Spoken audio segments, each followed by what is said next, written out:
I can.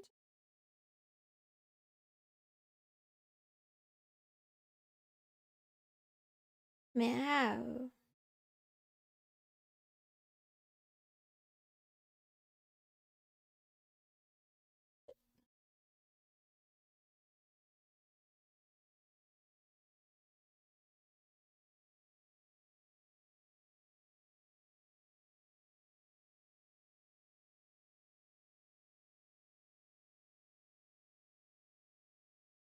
Oh, oh.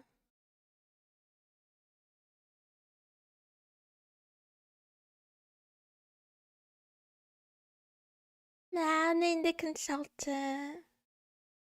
How are you, little kitty? Meow.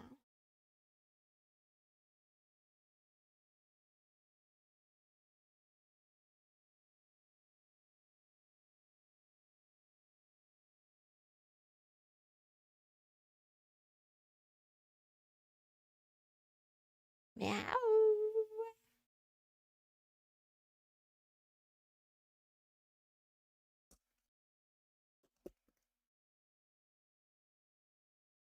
Crashing in. I like it. Let's go. Let's go.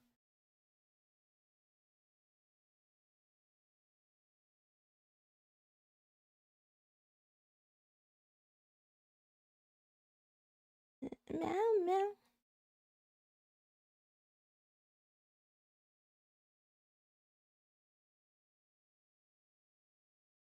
It was amazing. Oh, is it that good? I'm glad you enjoyed it.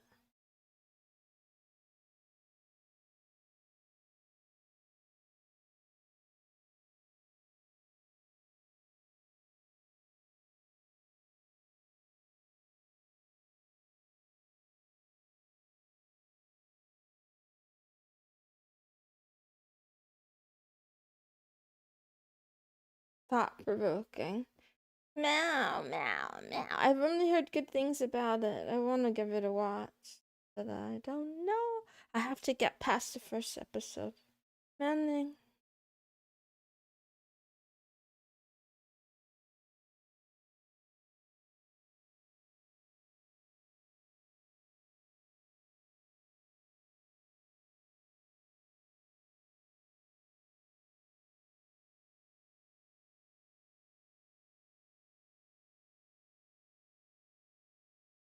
Meow.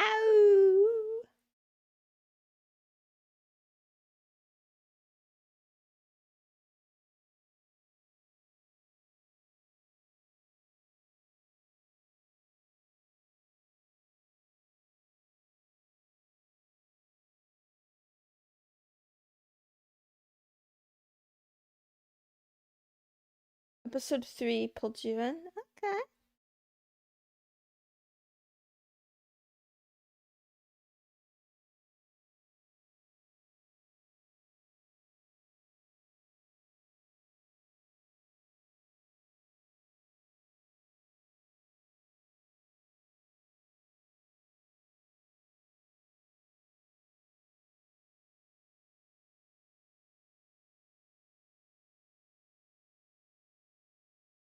Meow, meow, meow.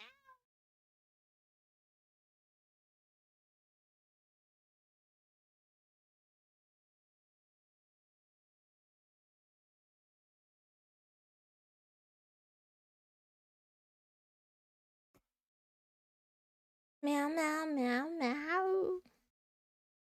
Meow, meow.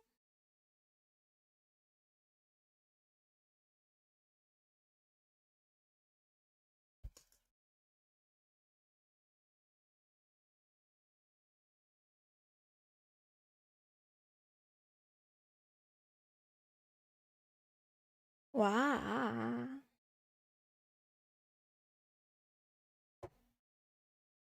I need a replacement for perplexity.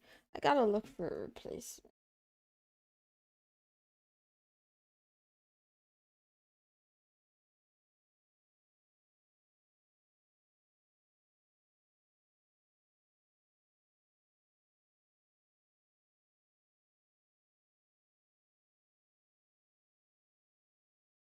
Yeah.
Meow, meow, meow, meow.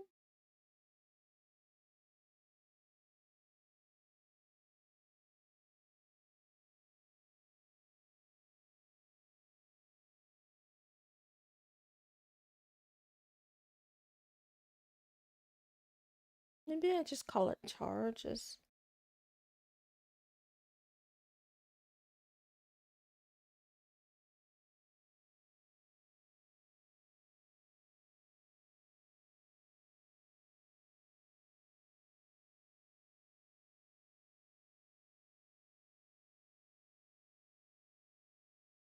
Maybe just call it nothing.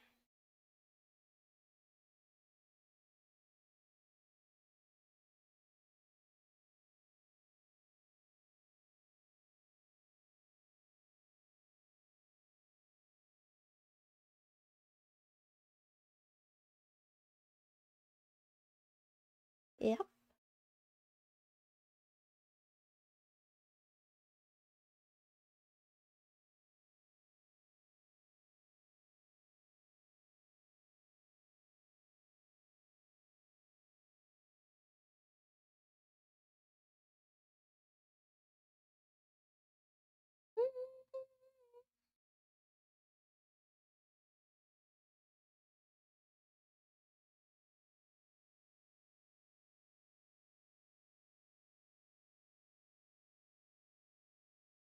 Man.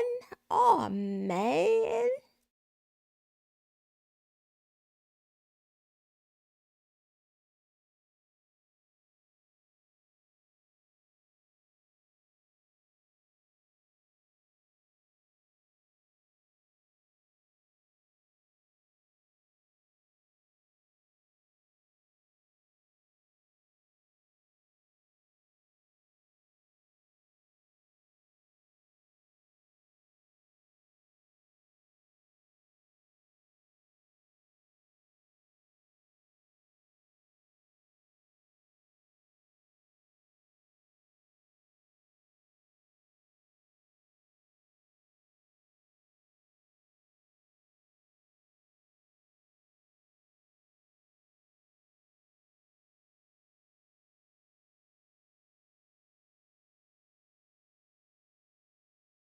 She definitely deserves it.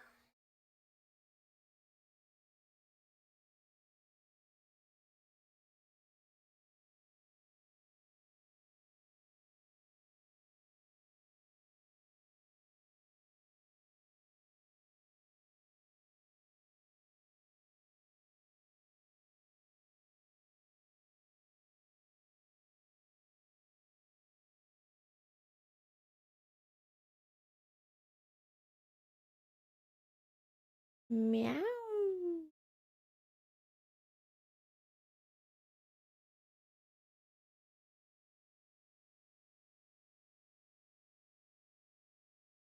Ah, shit. Ah, shit.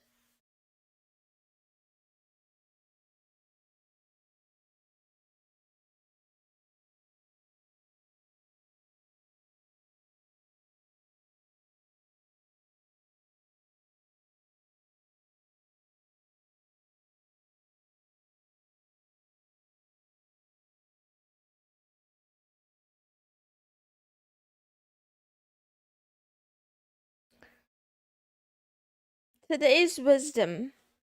Nothing is more pathetic than people who run around in circles, delving into the things that lie beneath and conducting investigations into the souls of people around them, never realizing all you have to do is be attentive to the power inside you and worship it sincerely. To worship it is to keep it from being muddied with turmoil and becoming aimless and dissatisfied with nature, divine and human. What is divine deserves our respect because it is good. What is human deserves our affection because it is like us, and our pity too, sometimes, for its inability to tell good from bad, as a terrible blindness that as the kind that can't tell white from black. Man, this goes hard. I like it. I like it. I like it. I like it. Nothing is more pathetic than people who run around in circles. I like it. I like it. Delving into the things beneath. This is really funny. It's good. It's good. It's good. Means I think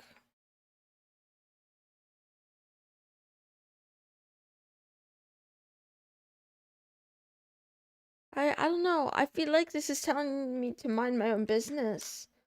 It's telling you to mind your own business. Stop being a busybody, digging around in other people's souls. Find the power that's inside of you instead of digging into other people's souls. Yeah.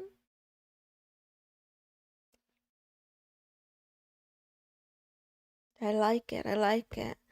I feel like there's some people that need to pay attention to themselves way more and pay attention to me way less. Meow, meow, meow.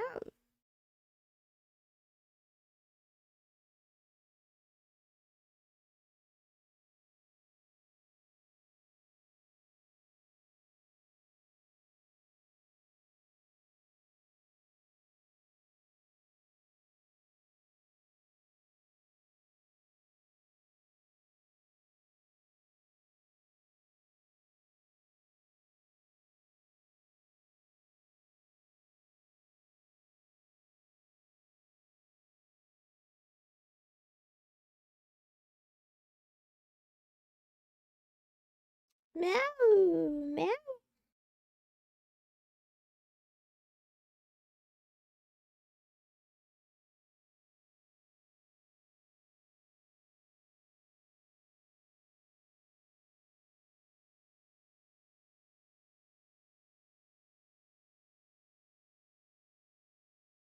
Meow.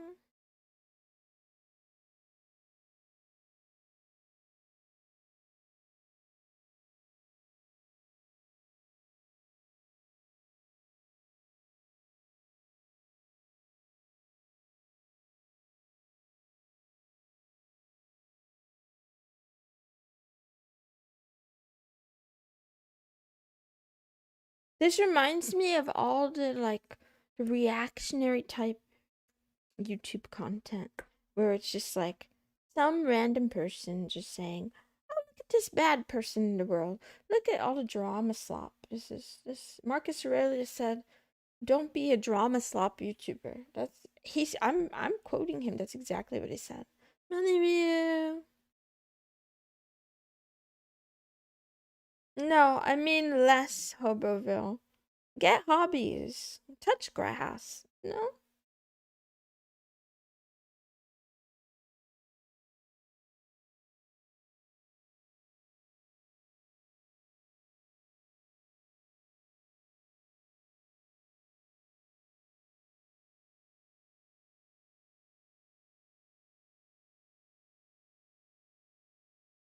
Yeah. So worship the inner power means maintaining clarity, discipline, and peace of mind rather than letting the soul become muddy with gossip, resentment, and endless speculation about others. That's one of the things I'm really working on this. I need to learn clarity, discipline, and peace of mind. I hate waking up and thinking about shit that doesn't matter. I hate thinking about stuff that doesn't matter to me at the end of the day. But it's like, if you let them in, those demons, they'll find a way in. You love being in prison? Mm-hmm.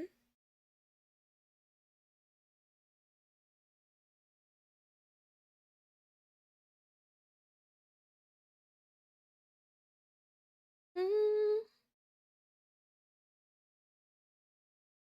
He says humans are often pitiable because we fail to discern true good from evil. I think I'm also bad at that too. I also think some of you guys are bad at that too. Because I'm pure evil, that's for sure. But yeah, moral blindness, comparable to literal blindness. I can't tell who's good and who's bad. I think I usually get them wrong at the beginning and then I find out too late. Let's see. Practice humility, self-discipline, and compassion while focusing on one's own moral development rather than judging others. Okay. If they would just leave me alone though. I like Mark.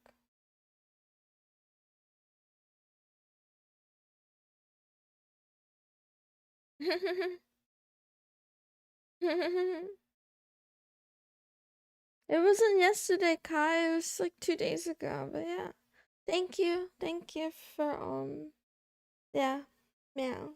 I knew I could do it. I knew I could. I could do way more than that, honestly. I get patr paternalized. Is that the word? I don't know if I'll make it to 10 hours because yesterday I really crashed out. I'm just gonna keep going until I don't want to anymore.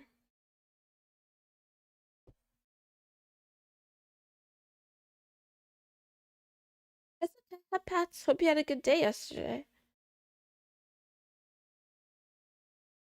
Meow, meow, meow. Meow, meow, meow. Meow, meow, meow, meow, meow. Meow, meow. Meow, meow, meow. So yeah, Hopeville. I'm hoping for none today. There probably will be some at some point though, cause I'm mentally ill. But I'm trying. I'm trying to learn. I need you to cheer me up. No, you need to cheer yourself up. On site. Here, I'll give you a break since I think you need a break, is what you're saying to me. Ryu, this is not the place. This is not the place.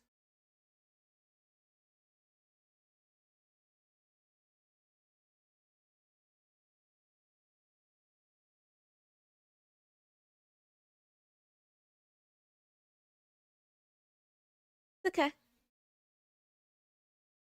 I got my finger on the trigger though. Yeah, it's not the place.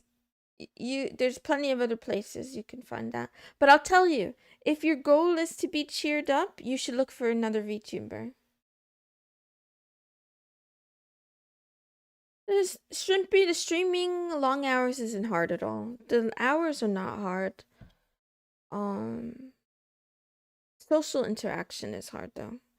I think I could stream 10 hours every day with no sweat if I didn't read chat.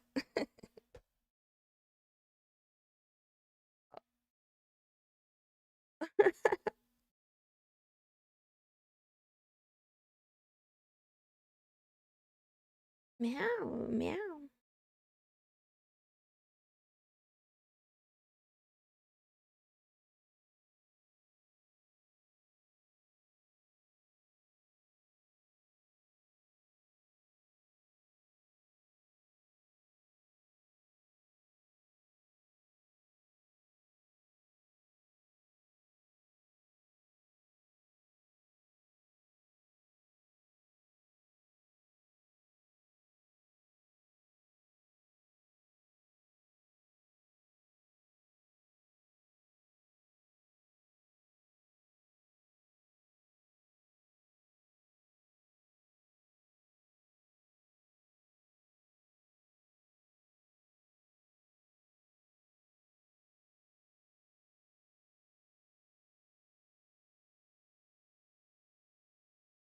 Meow.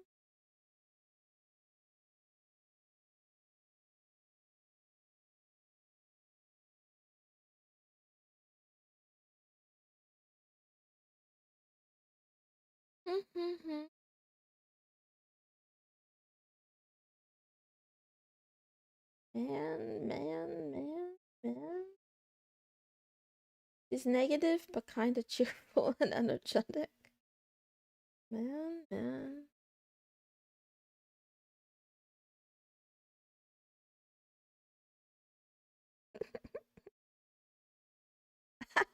It can't be freed today.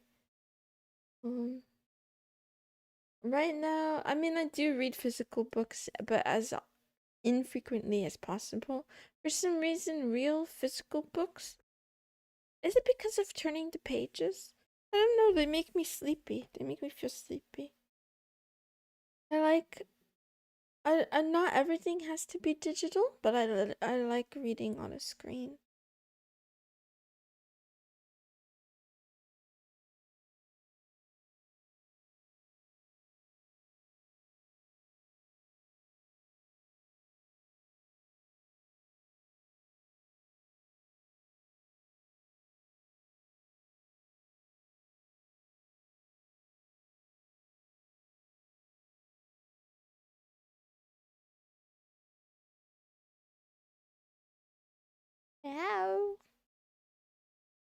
There used to be a TV in this prison cell, but due to budget cuts, thanks to budget cuts and the tariffs, it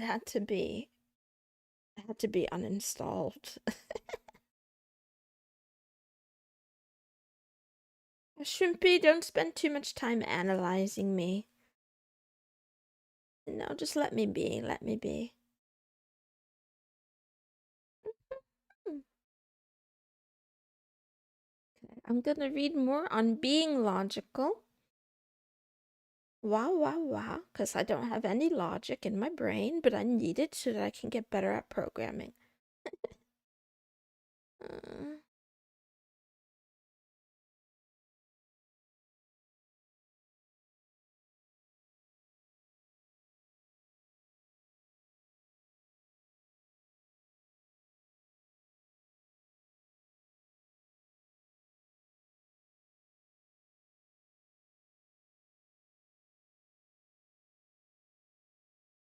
um,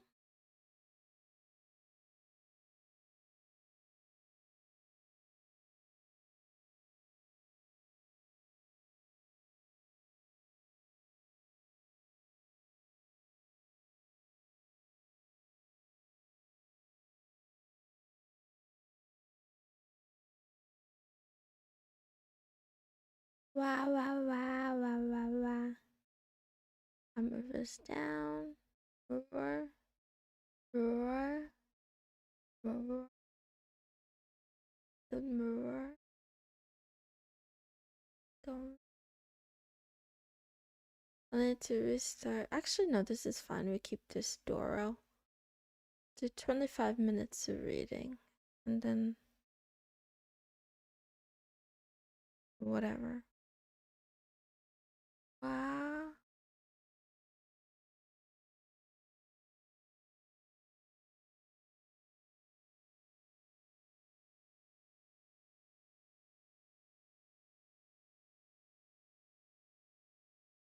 I don't want to work for Microsoft ever. I'm gonna make I'm gonna learn to make malware so I can scam people on the internet. I'm joking. I'm joking. I'm already in prison. Why would I do that?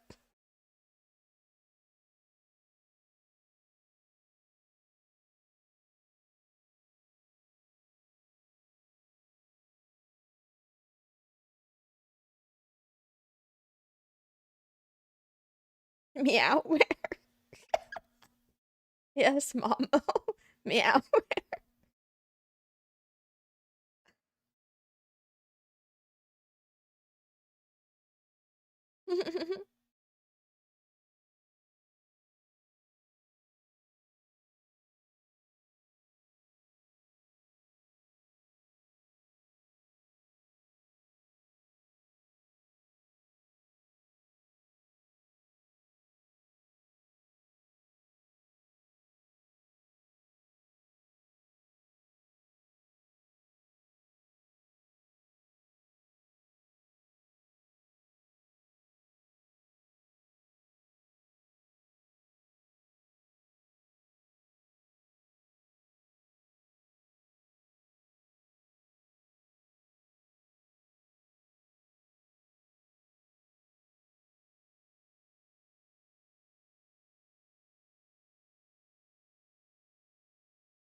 Meow, meow, meow.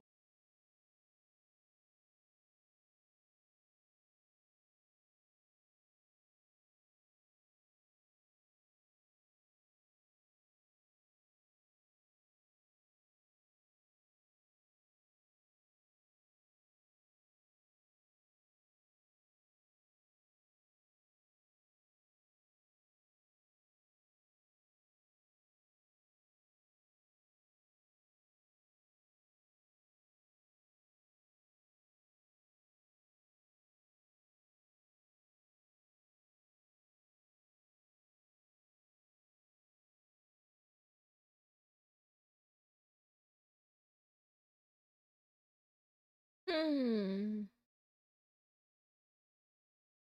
Hmm.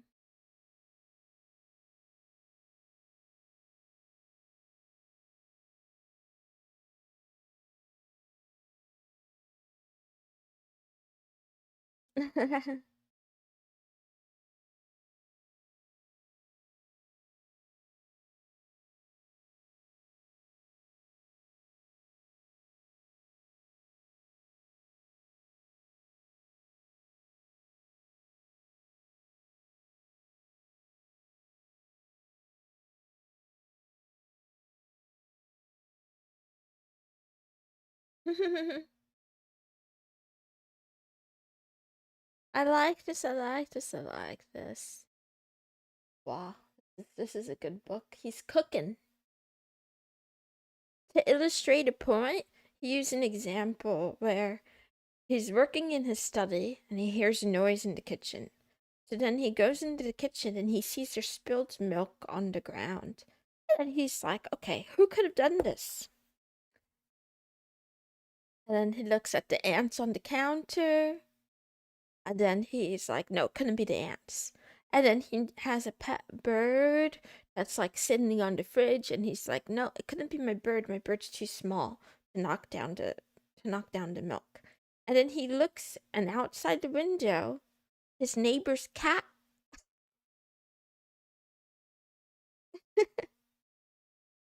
is over there. And now the cat becomes a suspect. He caught me. What am I aiming at today? I'm aiming at anyone who annoys me in the chat. Ola Bardock and Gamyaning Balte. Anyone who annoys me today is getting at least a timeout, if not a full blown ban. Meow meow meow. Yeah.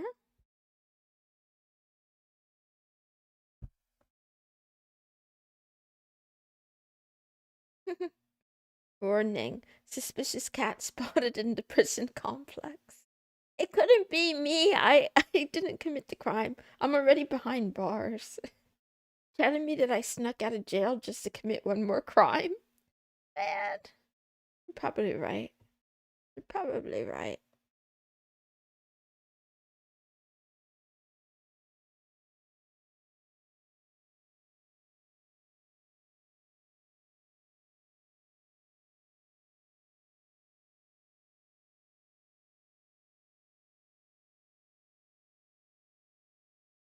Meow, meow, meow.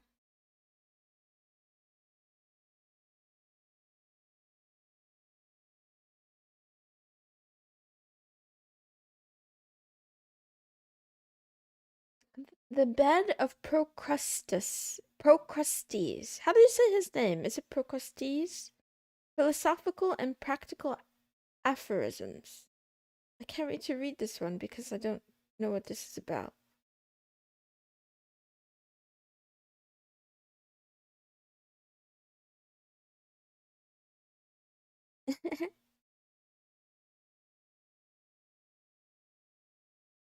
Meow, meow, meow.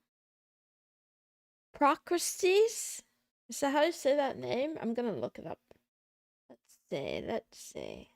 What are you on about, Mr. Talib? I'm so excited to read the third in Inserto, the series. Let's see.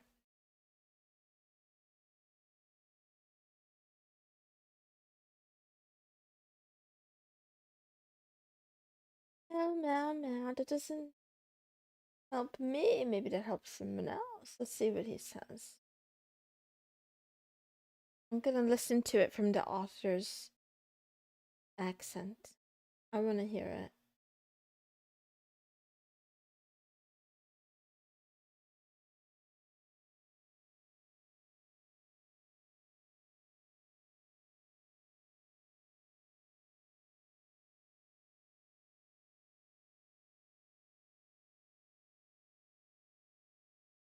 Procrustes. Yeah. Yeah. the bed of Procrustes. I feel like this out of the books in this Inserto series, I do think this one is the underrated one. But I don't know why. I have to find out what the contents are. Maybe because people can't pronounce it, you know? I'm telling you, that's a thing. I bet they're just like, oh, I don't know how to pronounce it, so I'm not going to talk about this book. But that's a thing. 15 minutes.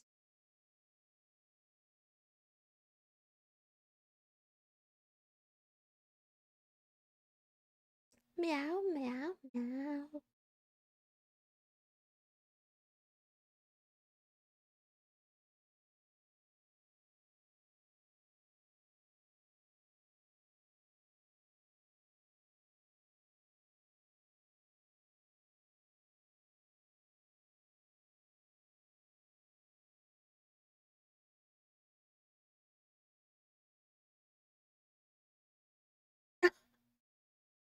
Oh gosh, this was a bad guy just like me. Oh no. Oh no. He abducted travelers. Wait. Oh wait, okay, never mind. I didn't keep reading the context. He's not like me. He wasn't a criminal. I'm not sure. Let me keep reading before I find out. Was he a criminal like me or not? Uh-huh. Oh, okay, yeah, he was bad. He was worse than me. He wanted the bed to fit the traveler to perfection. Those who were too tall had their legs chopped off with a sharp hatchet. Those who were too short were stretched.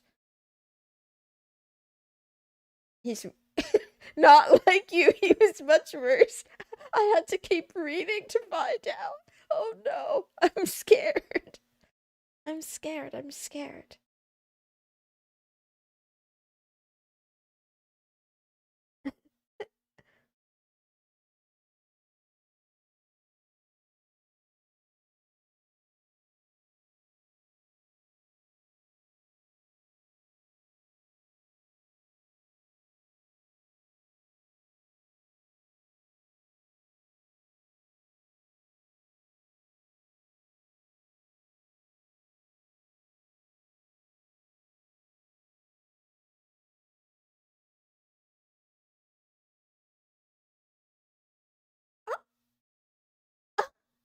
Theseus! Wait, he got decapitated? This is in the second paragraph of this book, man. I could see why this one is not. I don't know. I don't know. Maybe I'm overthinking it, but I feel like this is a lot for two paragraphs in.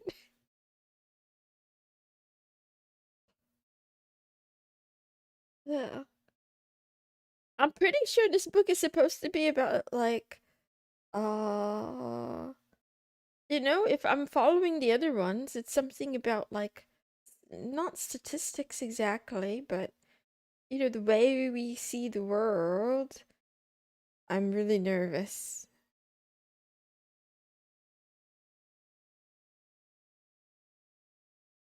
How we deal and should deal with what we don't know. Oh, okay. I'm so nervous. I'm excited though. This is definitely different. Oh, sorry. I'm fangirling. I'm excited. I feel like this is like when an artist you like does something a little bit different. That's what it feels like.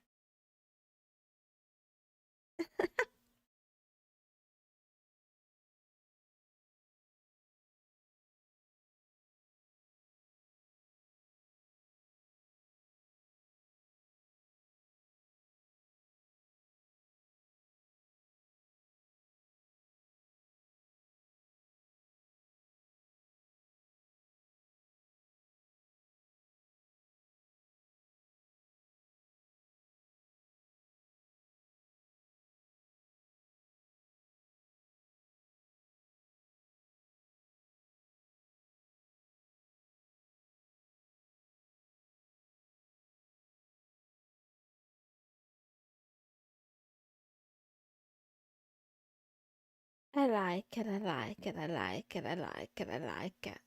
So this is a metaphor.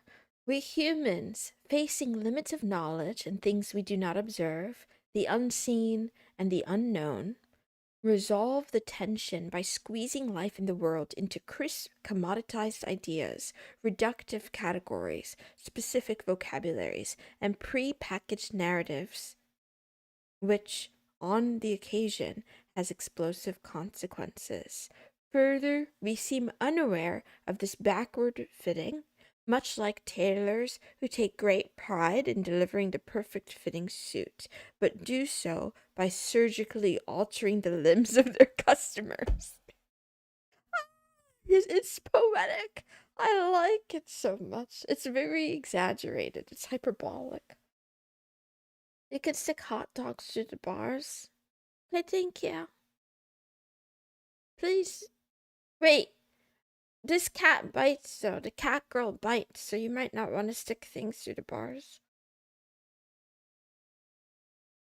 Mm. I got one tooth.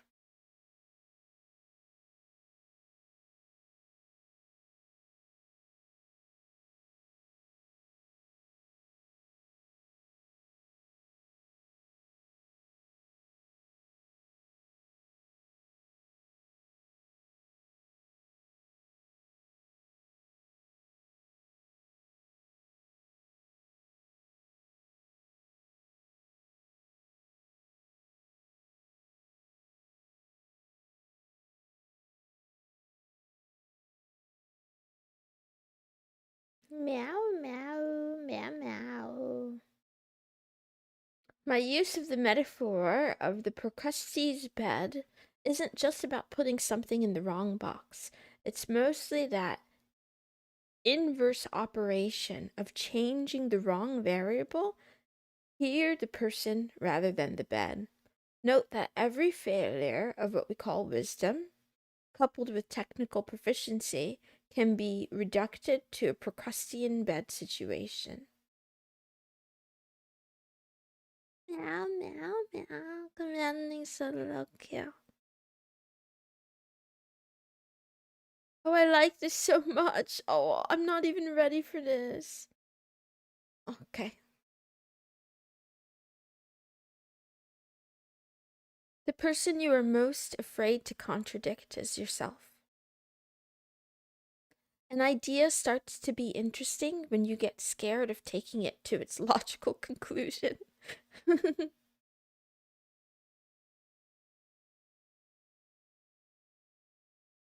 Pharmaceutical companies are better at inventing diseases that match existing drugs rather than inventing drugs to match existing diseases.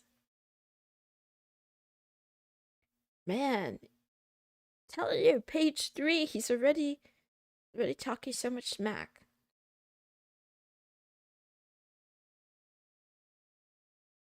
To bankrupt a fool, give him information. This is the AI. This is the AI bubble in a nutshell. No? Okay, I gotta calm down. I'm being too emotional. I gotta put on my rational hat.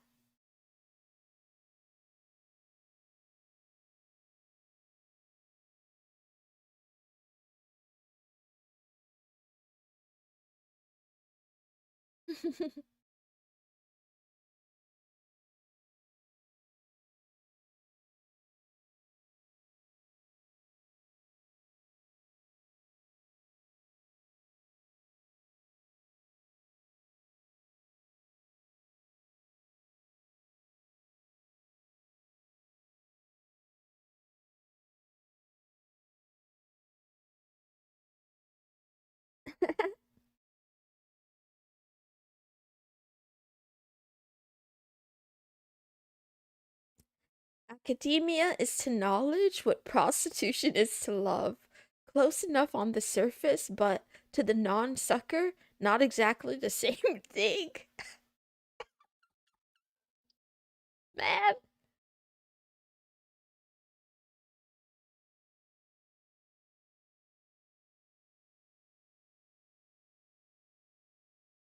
this man is calling academics prostitutes. you know, but not really, but he's definitely comparing it. It's funny, it's funny. I'm too excited. I need to calm down. I'm gonna take myself for a walk.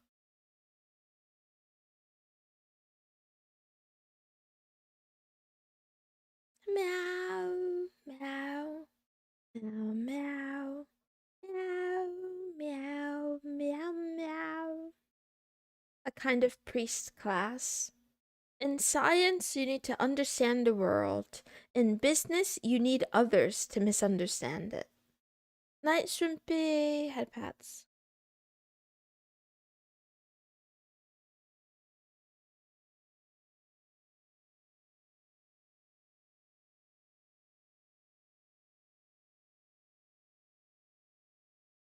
I suspect that they put Socrates to death because there is something terribly unattractive, alienating, and non human in thinking with too much clarity. Was Socrates autistic? Man, I wonder. I don't know enough about the guy.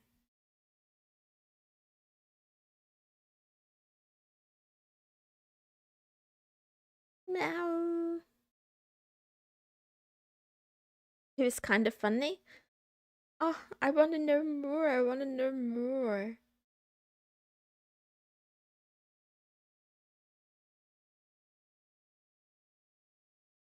Meow, meow, meow. Education makes the wise slightly wiser, but it makes the fool vastly more dangerous. That's why they put me in prison, because I'm a fool.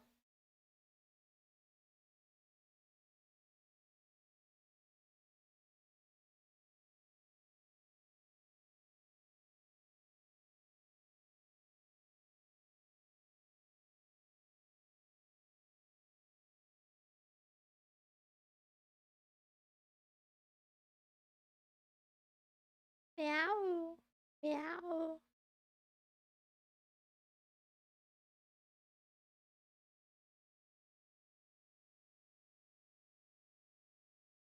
Modernity's double punishment is to both make us age prematurely and live longer. I like this. I don't know why. Why do I like this so much?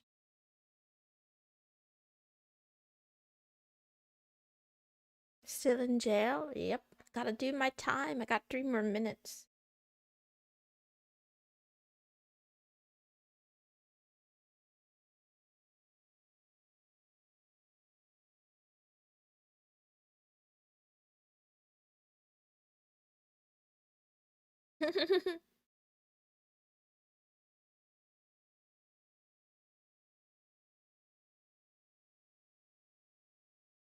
Your brain is most intelligent when you don't instruct it on what to do, something people who take showers discover on occasion. Mmm. Meow, meow, meow. To the early aging aspect 242, don't you think he's talking about. I don't think he's talking like physically. I think. I don't know, because he made some other comments about, school, school children, and like medicating children to kind of fix them so that they fit the curriculum. And like in a way, maybe people are less quote unquote mature. I don't know. I don't know. I have to learn more. I showered today. I even washed my hair today. He kept rage baiting people by responding to their questions with more questions to expose their hubris.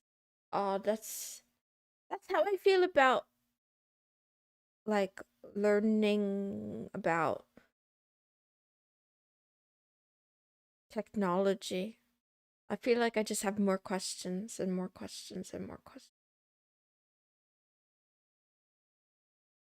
Uh-huh. I used to bring a journal with me into the bath so that if I got ideas, I could write them down. But now I mean, today I didn't do that. Today I just sat under the water and I tried to think about how I'm gonna make today a good day. Yeah, man.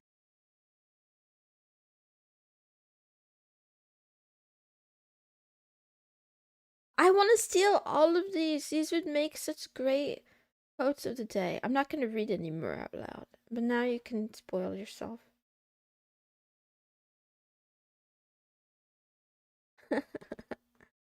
What is it with roommates and loud rap music? You're singing too. That's funny. Ah.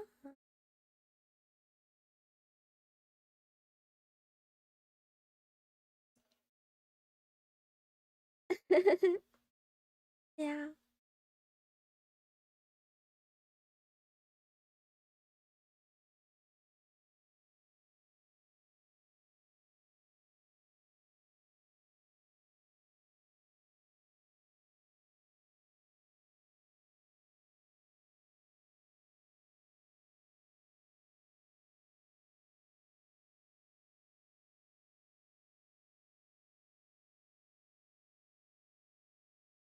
Meow, meow, meow. You ever heard of recidivism?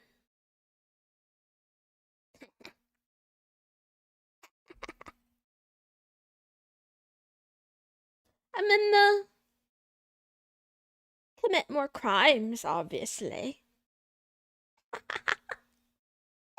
I'm out. I'm gonna commit more crimes.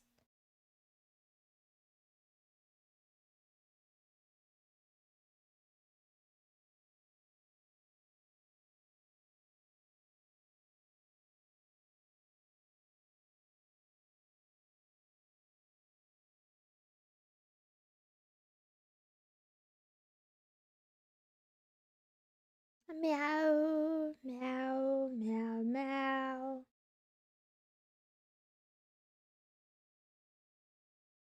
This is what I mean. This is what I mean. This guy speaks my language. He speaks my language. He says, work destroys your soul by stealthily invading your brain during the hours not officially spent working. Be selective about professions. But I feel like this about more than just work. Anything you expose yourself to has the potential of like hijacking your brain even when you're not attending to that thing. And I feel really resentful about that. You know? I just want to think about I want to think about cute anime girls. I want to think about the things that I'm learning. I don't want to think about hate comments or creepy comments or honestly, I'm really sick of politics and news too. Even though it's really privileged to say that, whatever. I'm tired of it. Your brain is gross and wrinkly, mine is cute and smooth. Mm. Meow, meow, meow. Meow, meow, meow.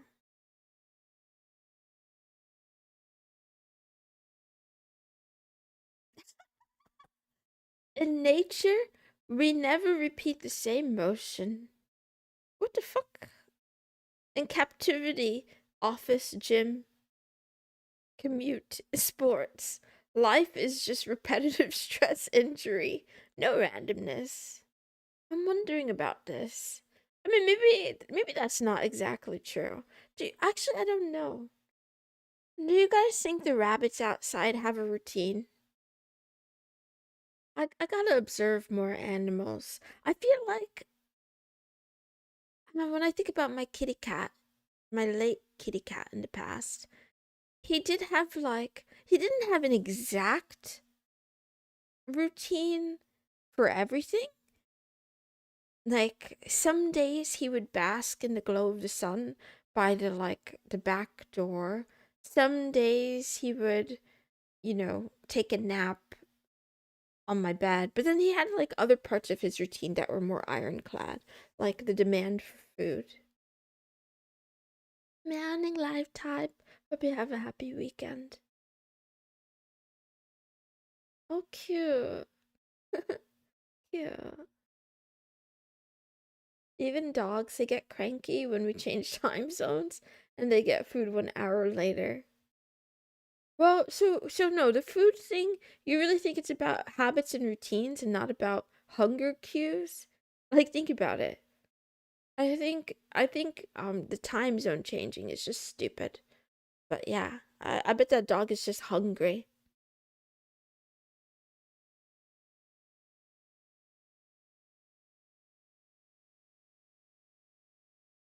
I think the kitty cat too. Cats are so cute. Okay, that's fair enough. I won't argue. I'm not gonna argue today. Meow meow. That's why I did kind of let out an explicit, what do you call it? I cursed when I read this one because I did think this one was a little bit too far. I have to figure out what he means by the same motion. Meow meow meow.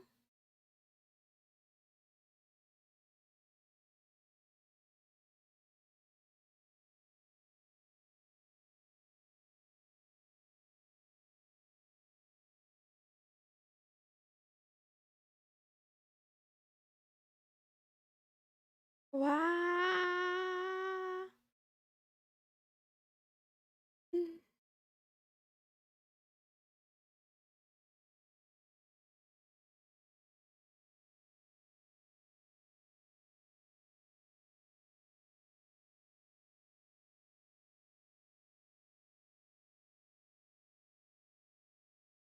Meow. Meow. Meow. Meow.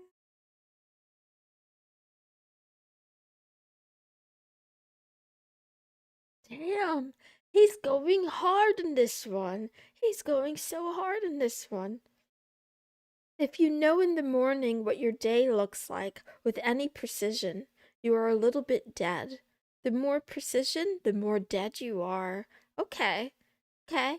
He's, I don't know. I like this a lot. It's controversial.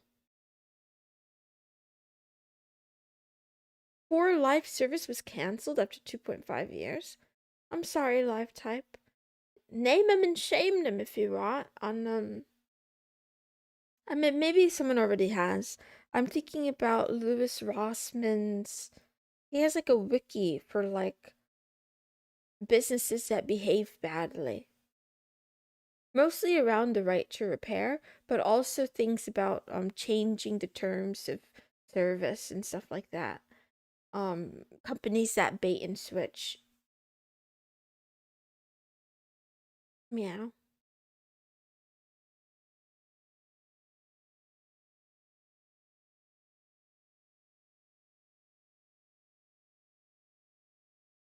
Have a white and the cookie cat. Cute, cute. He is. He's one of my favorite YouTubers.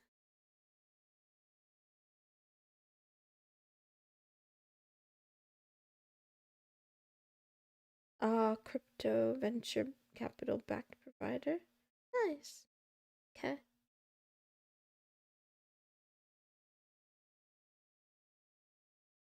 Yeah, I remember Stop Killing Games. I looked at that a little bit.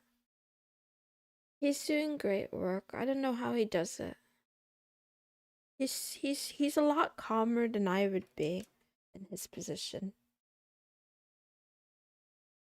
Ow.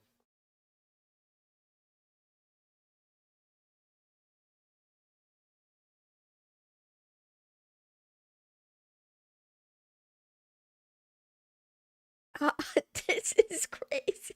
There's no intermediate state between ice and water, but there is one between life and death. Employment. Oh, I want to save these quotes. Actually, I'm going to. I'm saving these quotes for every time someone calls me unemployed or tells me to fill out a job application.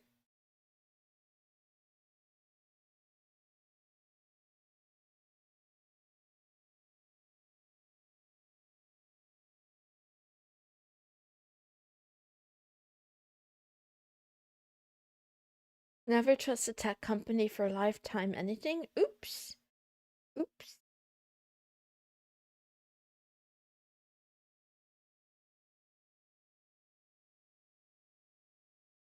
That's how they get ya.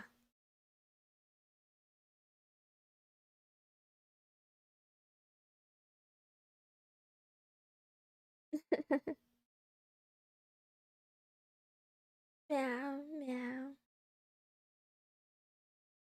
Meow, meow, meow.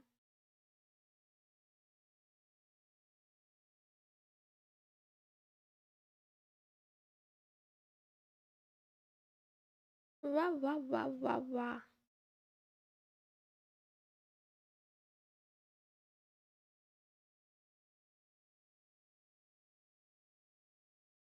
Yeah, I saw his coverage on that too. I watch him regularly. I watch He's one of the very few people I watch. I watch him on Odyssey mostly actually. Lewis Rossman. I still watch some ordinary gamer, even though Mutahar is hit and miss. Some of his videos are amazing, and then some of them are less interesting. Mental Outlaw. Mm, I also watch some Linux. What is it? Switch to Linux? I don't watch them all the time though, but I watch sometimes. Um, who else? That's pretty much it. Wah wah wah wah wah. It's hard to find people that or channels that I like. Oh yes, his laugh is golden. Yes. Oh my gosh. Oh my god, the other day when he covered the story about the Reddit mod. The way he was laughing in that video made me so happy. He's great. I also like when he randomly starts speaking in Hindi. I think that's really funny too.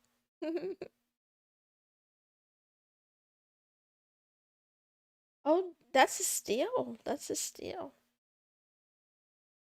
Well, good for you for getting a good deal as long as it lasted.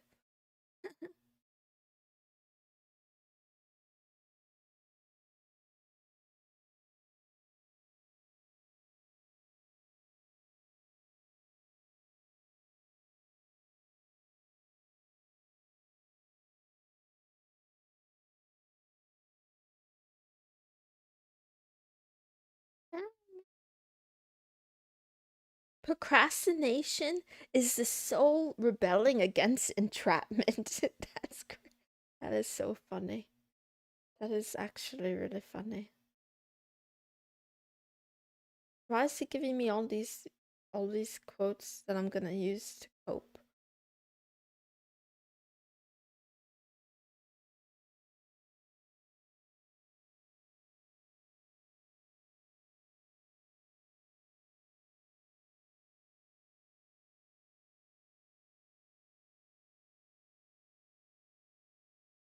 Meow, meow, meow.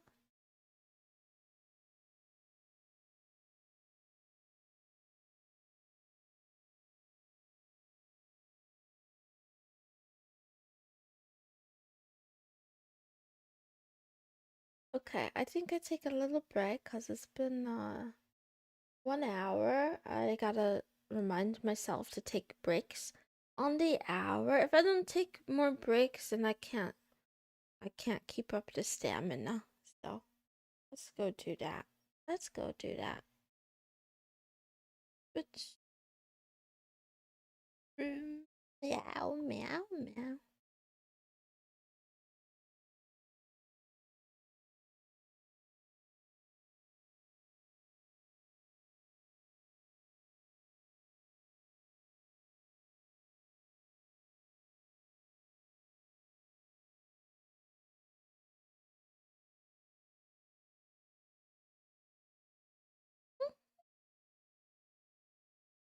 Steam some macadamia cookies or steal them? I would love to steal them. So yummy, yummy. I don't think I could steal any cookies though, cause people are. I'm pretty sure they're in the. I'm pretty sure they're in the living room, so they'll hear me or see me. I only steal the cookies at night when everybody's asleep. Okay, I'll be back.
Meow.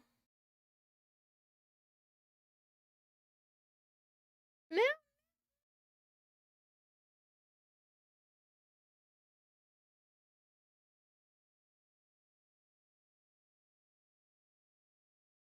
Didn't mean to use this team. Oops.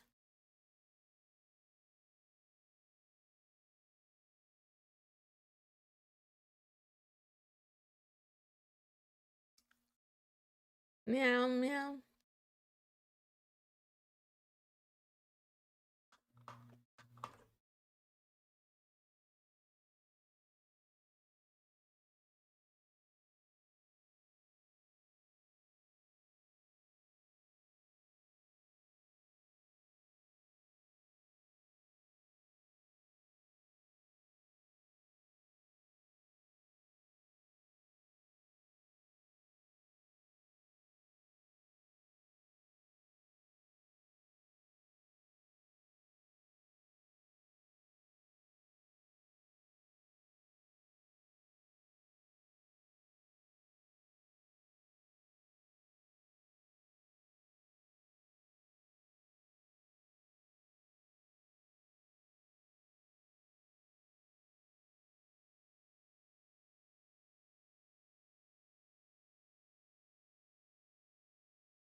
Hi.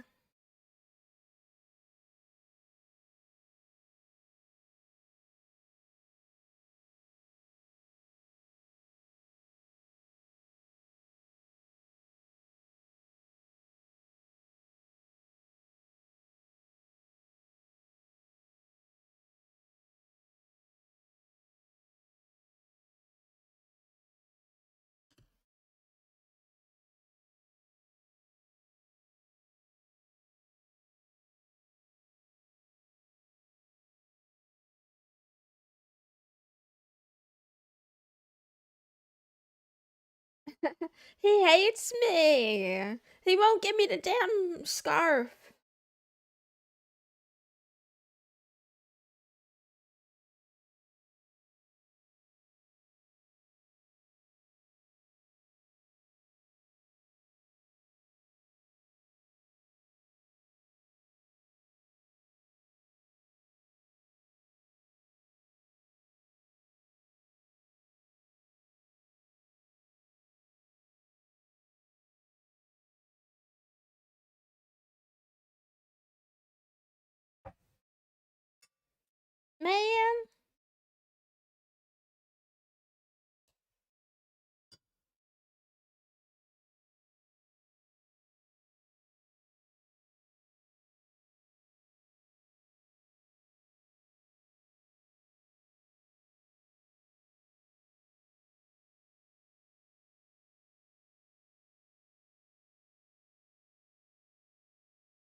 Can't believe she would say something like that.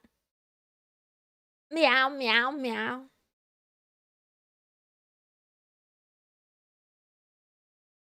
He's not sad. He's apathy. He's apathetic. I'm not strong enough. I just want to do my dailies.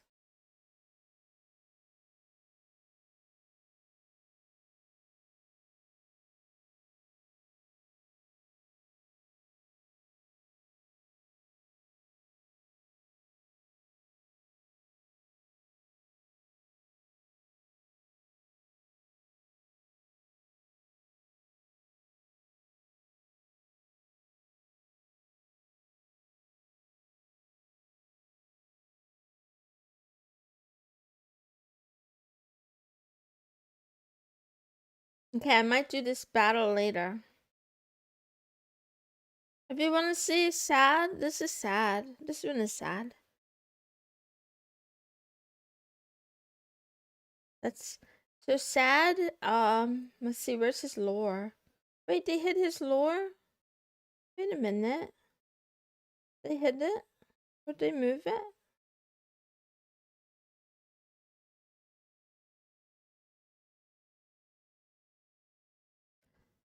Young sads have a hard shell, but grow into streamlined aquatic creatures as they learn to navigate the depths of the sea. Their dolphin-like skin allows them to swim with ease, and they can stay underwater for days at a time. Sads tend to gaze downwards by virtue of their neck structure, and thus often suffer from early onset myopia. To protect your sad's eyes, remember to teach it to look up at the sky once in a while. My favorite one is, where's my wistful? Where's my sweetie? This one is my favorite. And then my second favorite pet, I don't have yet, but I really want her, is Charity. I want her. I want her.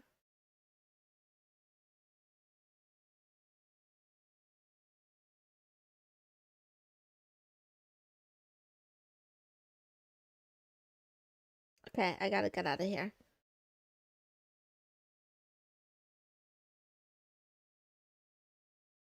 To me, Wistful looks, she's like, her wings look like blades.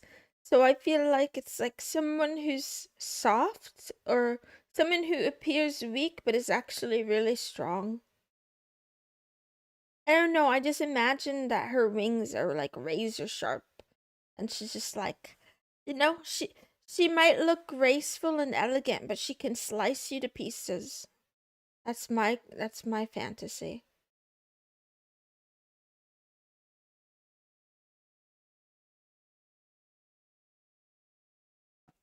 Are you spying on my apps? Did you pay Movad by mailing money? I use Monero. You gotta pay them with Monero.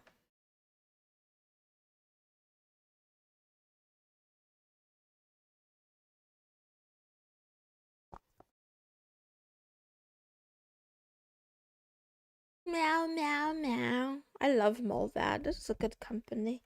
I don't like companies as a whole, but Movad is a good buddy. It makes it very easy, very simple and easy and simple. I mean, I guess I should put that on my list too, though. How to do my own VPN. I thought you didn't have any. Ah, you're wrong. Using the internet without a VPN is like not wearing a condom. Not recommended unless you're married.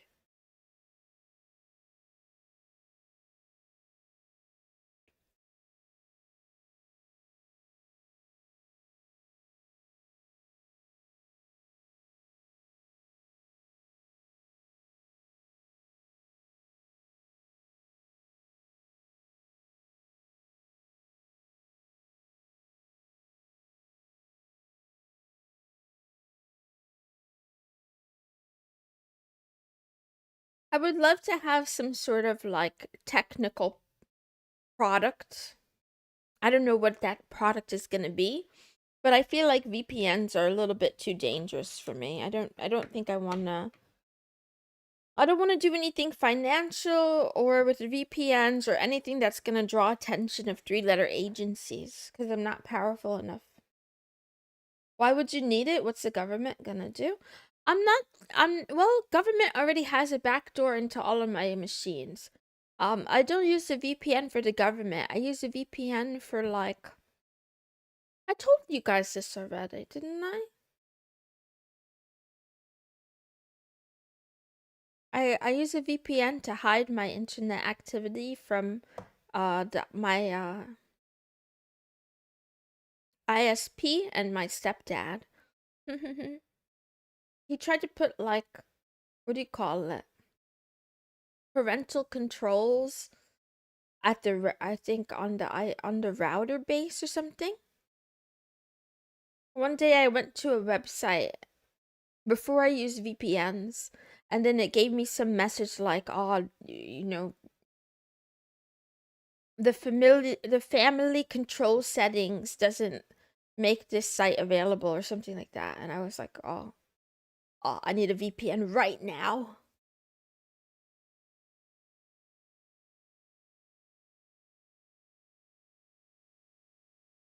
Why does that make you unpopular?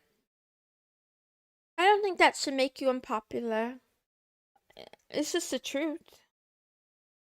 I'm not really an adult. I'm an adult, but I'm still living. I don't really want to talk about it too much though. But yeah, I gotta move out, you know? When I move out and I pay for my own internet, then I don't have to worry. Sorry to hear you live in a cage. I've been telling you guys all along. I've been saying this all along. I'm gonna be free one day. Someday.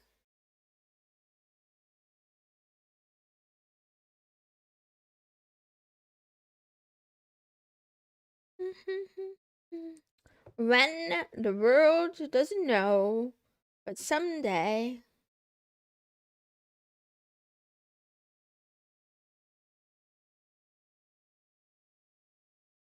My mom once cut off my internet, then she saw how I got depressed and just laid in bed. She felt bad and gave it back.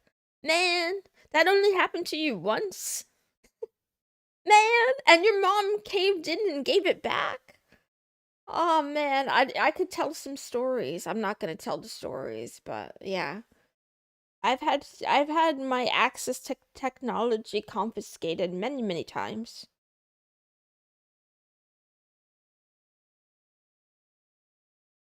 I was reading. Okay, where? A book? Or where were you reading?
I don't say that man's name.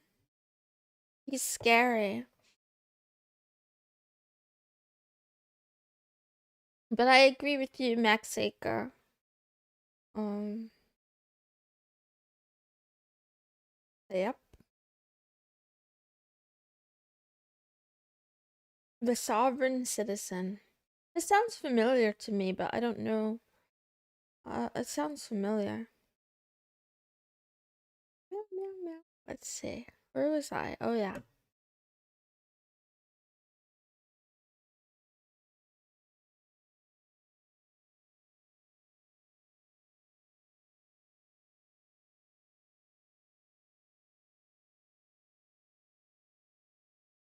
A sovereign individual. Okay, okay.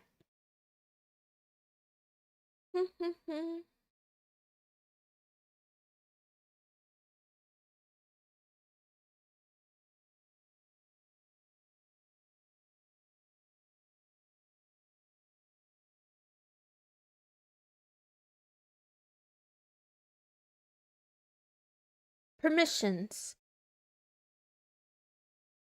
Overview. A huge component of the command line environment that we've mostly ignored up until this point is your user account. When you open up terminal or otherwise connect to a server, you are logging into the command line. Your user account determines which directory you are put in when you connect, and it also determines what permissions and access you have to files and directories. Everything we've talked about up to this point is files, directories, executables, and the environment. Permissions are no different. They are based in the file system and depend on the user account for context. Permissions can be confusing, don't get discouraged. A basic understanding of permissions can get you a long way. After reading through this chapter, make sure you do all the exercises to solidify the concepts discussed here. Hi. Hi. Hi. The Unix and Linux file systems permissions are divided into two parts: ownership and access types. There are 3 levels of ownership: user, group, and other, and 3 access types: read, write, execute. Each level of ownership can be granted any or all of the access types, which brings the total number of permission combinations to 2 to the 9 or 512. Luckily, it's very easy to see what permissions a file or directory has, and also pretty easy to modify its permissions. Yeah. Um, well, specifically, I'm reading about the command line, but yeah, mostly in Linux or Unix space, and that led me down a rabbit hole. So I did actually end up picking up a book, that I can share with you guys because it's open. It's licensed under Commons. The Linux Command Line by William Schatz. I saw a lot of people really recommend this book to get a deep dive. I started reading it, and it's very similar to what I'm doing in launch school already, but it obviously goes way more in depth and covers the Linux shell more than or not the Linux shell, but like it covers Linux from the perspective of the shell using bash and the idea of like computing using Linux and the power of the terminal and stuff, through understanding it. Thanks for the rec. Yeah, it's free. It's free. I could give you guys the link probably, but I don't have it on me at the moment. But yeah, it's free and open. I like it. I mean, so far, oh, I did learn one new thing. I shared this with you guys who are in the litter box. Um, I learned something new that I didn't know before. And that is, where is it? Where is it? Where is it? Well, first, I tried this part yesterday. The console behind the curtain. I tried, to like Even if we have no terminal emulator running, several terminal sessions continue to run behind the graphical desktop. We can access these sessions called virtual terminals or virtual consoles by pressing Ctrl Alt F1. So I did this on my Mint box and I forgot that I was using DeskFlow, the DeskFlow app, to control the keyboard and mouse from my Mac and Linux at the same time. So then I got stuck in there for a little bit and I couldn't figure how to get out. They said on most systems it's Alt F7, but for Mint it was something different. I should have written it down. It wasn't Alt F7 though. I found the answer on Stack Overflow, and then I just said I'm never gonna press these buttons again. Let me find the answer. Wait. How?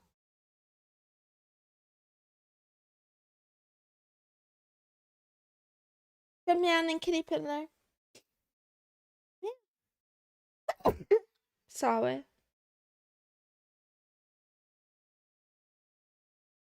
Where was it? Where was it?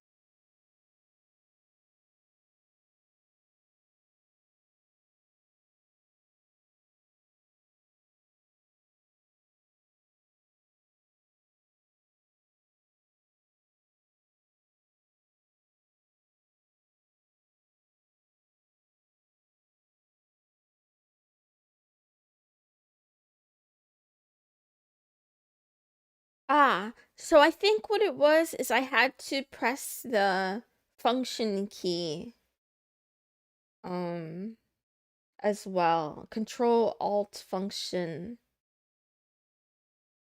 maybe. Was that it? Let me double check. Meow, meow, meow.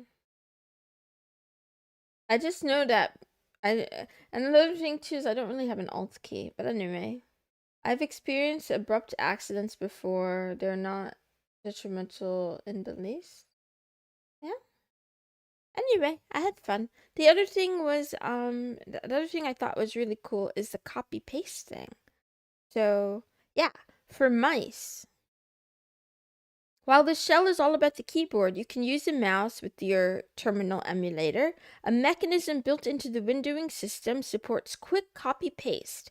If you highlight some text by holding down the left mouse button and drag the mouse over it, or double click a word, it gets copied into a buffer maintained by the windowing system, and then pressing the middle mouse button will paste the word. So I was just like, no way. I was like, no way that works. Guys, it works. Wait, that's the wrong key. Meow. If I type meow and then I highlight it, I can paste it by just pressing the scroll wheel. I could paste it anywhere. Well, I could paste it at least to the end. Meow, meow, meow, meow, meow, meow, meow. I feel like that's science and hacking. And I was like, oh, it sold me on the concept of this book. I was like, oh, I don't need this book. I'm already doing the launch school thing. But then I got to this part and I was like, nope, I need to read this whole book. Anyway. But the scary part, though, with learning is like every time I start learning a little bit, I find out there's more depth I could learn. And I don't want to get so sidetracked that I never end up, you know, like finishing the current path I'm on. I'm open and excited about all the possibilities, yes, but I don't want to go too far. I don't want to go too far. How to bait Moon into a resource, give her a helpful tip. 100%. If it was all stuff like, oh, I know this already, I know this, then I get bored. But yeah, it's not even just a tip. It feels like not that sounded sexual. I didn't mean it that way. Um, it feels like free rent. It feels like magic. Like to me, the fact that I can copy and paste just by highlighting and clicking a button, that feels like magic. That's a magic trick. I don't care what anybody says. That's magic. At this point. And it's so cool. It's just so cool. But yeah, I stopped here because I was like, I'm already doing this stuff. I come back to it another time though and read in depth. I don't feel like doing this yet though. I'll take another little break. Sorry guys. I never finished my breakfast, my brunch. So I finish brunch and then I will do more work.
I really need to read that Snowden book, even though it's a long time ago. I mean, I get it. I understand why the government or any controlling body would want to micromanage every single citizen everywhere. Think about it. It's like the ultimate power trip. But I still think it's evil. Even though I understand it, I think it's evil. They're gonna put me in prison for becoming too radically anti-government.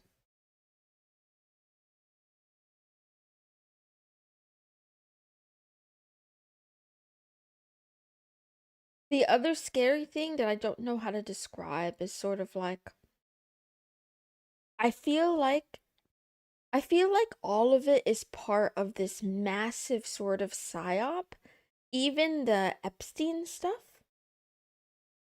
The way I'm not trying to spread conspiracy, by the way. What I actually mean is that isn't it convenient to create this boogeyman? So, like Epstein and the Grok with the AI and deep fakes or whatever, make this massive boogeyman of like, oh, there are these evil criminals who are making explicit content and it's terrible and it's morally repugnant. And we just, the kids, what about the kids? We have to protect them, you know? So then they use all of these things as sort of like a cover.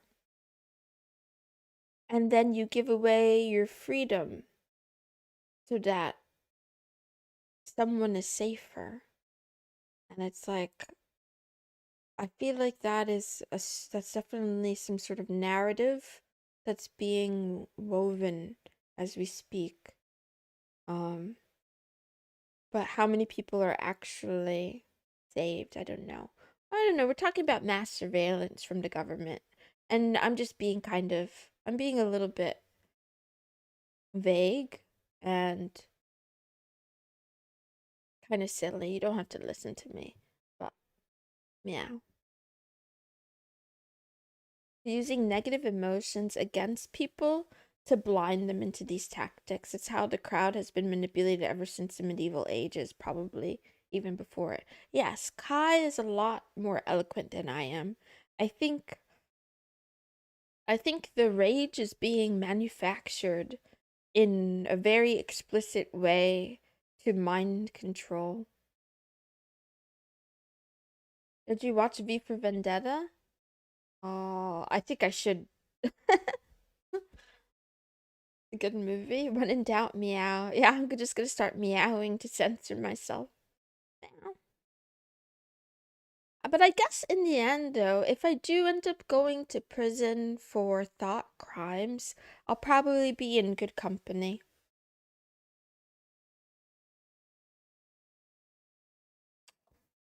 Interpreting permissions. In order to understand permissions better, let's think about a VIP lounge at the airport. I've never been in one. I've never been in one yet. Many people have access to the VIP lounge, airport staff, custodians, and of course, VIP members. The lounge has an owner, Acme Airline, for example, that has full access and control. There's an implied permission level for the general public as well. They cannot enter the VIP lounge. Once inside the lounge, there may be more access points that have different permission levels. The custodian's closet, for example, will be locked so that only custodians have access to it. Custodians, in turn, probably aren't supposed to drink the free beverages or otherwise use items reserved for VIP members. Let's represent the VIP lounge in terms of a file structure. Note that tree is a command that displays a directory and its subdirectories. So we're going to make airport. Airport, VIP lounge, coffee, custodian closet, donut, internet access.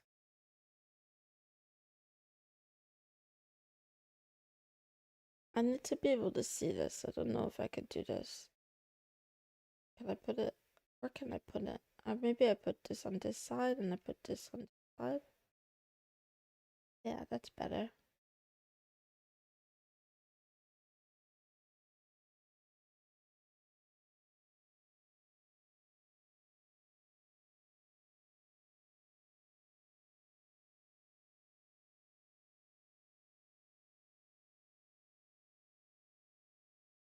Wait, I want to.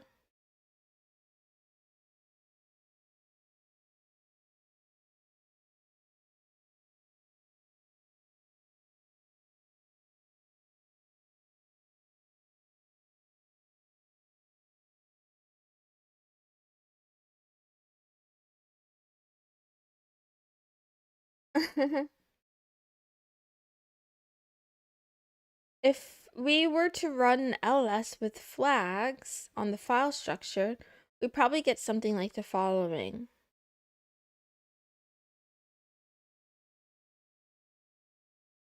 Oh, I forgot a folder. Oops. Oh man. Okay, how do I do this again? So shit. Let's go in.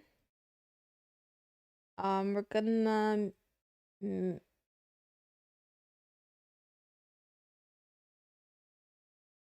move.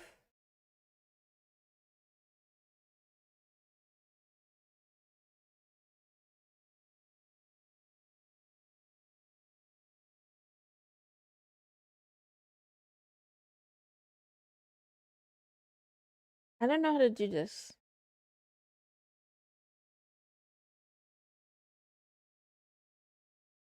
This probably won't work. Shit. Do I have to make it first? Wait, let me think about this.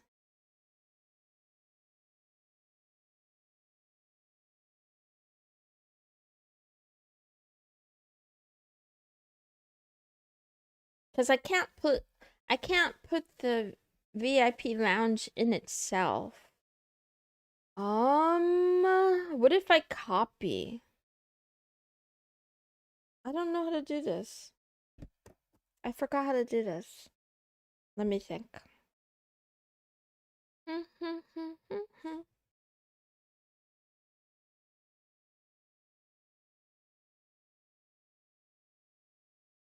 Hum.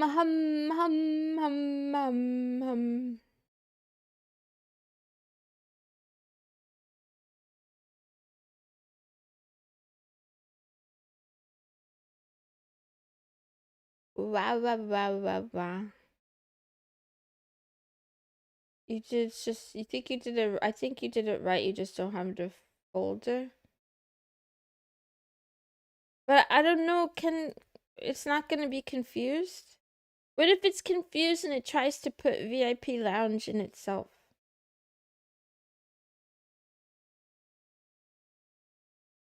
Cannot move VIP lounge's subdirectory of itself.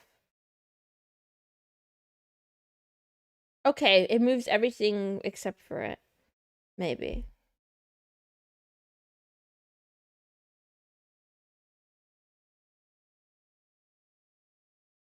Error opening dir.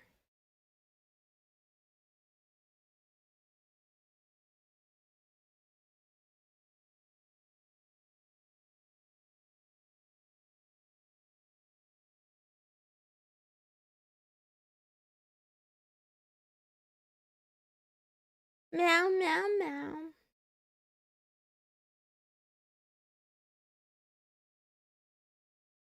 How does he do privacy stuff?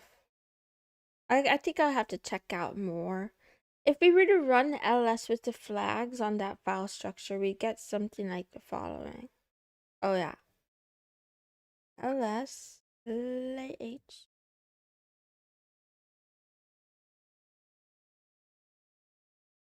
No. Did I spell lounge wrong?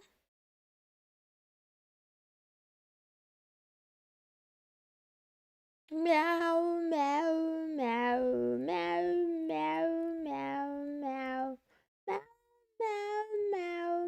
I was just in the wrong place. He explains a good amount, not everything, but a good amount. Okay, I read more. I did save him. I saved the site.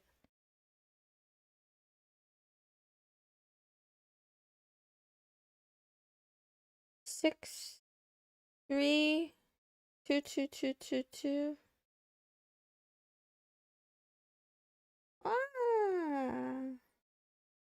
ah, ah, ah, ah.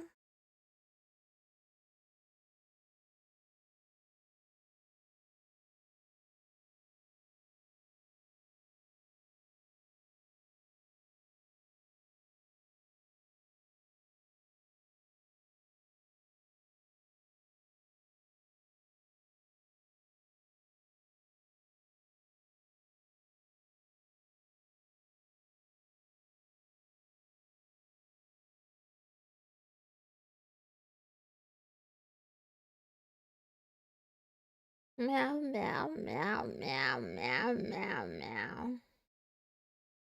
A file or directory has an owner plus owners read, write, execute access levels, a group plus a group's read, write, access levels, and other. Hmm.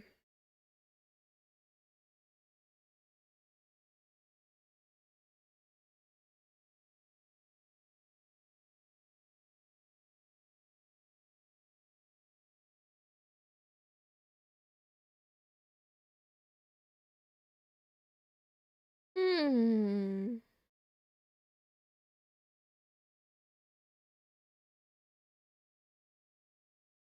In the VIP Lounge example, you can see to the left of each file string a string of characters that starts with a dash, which can also be a D to indicate a directory. Then 9 more characters consisting of R, read, W, write and delete, X, execute, and hyphen, permission not granted. Where a letter exists, that access type is granted. Where the dash exists, that permission is not granted. After the string of D, R, S, W, S, X, S, and dashes in the first item in the list, you can see Acme Air VIP. Wow, wow, wow, wow. So that's not S. I read that wrong. D, R's. I don't know what they're trying to say. I think they're trying to make it plural. It just looks weird. These two strings represent the user and group assigned to the file or directory. In this case, the name of the user is Acme Air. The name of the group is VIP. Wow, wow, wow, wow, wow. The following chart shows what each part of the permission represents. Each of the first 10 characters can be replaced with a dash to show that access level is not granted, or in the case of D, that the object in question is not a directory. Let's take a look at the diagram to make this a bit easier to understand. So the first is D, that's a letter, a directory or not. Read, user, read, no. Yeah, user, read, write, execute. Group, read, write, execute. Other, read, write, execute. The name of the user, the name of the group. Okay, so I guess I'm in a group called Meow. Hi, Savvy. Now that we understand how permissions are laid out, we can interpret the output of the lslh command we ran previously. If you look at the first item displayed, the period directory, also VIP Lounge, we can gather the following. D is a directory. User has read, write, execute access. Its group has read, write, and execute access. Has no access. The user named Acme Air has been assigned to it. The group called VIP has been assigned to it. So yeah, that's for the meow meow meow for the VIP lounge folder. No other. The group VIP has read and execute.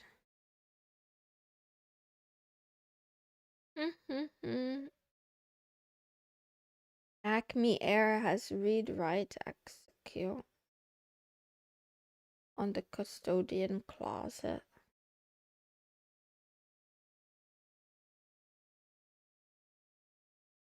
Meow meow meow meow meow. Meow meow meow meow meow. Meow meow meow meow meow. Meow meow meow meow meow. The directory's default permissions allow files to be read or executed by the user Acme Air or any member of the VIP group, but nobody else has access.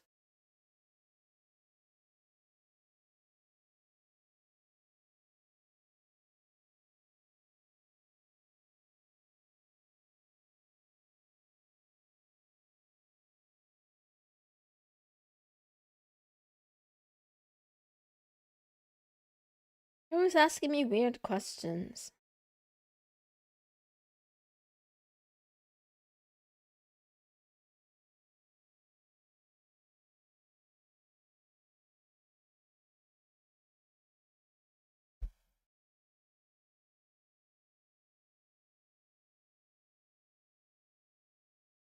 Meow, meow, meow, meow, meow.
Meow, meow, meow.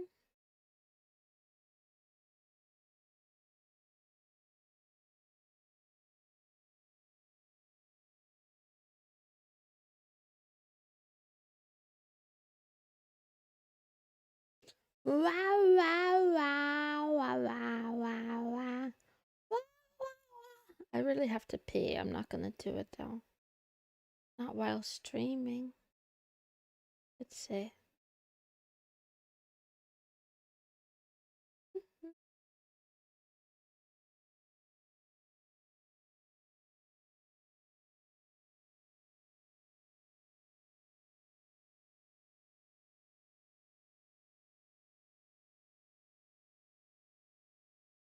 Uh-huh.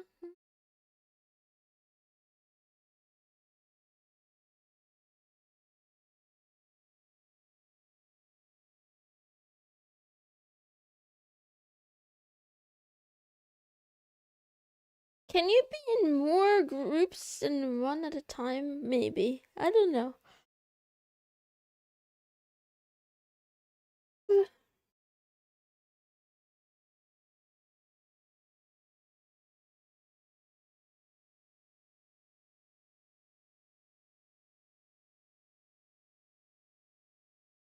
So then the topmost group, how does it? Meow, meow.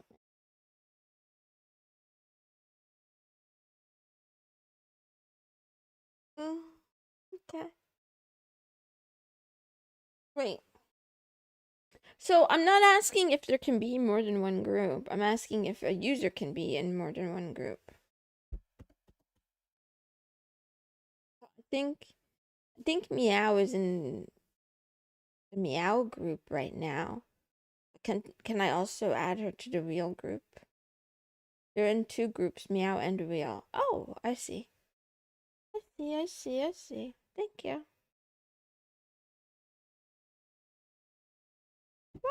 Wah, wah, wah, wah, wah, wah, wah, wah.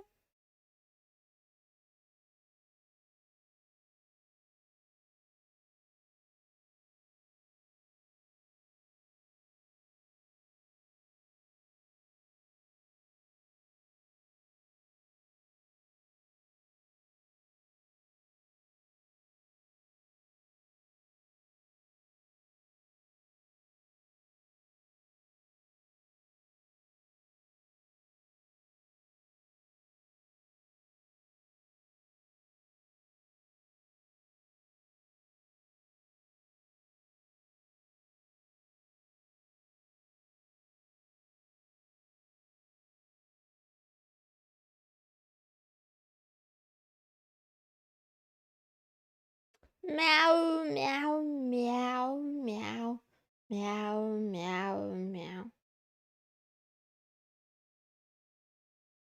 I'm falling in, I'm falling in, I'm falling in. Note that the permissions for the parent directory are a little different. In particular, the group permissions are for the group called public, and other permissions allow reading and executing by anybody.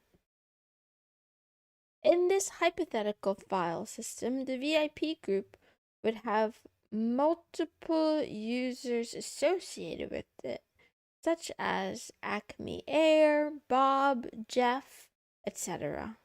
Let's pretend. What about Maple? They forgot Maple. Let's pretend that the following users exist and belong to the groups listed beneath them. We'll be talking about groups more in a later section.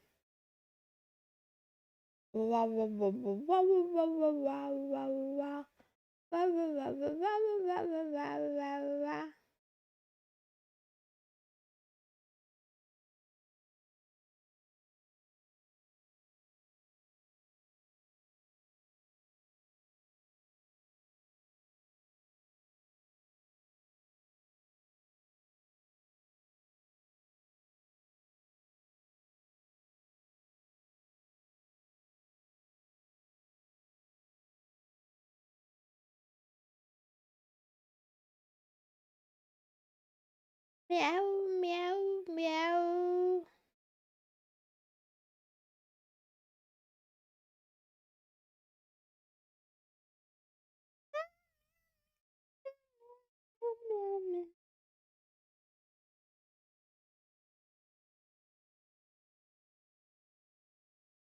In this scenario, wah wah wah, wah wah wah. Groups, meow, meow wheel.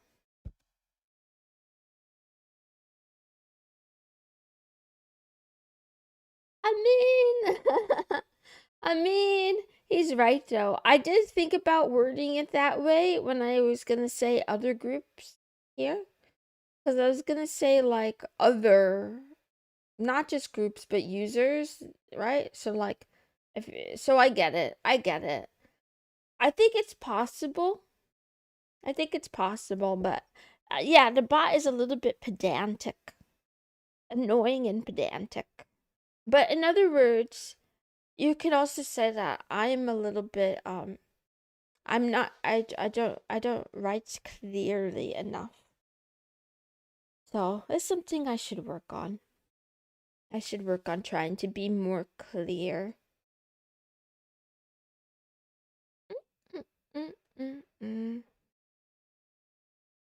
Anyone that belongs to the VIP group would have group access to anything that has read permission set for VIP group.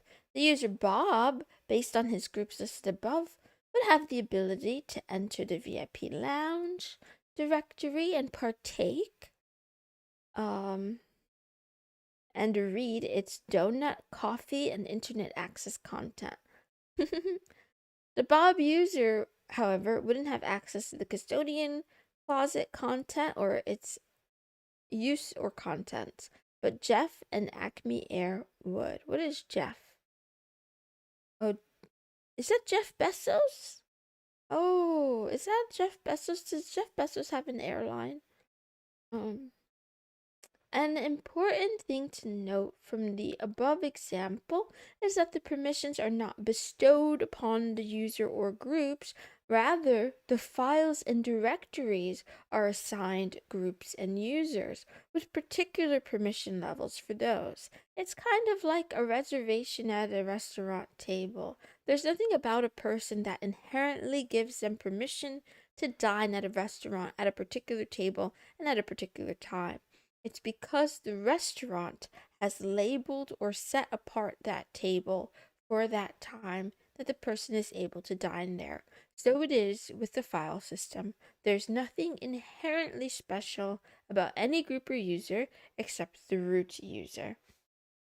A user's privileges are defined by the files and directories themselves.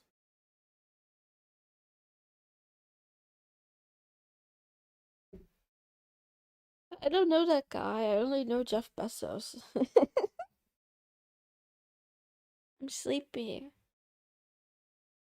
Why might a system need both group and user permissions for files and directories?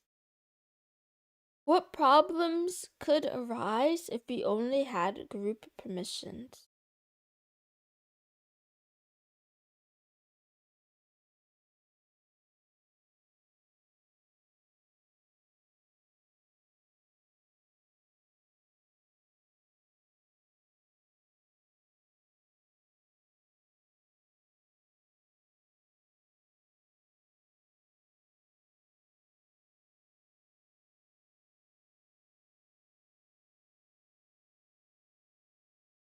That's not true. Meow, meow, meow, meow, wow, wow, wow, wow, wow, wow, wow, wow.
Meow, meow.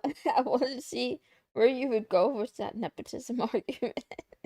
No, no, no, no, no, no. Mm.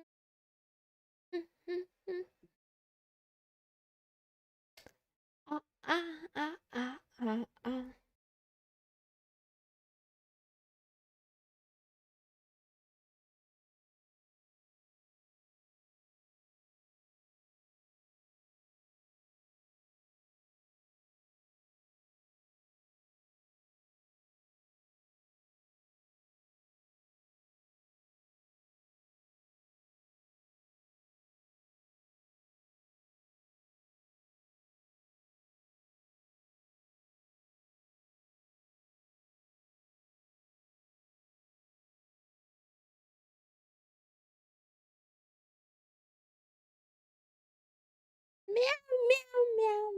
meow.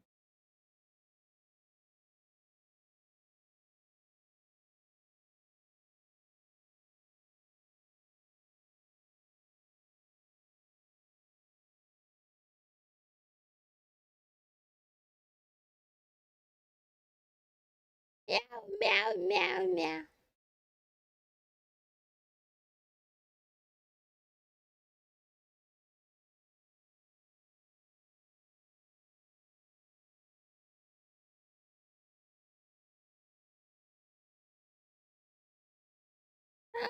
I don't know how to answer this question. I was just thinking about Discord. Not just Discord. Honestly, all of the things, all of the content. Cause like, what happens when mods go rogue? I guess I could talk about the Reddit mod, nearly getting scammed and getting everybody scammed. Meow, meow, meow.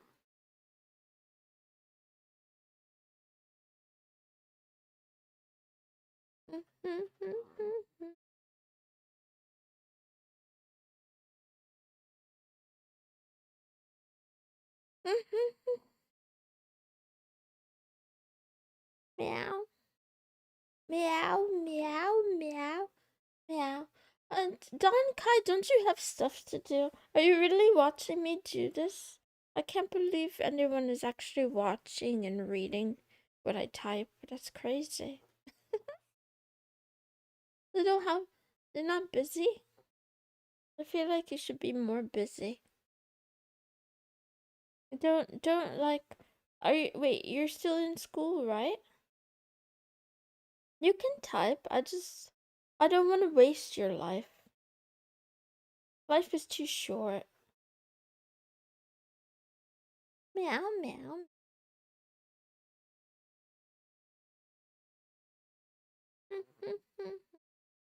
Have an exam next week about operating systems. Okay, good luck, good luck. Oh, very cool. Awesome. Aren't you busy with work? Is somewhat relevant. Haha. You should study, get good grades, or else. If you don't get good grades, you can't watch my stream anymore. Those are the rules. You better ace that. You better ace that exam, or I'll ban you.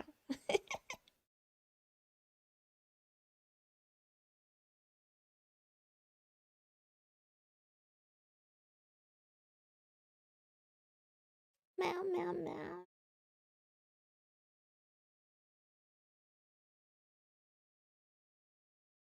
Meow, meow, meow.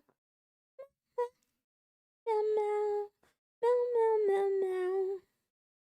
Meow, meow. Meow, meow. Meow, meow. Meow, meow.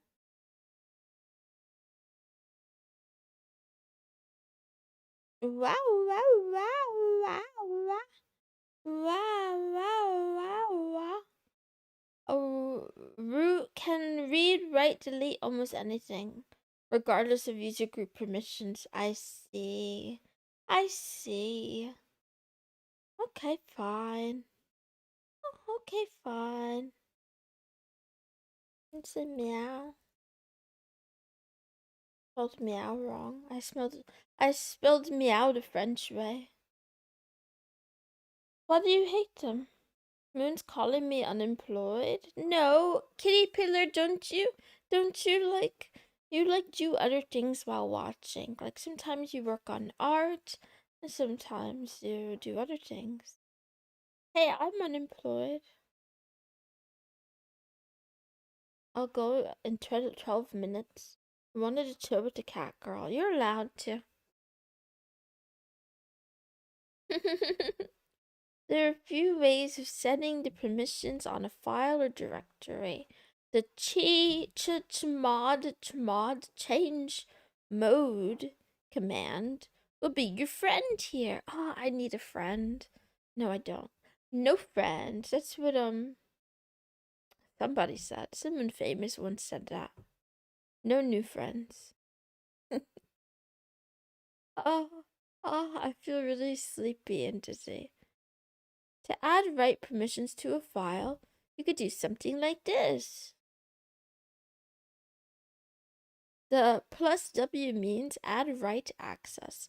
If you want to get more granular in how you set permissions on a file or directory, you can prefix the permissions with U, G, O, or A, which stands for user, group, other, all.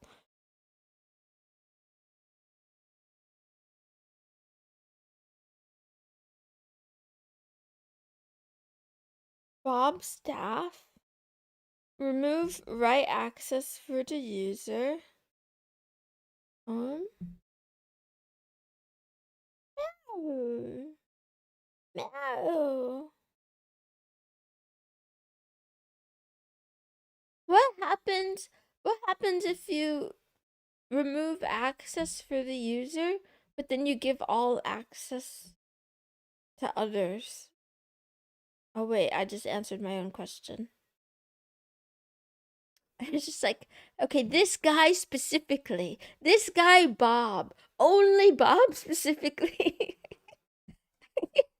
can't use the custodian's closet. Friends are the things that you get from My Little Pony. They're in there. They're the ponies that you meet along the way.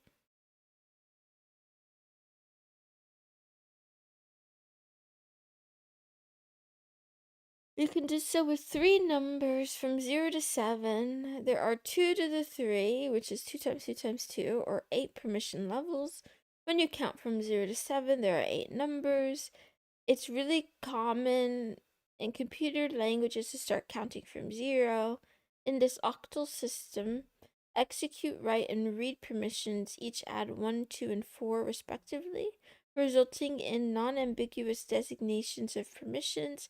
In short, here are the different combinations of permissions based on the octal mask. The following table shows what access level each number represents. 0. No permissions granted. 1. Can execute. 2. Can write. 3. Can write and execute. 4. Can read. Can read and execute. Can read and write. Can read and write and execute. If you combine the permissions from the table above, one each for owner, group, and other, you can define the whole set of permissions for a file directory. Change mode 777 test. Change mode 000.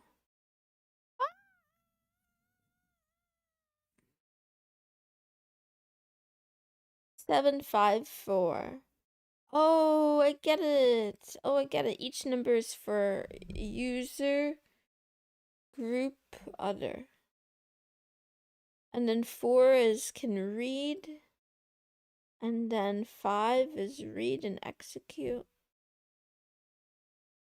And 7 is all. Yeah, I've used this before, but I didn't understand that this is what it meant. Okay. In order to change the permissions, you must be its owner, root, or use sudo.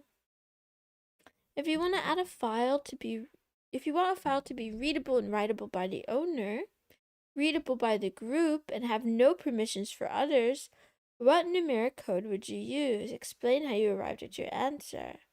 Readable and writable by the owner. I already forgot. Execute is 1, write, read is 2, 2 and 4. 1, 2, 4. So meow, meow, meow, meow, meow, meow, meow.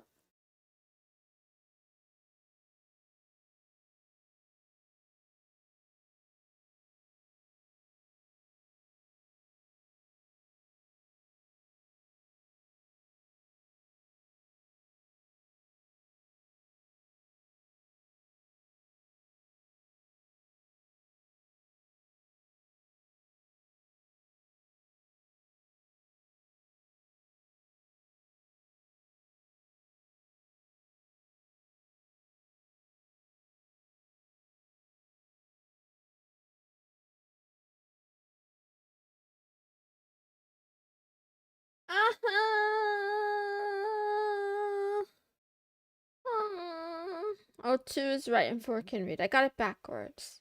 Why is why is why is read higher than right? And why is oh wait, that's interesting to me. Anyway, execute right read.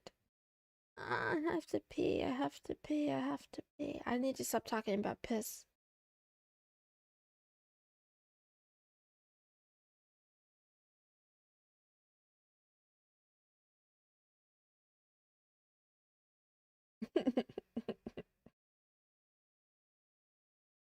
Wait, wait, wait, stop. Wait, I was just kidding.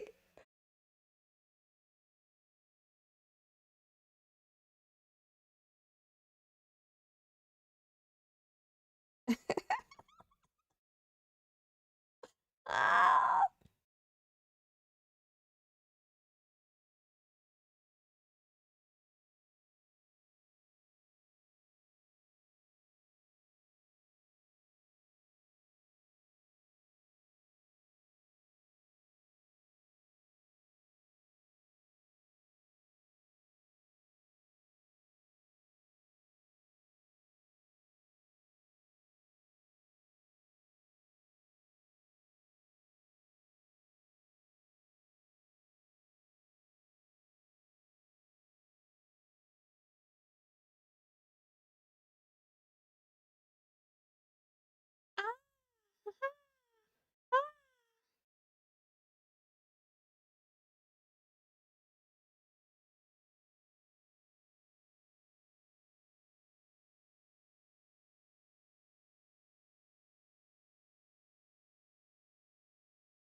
I appreciate the bribe policy.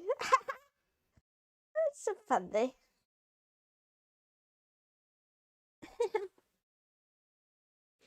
I have to say goodbye to you now because I need to go AFK.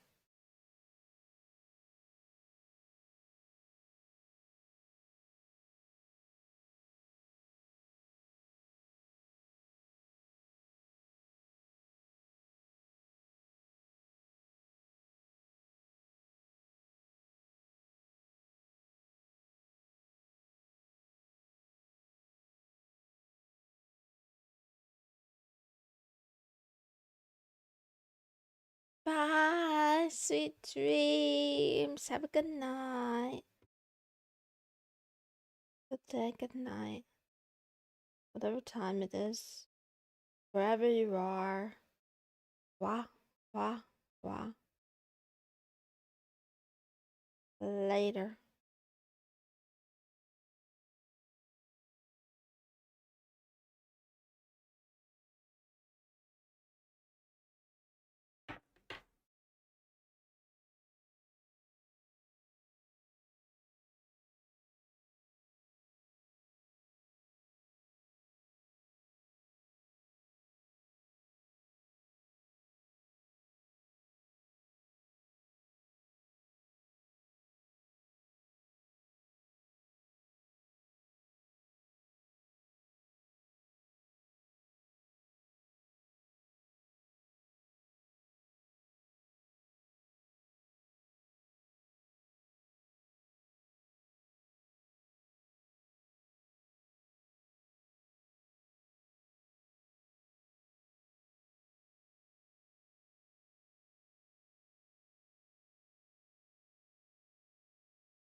We know that a user and a group are assigned to all files and directories in Linux and Unix systems, and it's pretty obvious that if your user is assigned to a file, you will have the ability to read, write, or execute the file according to the access types granted. But how do groups work? Users can belong to multiple groups, and groups can have multiple users. Users will have access to files and directories based on the groups to which the user belongs. So in our LSLAH example above, the file named donut can be read or consumed by any user in the VIP group. To determine if your user is part of a certain group, use the groups command. In the above example, the Ubuntu user is part of several groups, that the first being a group of the same name, root user and sudo. Oh, my brain hurts actually. In Unix and Linux systems, there's a special user called root. The root is a super user. It can read, write, and delete any file. If the Acme Air user is like an airline company, then the root user is basically a god. Because the root user has so much power, it is a common recommendation to not log in as root and to only run commands with root when necessary. If you are logged in as a non-root user and know the root user's password, you could switch to the root user account at any time with the following command. I don't think I remember though.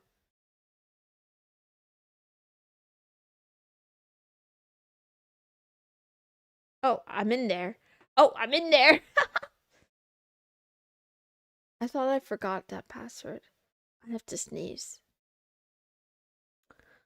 If you put in the above command, you'll be required to put in the root user's password. You may not have root access if you're using a managed server environment. Depending on your local configuration, account privileges, and when you last used sudo, you may not be asked for your password. It's not an error if you aren't asked for your password. Although the root user can read, write, and delete almost any file, it cannot execute just any file. As mentioned in the chapter Files, Directories, and Executables, a file can only be executed if it has the execute permission granted. In the case of the root user, it doesn't matter who the permission is granted to. As long as it's granted to the user, the group, or other, root can execute it. Sudo. While you will be able to log in as root directly in some scenarios, it's more common to use the sudo command to perform actions that require root privileges. You can think of it as borrowing the godlike powers of the root user for a moment. The sudo command allows you to do something as a super user. When you use this command, you will usually be required to input a password, but instead of the root user's password, you'll be putting in your own password. The following is an example of a command that requires root privileges, but that can be run using sudo. Don't run this unless you want your computer to reboot. Let's do it. First, let's log out. Oh wait. Oh no, I'm still in. Wait, I'm still in meow. Sudo. Well, let's. Do I even need that? Can I just reboot? I could just reboot. I don't even need permission. Well, whatever. Why use sudo instead of logging in as root? Well, there's several reasons, including the following. The server administrator wants you to have root access for some commands and or directories, but not for everything. In this case, the administrator will set up sudo to have restrictions or allow listed commands. Running commands while logged in as root can be dangerous. Using a non-root user makes it obvious when you are running a command that requires root privileges, because you have to prefix your command with sudo. But I feel like the dangerous part of this on Linux is that you could start just running, like always using sudo without thinking about it, and then that kind of defeats the purpose of it being like a protective barrier. It provides a detailed audit trail so a system administrator can track what commands individuals used on system files. Sudo uses a ticketing system where you put in your password once, Then you don't have to until you have it run any sudo commands for 5 minutes or longer. This adds security to your command line session, preventing others from gaining root access if you leave your terminal open on accident. This actually is useful. I didn't know about the 5-minute cooldown. I did notice that like sometimes I need to put in my password after a while, but I didn't know how long a while was. If you're the only person using a personal computer, why might it still be a bad idea to always use the root account instead of a regular user account? Um,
meow, meow, meow.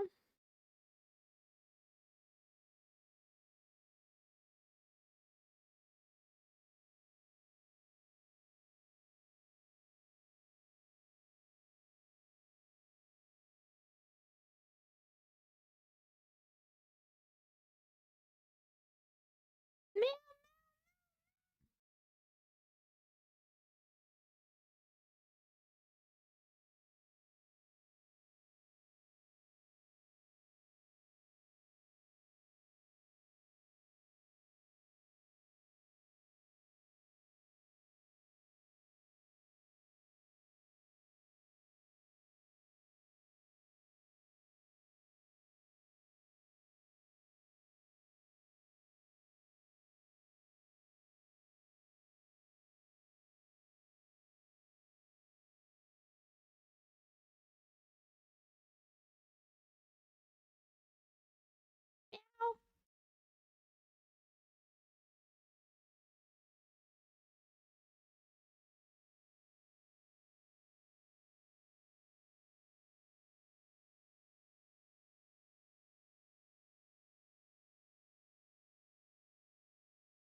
Wow, wow, wow, wow, wow, wow, wow, wow.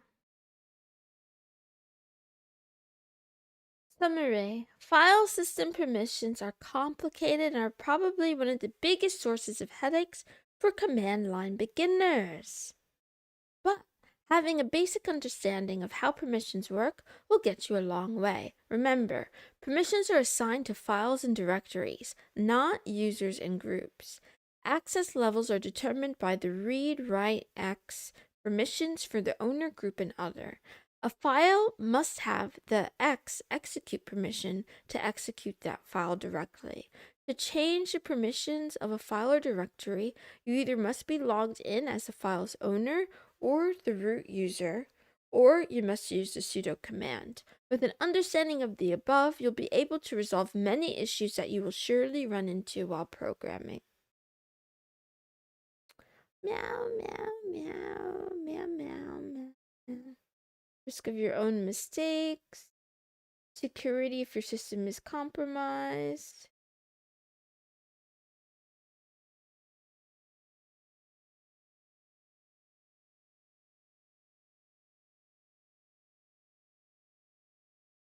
An audit trail.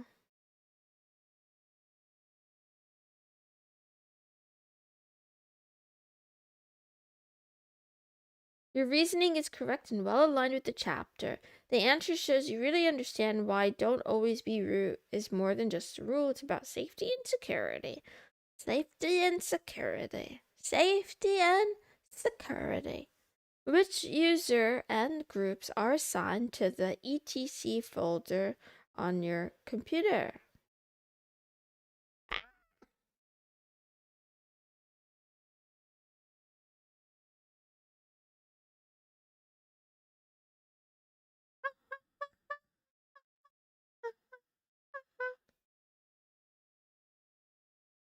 LS, LAH,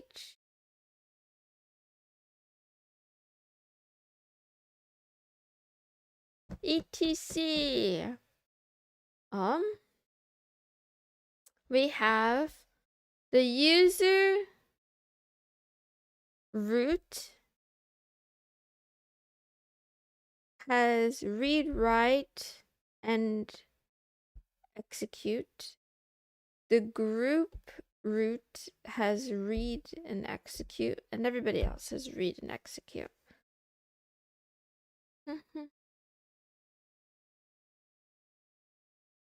Meow, meow, meow.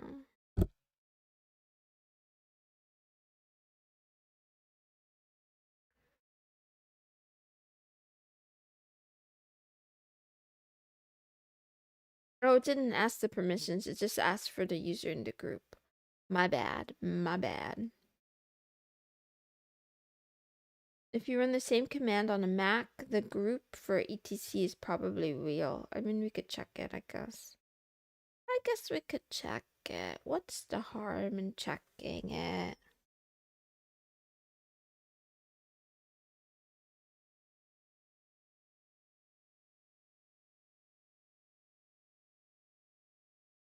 Whoa, whoa, whoa, whoa, whoa.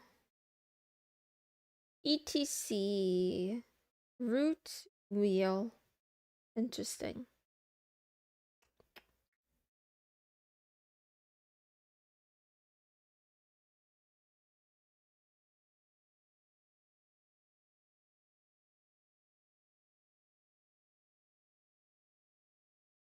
Which user and group are assigned to the home folder?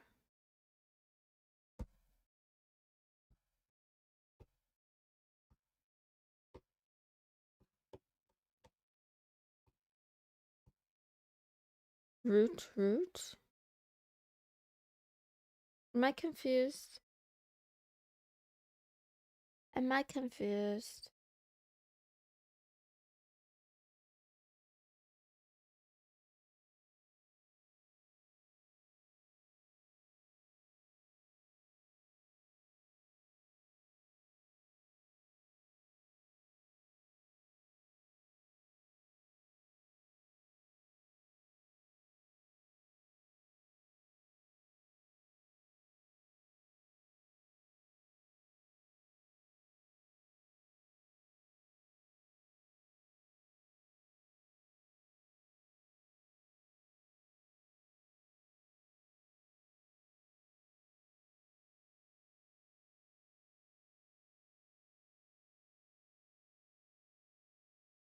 Meow, meow, meow, meow, meow.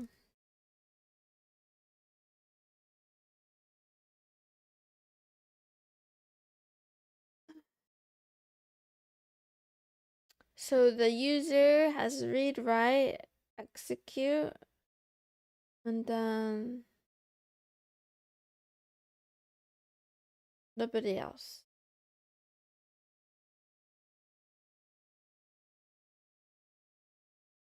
If you type lsla home, you'll see a list of files or directories in your home folder. It will also show a directory called dot dot and one called dot. Remember that a single dot refers to the current directory, and then you should be its owner. The group will either be the same name as your user, staff, or staff if you're on a Mac. Wait, let's see. Let's try that again. Let's do this. lsla home. Okay, we get the current folder is meow meow. The parent is root root. And then on Mac.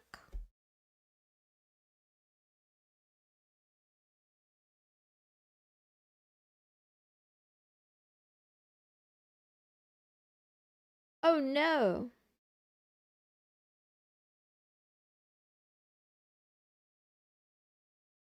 Maple staff. You could also type lsla home to list all the files and directories in the home Linux or user's Mac directory. The folder that's named the same as your username is your home directory.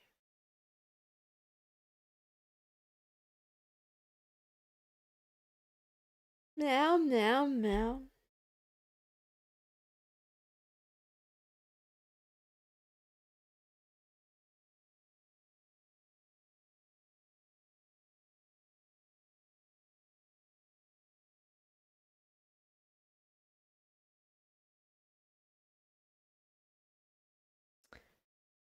What are Mary's permissions for the napkins file in the following outputs?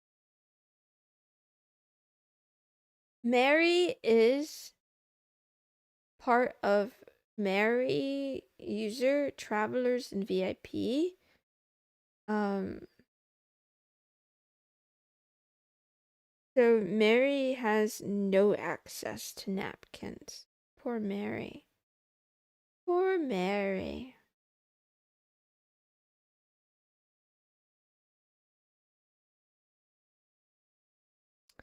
What are Mary's permissions to the donuts file? She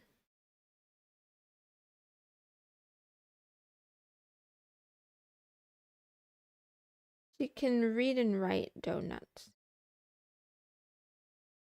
but she can't execute donuts. What is her permission to the laptop file?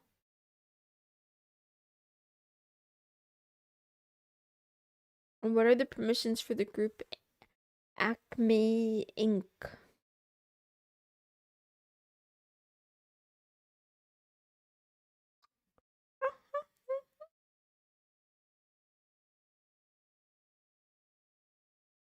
So Mary has read and execute permissions, but not write. And the group Acme Inc. has read, write, and execute permissions. Meow, meow, meow.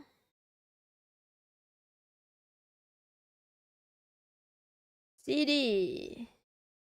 Sudo, su.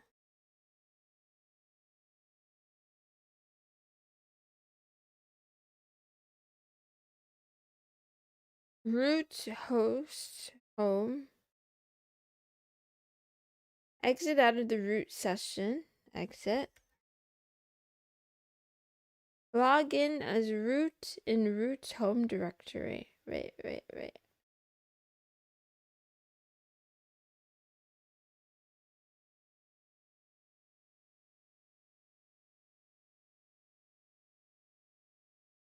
Oh, I didn't need password again because I'm already in. And then exit.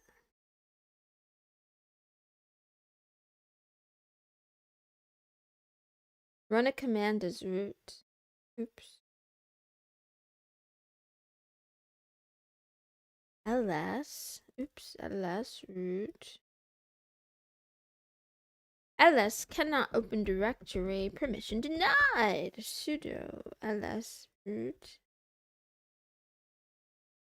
And we're in. Wait. But it didn't work. Wait.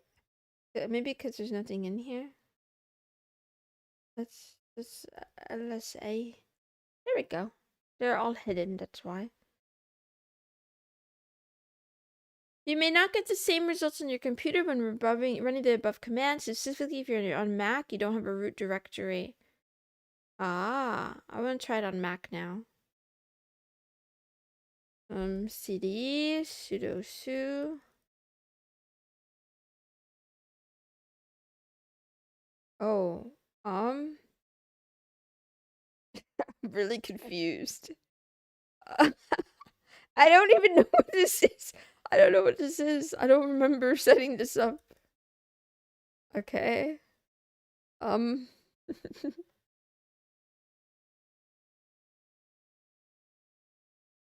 Okay, this worked.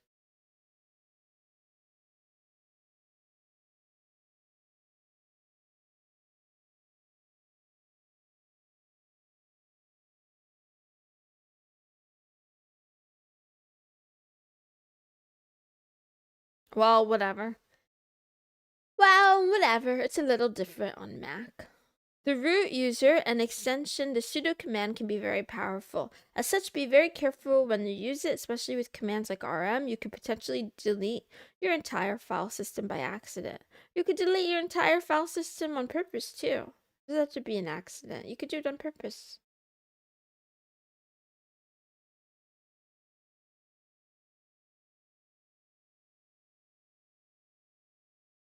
This is the last section, I'm pretty sure. Changing context in terminal.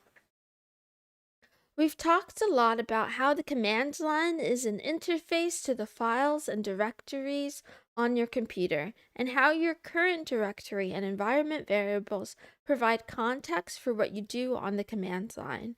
There are some commands that you'll use on the command line that will completely change the context of the command line. In fact, these commands provide entirely new tools that can help you to interface more directly with files, to query databases, to experiment with scripting languages such as Python, Ruby, and JavaScript, or to otherwise manage your system. The following are the types of commands that change the context of the command line and provide new ways to interface with your computer. Database management commands: MySQL, PSQL, Redis client, Mongo. Text editors: Vim, Pico, Nano, Emacs. REPLs, read, evaluate, print loops, which are basically interactive scripting consoles like Python, Herb, Node, PHP-A. System monitoring with top and htop. Reading files or manuals, man, less, more. Windows session handling with Biobu, Screen, and Tmux, Biobu. Each of the commands above provide an entirely new interface. Once you enter that interface, though, you'll have to exit out of it, usually by typing exit to get back to the normal command line. One very useful command that takes over the CLI display is top. When you run top, it takes over all of the available screen real estate and refreshes every few seconds. So let's try that one.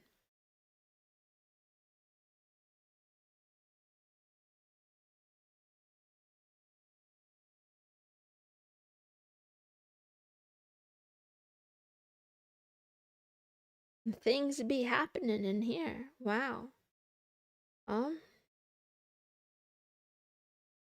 The display and available commands have varied considerably over time. They vary from OS to OS, often by version.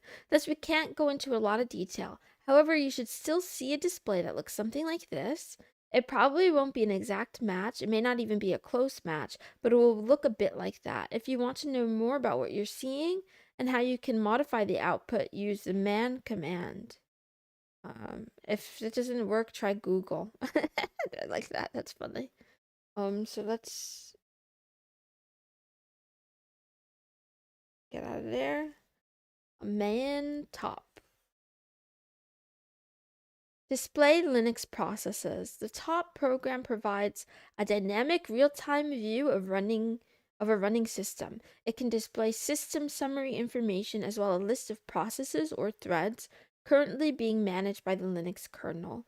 The types of system summary information shown and the types, order, and size of the information displayed for processes are all user configurable, and that configuration can be made persistent across restarts. The program provides a limited interactive interface for process manipulation as well as much more extensive interface for personal configuration, encompassing every aspect of its operation. And while top is referred to throughout this document, you are free to name the program anything you wish. That new name, possibly an alias, will then be reflected on top's display and used when reading and writing a configuration file. OMG. That's so fun. I can rename it. How do I rename it?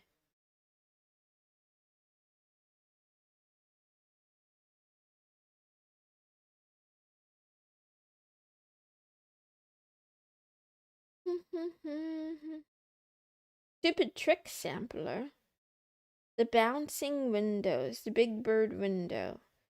The old switcheroo.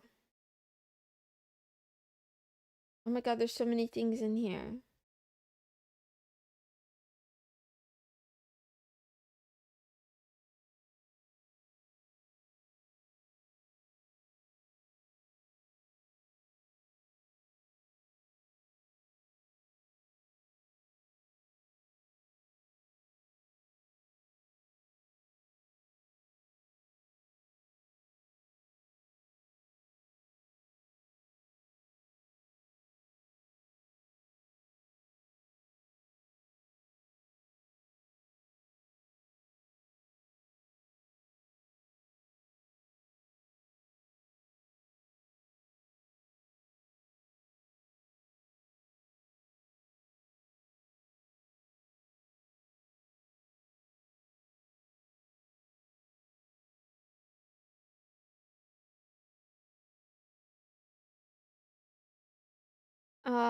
Type Q to exit. On Mac, you can also use Activity Monitor app to see similar information in the GUI.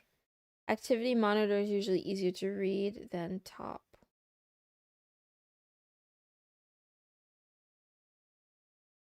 Wow, wow, wow.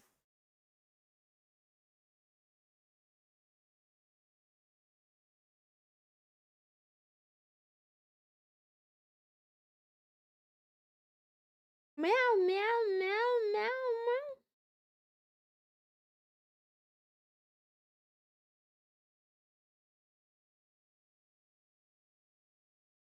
The MySQL command, which is used to connect to and interface with MySQL server, also takes over the command line interface. As you can see in the example below, once you've connected to a server, you'll see a new prompt. This will only work if you have it installed. I definitely don't have it installed in the Linux box. Pretty sure. But we could see.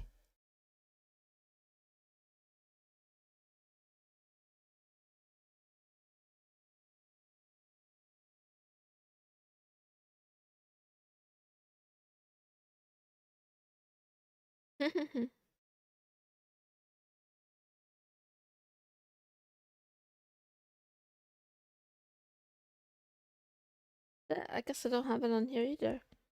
I don't really need it, so I'm not gonna get it right now.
Read, eval, print, loop.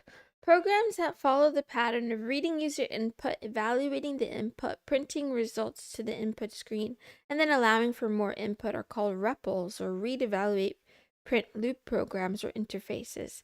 The MySQL command provides a simple REPL. The bash shell, which is another name for the command line interface that we've discussed in this book, is also a REPL. Interactive interfaces for scripting languages such as Python, Ruby, JavaScript, and Perl are commonly referred to as REPLs, even more so than database clients and command line shells.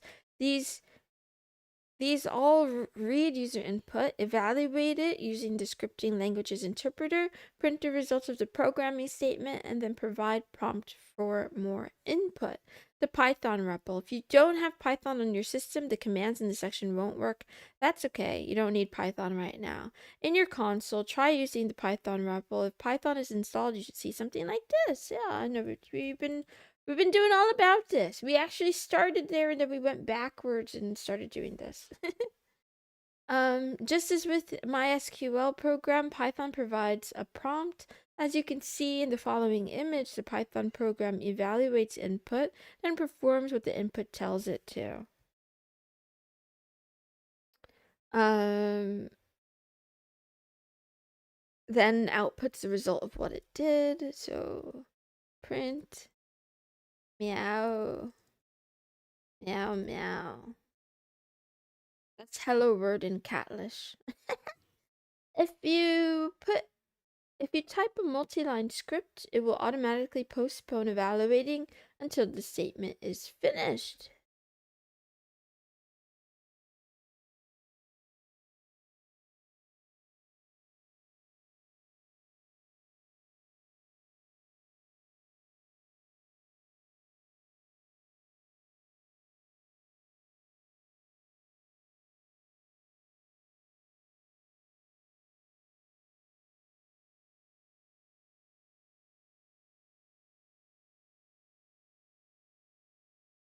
Note that you need to press return or enter on line 7. Type exit and press return or enter to leave Python. And the Ruby REPL herb. If you don't have Ruby on your system, the commands in this section won't work. That's okay. You don't need Ruby right now. I don't think I have. Oh, apparently I have herb. Wait. This version of Ruby is included in macOS for compatibility with legacy software. In future versions of macOS, the Ruby runtime will not be available by default and may require you to install additional package. I didn't know I had herb. Well, today I learned. Just as with the Python program, herb provides a prompt. As you can see, in the following image, the herb program evaluates input, then performs what the input tells it to do, then outputs the result of what it did. I'm so excited. I've never played with Ruby before. Okay, let's go. Let's go. This looks really weird. This looks so funny and weird. Puts hello world. Interesting. What the heck? What is this language? What is this? What is this interpreter? If you type a multi-line script, it will automatically postpone evaluating the input until the statement is finished. Okay, let's try this. If A equal to 2,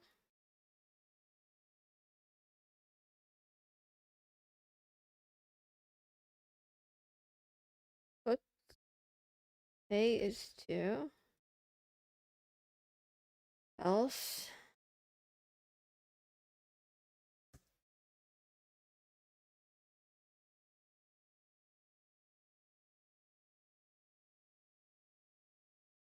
huh. Very weird. Exit to leave herb. Okay. And then Node. Man, I'm always seeing like videos about Node. But I don't know much about it. So we'll try it though. I definitely have Node. Yeah. I definitely remember having this. Because I was gonna learn JavaScript for 5 minutes. And then I got distracted. Okay, let's see. A equals 1. Console log. Meow. Meow. Also. Meow. Hello world. Undefined. If you type a multi-line piece of code, it will automatically postpone evaluating till the input statement is finished. If A 2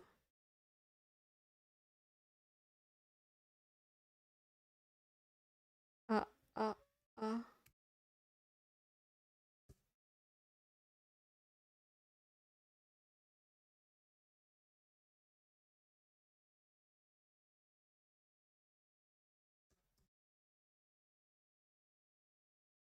oops. What wait, I messed up.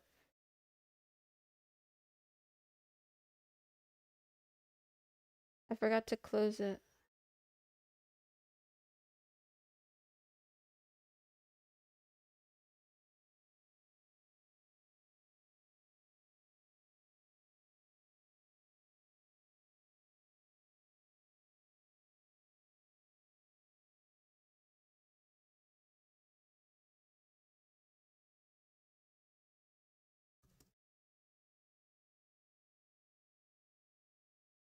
A is not 2, undefined.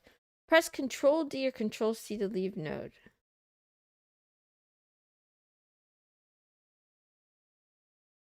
Other languages such as Haskell and PHP also provide REPLs, and also we have chicken. We have chicken. We have chicken. I forgot how to use scheme already. I do that. Unbound variable. I don't think I could do that. I don't remember how to use scheme. Man, I spent too many days. I spent too many days. I spent too many days in the trenches.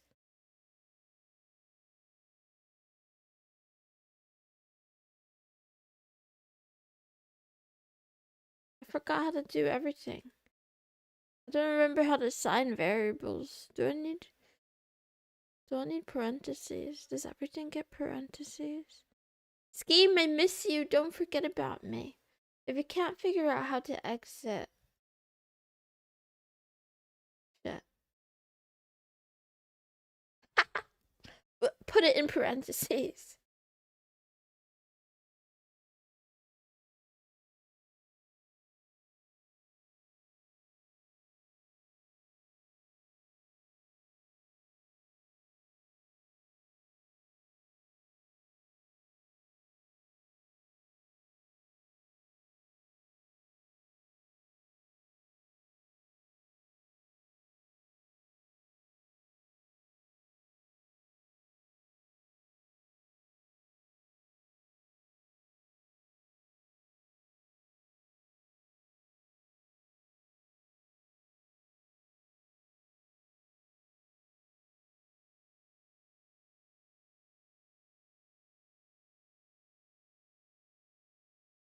Meow, wow, wow.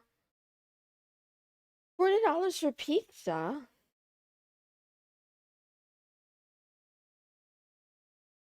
Yum. Yum. Good afternoon. Say so. Ah. Never said I don't know how to install a window manager. I just didn't do it. I just didn't do it. That doesn't mean I don't know how exactly, but I haven't done it. Always use Arch because of the fast updates for new hardware. Meow, meow, meow, meow. Thank you, Patriot. You have a good day. And your joke about unplugging the computer is a great bit of humor. It shows you understand the real answer and they're having fun with it. Yeah, I'm having a lot of fun.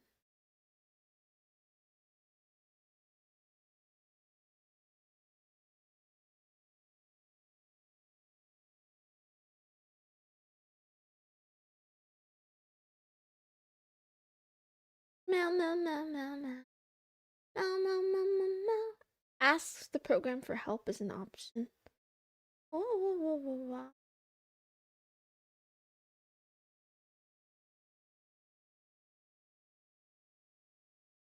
Okay, editors.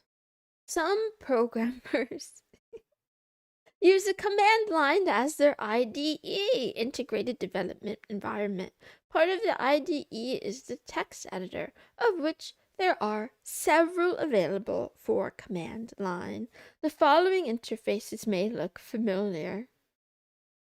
Yeah, we got Vim and Nano and what is this one? I don't know what this one is. I see it says Lisp interaction. Huh, I don't know what the last one is. I don't know what this one is. What is this? Wow, wow, wow, wow, wow. The above screenshots are all of text editors that are often used in the command line. When you see other developers working in interfaces like ones above, they are probably not in the main shell REPL and are instead using a text editor program within command line. If you start typing command line commands while in an editor, these commands may be treated as normal text or may be treated as editor commands. Watch out for that. You must exit the editor and be back in the command line to issue a command. The process of exiting is different for each of the ones mentioned above. For Vim, exit and save. For Nano, actually, I haven't really used Nano before. Control O and enter, or then Control X. Control O, right.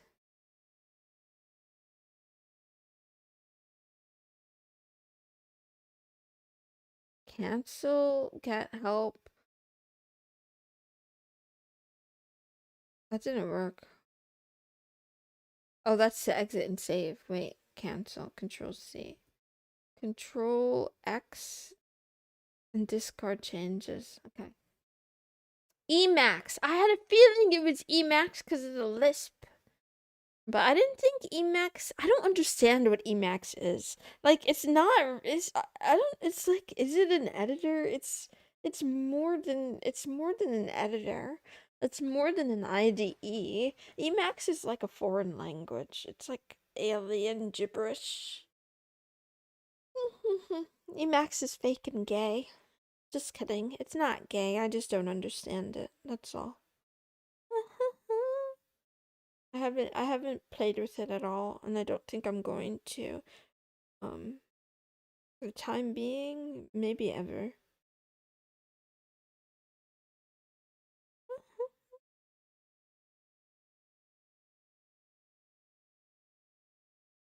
I watch a lot of videos about it though. Bash, a special interface. Sometimes you may end up in a situation where you're working in a command line within a command line.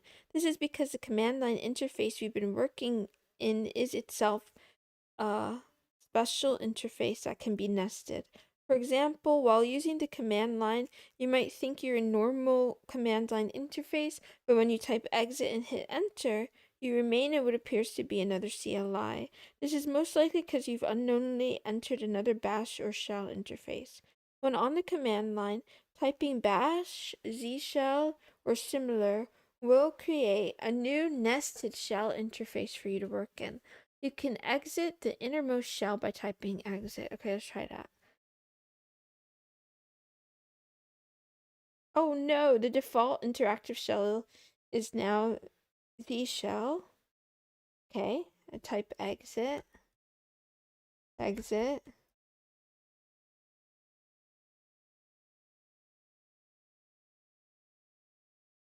You'll see something like process complete.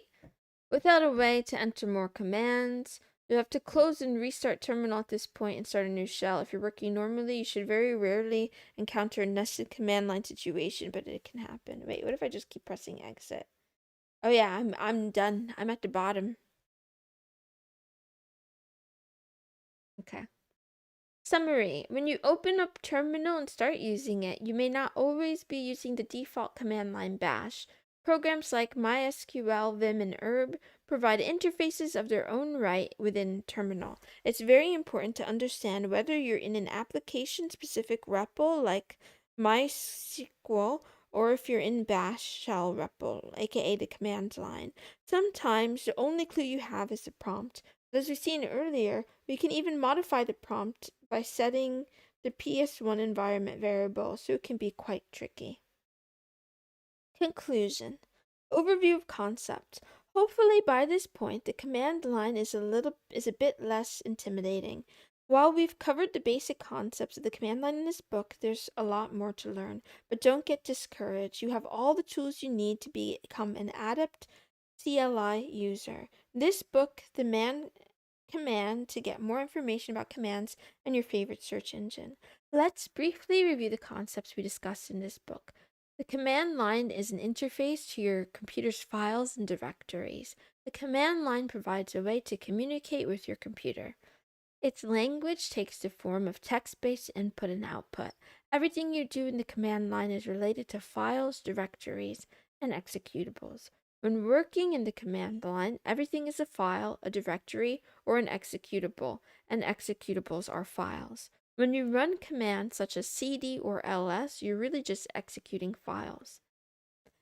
Environment variables provide context for what you do in the command line. Context for the commands you run is provided by environment variables. Your current directory, pwd, the list of directories that defines the location of executables, path, and your home directory, home, are examples of environment variables that affect the commands you run and your ability to run commands. You can change environment variables on the fly using the variable equals value pattern, or you can set them more permanently by exporting the variables in your .bash rc or .zshell rc file. Access to files, directories, and executables is determined by their read, write, and execute permissions. There are permissions for the file's user or owner, group, and other, everyone else. Another important piece of context is the user account you are currently logged in under. Each directory and each file is assigned to a user and a group, and permissions for reading, writing, and executing are granted to the user and group. Permissions are also granted to everyone else, other, which includes any user that is not the user or doesn't belong to the file's group. Some programs provide a completely new context within the command line interface, while the environment variables and your user account provide context for commands that you run while in command line interface. Some commands can temporarily take over handling all input and output. These commands allow users to interact more directly with databases, files, and scripts. They change the display and accept commands that aren't available in the regular command line interface, and commands that are available in regular CLI aren't available in these other interfaces. Some of these interfaces are called REPLs because they read input, evaluate input, print the results, and loop back to read more input. Where to go from here?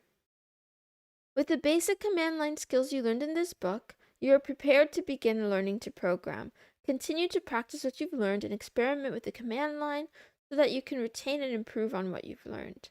The more you use command line, the easier it will get and the more powerful you will become in your ability to make your computer do your bidding. Yes!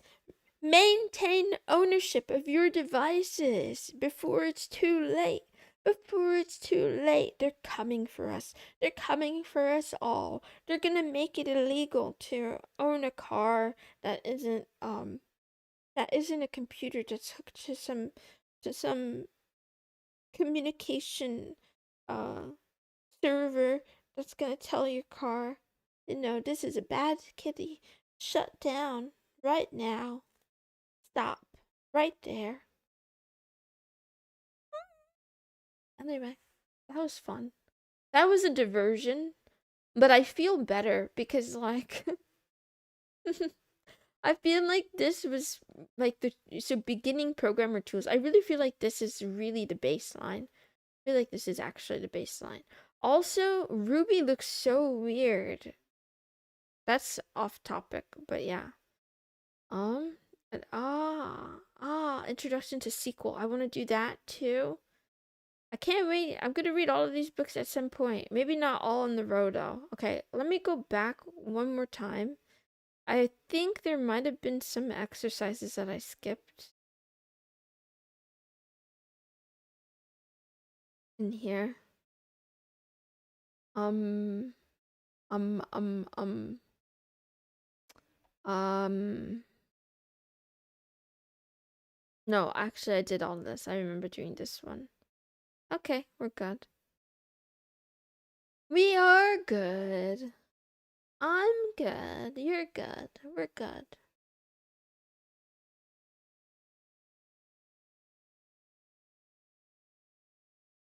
It's also super fun in the process learning how to get a VM started. I haven't done much in it other than just playing around, with the command line and stuff.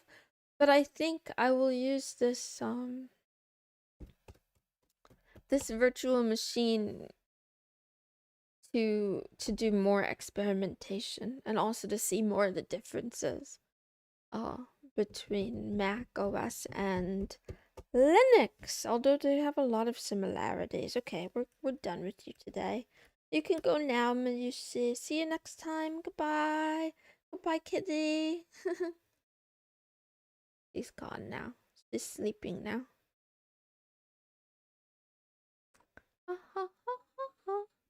Then for Python, we still have a lot to go. We were doing functions and methods when I got sidetracked, so that we still have flow control, collections and iterations, additional topics and conclusions. So let's go back to functions and methods, because I didn't finish the exercises. There were a lot of those. And then let's also, oh man, I gotta remember how Git works. Shit. Python. 3. Okay, that's like a lot of info. Let's go into the functions folder, functions and methods. Okay, let's see. Exercise 1, 2. Multiply, practice, say. Okay, 2. This is multiply, is 3.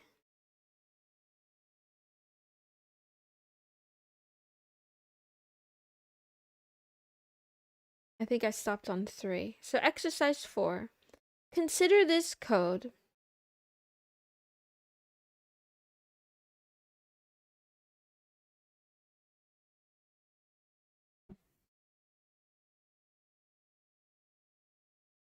Multiply numbers, number 1, number 2, number 3. Result equals number 1 times number 2 times number 3. Return result product is equal to multiply numbers 2, 3, 4. Okay. Identify the following items in that code. Function name.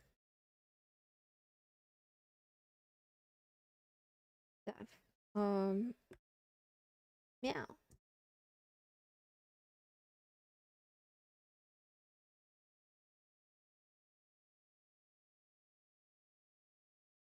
Function arguments.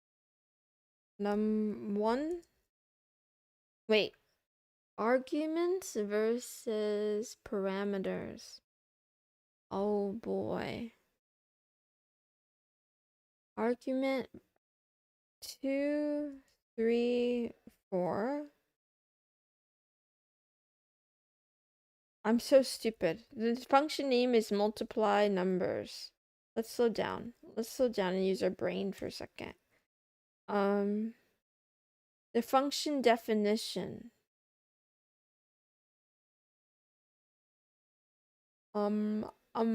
I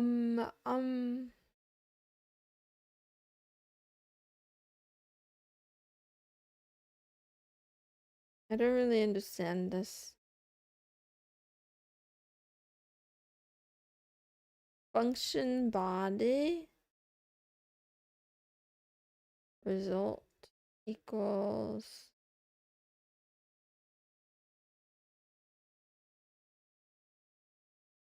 function parameters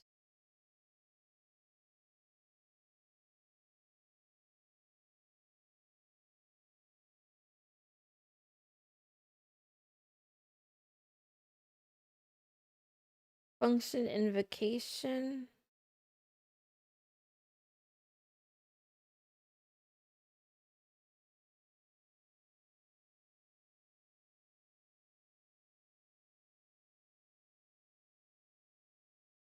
I don't know.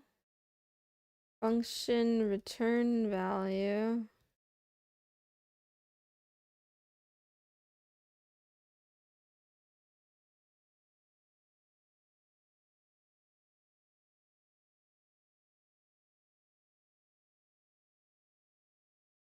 Meow, meow, meow, meow, meow, meow, meow, meow, meow, meow, meow, meow, meow, meow, meow, meow, meow.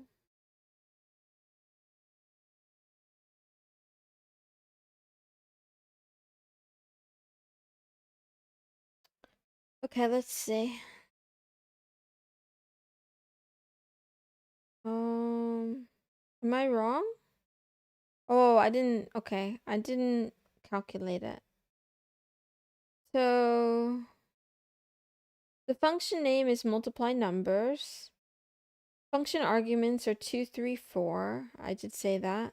Everything's on lines 1 to 3 is a definition. Okay, I just put the first line, so let's fix that.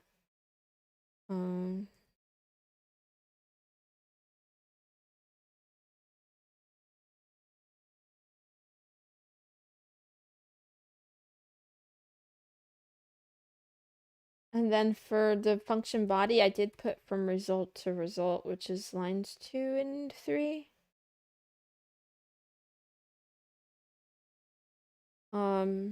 The parameters are correct. The invocation is correct.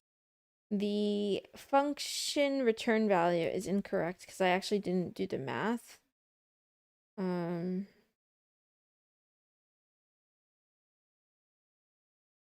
Actually, let's see if I remember how to do that.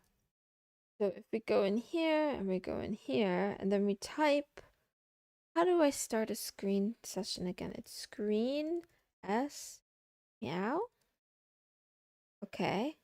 And then control A, shift A, 0.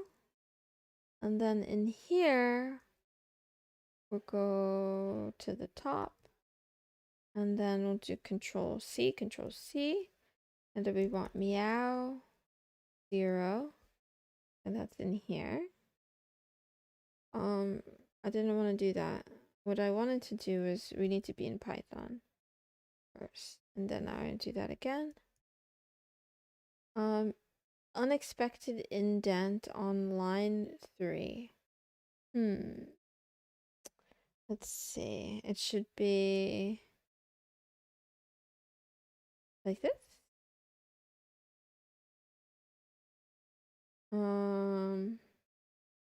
Let's see.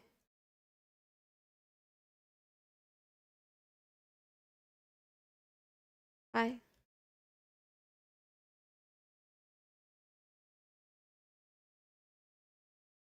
Is it?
Meow, meow. Okay, maybe that's why we don't do it this way. We do get 24 if we do it this way. Let's get out of here. Let's close this.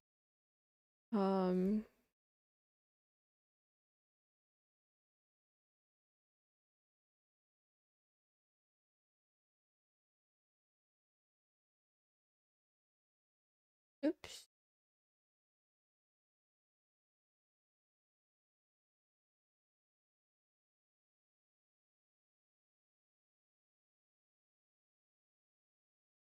Meow.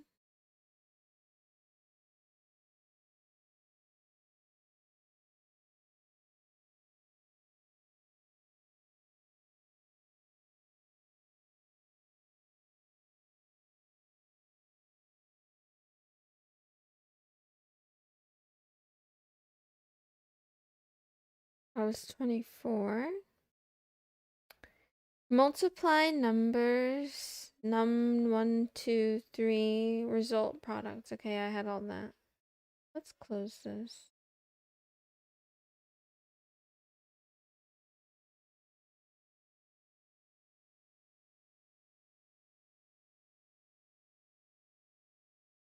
What does the following code print?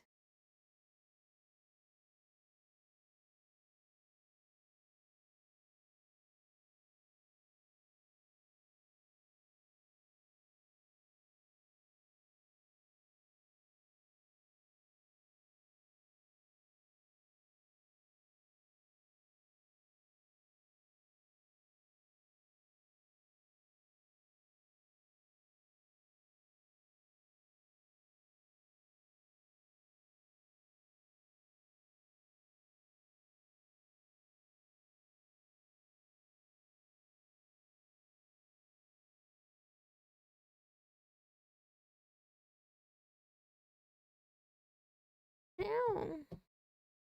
Yeah, the code doesn't print anything. This program doesn't output anything. The function returns a value of yippee, but doesn't do anything with it.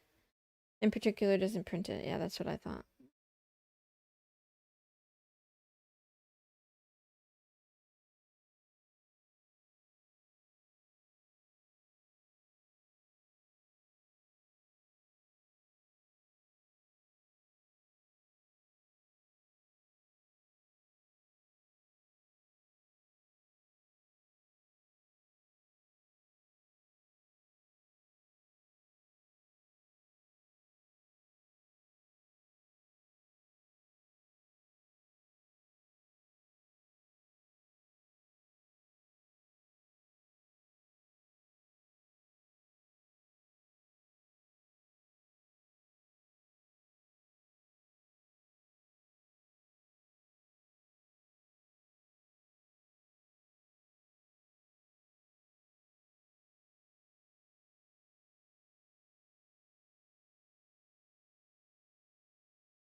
Words equals words plus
hmm.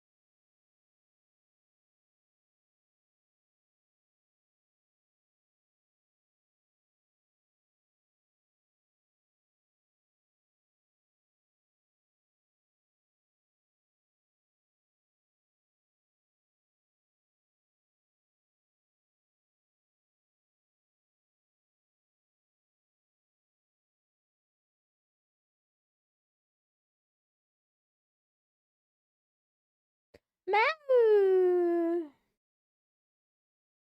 Return on line 3 terminates a function before it can print anything.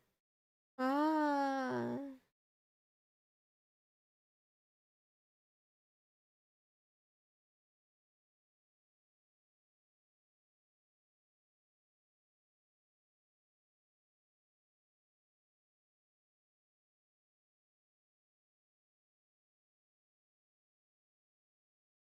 Without running the following code, what do you think it will do?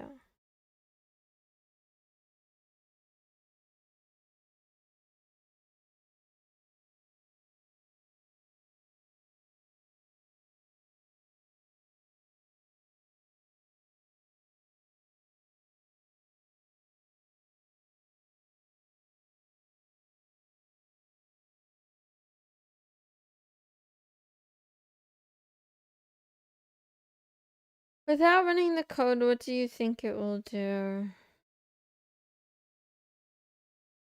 I think there will be an error because the function foo is asking for two values, two arguments.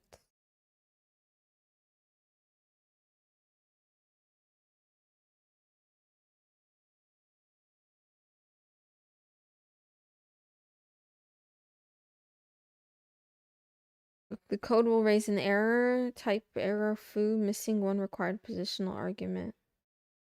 Meow. We've defined foo with two parameters. You've only passed one argument. This is an error. Yeah, that's what I thought. Okay, next one. Okay, let's do the next one. Vim exercise 8.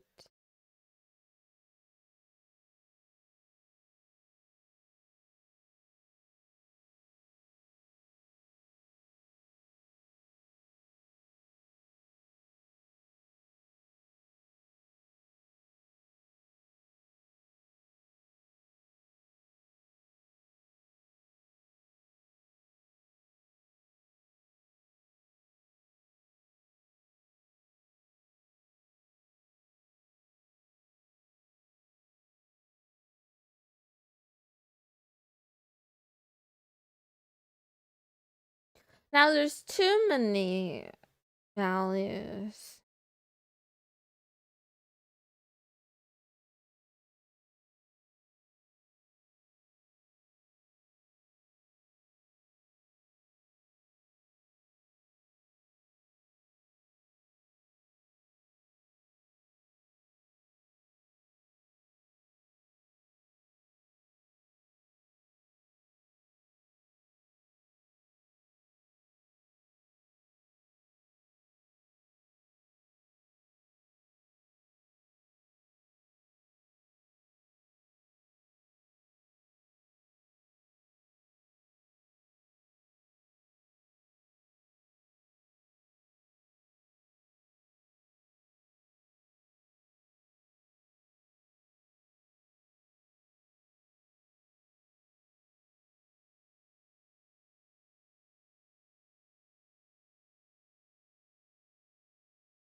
Meow.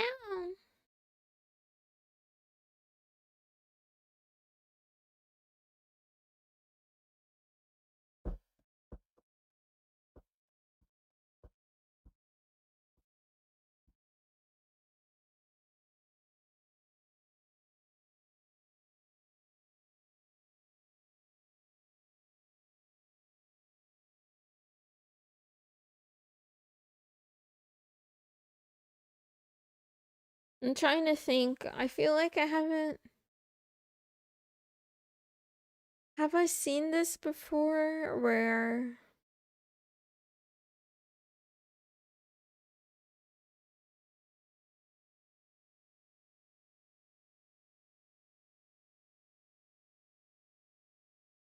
there's like a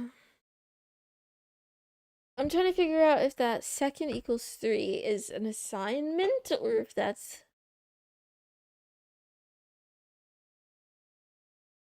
something else.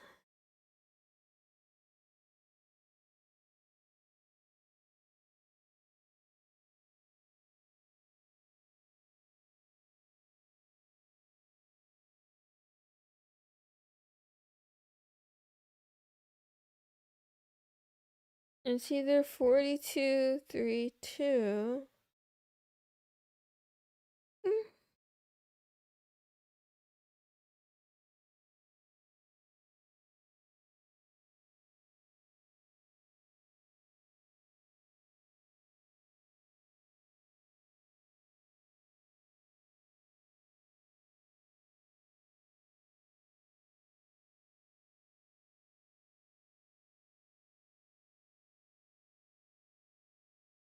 Oh, wait. Wait. I think the equal is supposed to be a default value. So if it's not provided, so it's just gonna print the...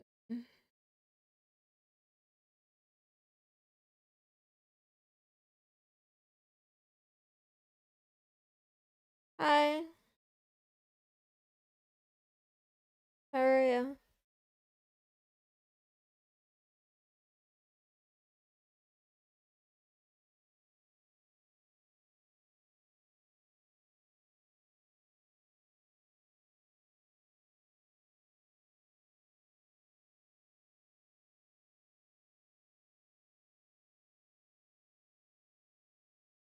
We've defined foo with 3 parameters, with second and third having default values. We've passed all 3 arguments, so Python ignores the defaults. Yeah.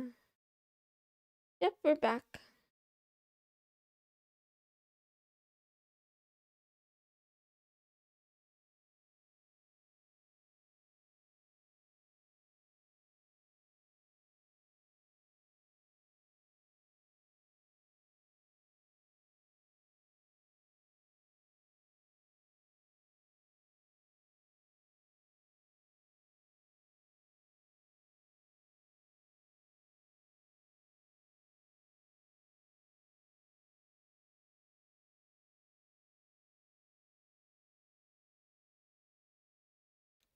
Without running the following code, what do you think it'll do?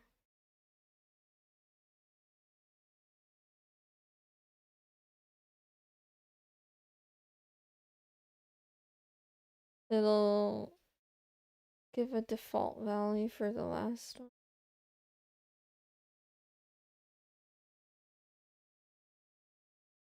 We could check 42.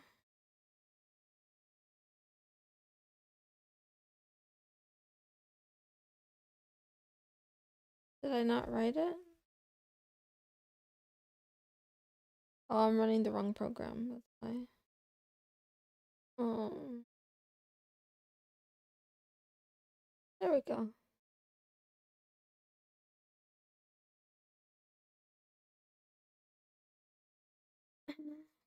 Yeah. Without running the following code, what do you think it'll do? It'll print 42, 3, 2.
I love this song.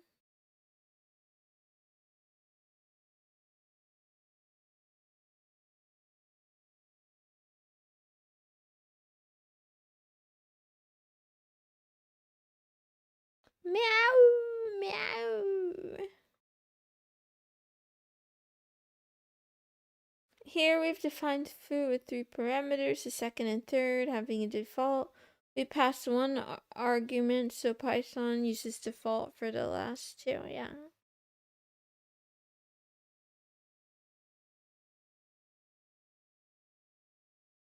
I never hacked the Pentagon. I never did that. I wouldn't do that. I don't want him to send agents to my house.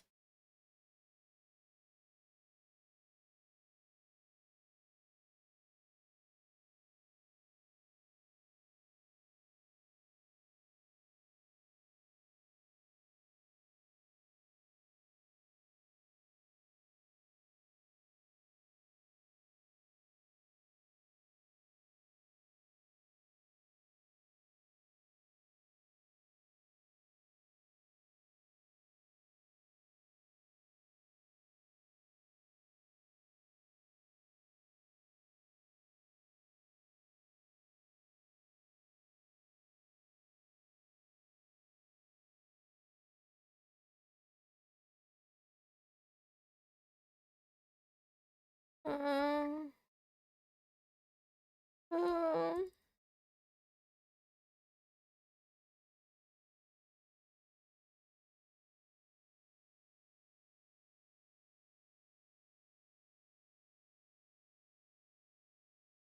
Hi, how are you? Let me think about it.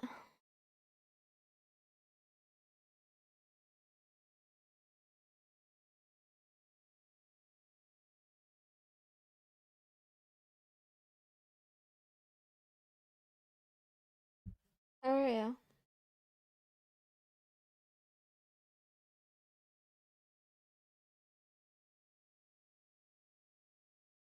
Mm.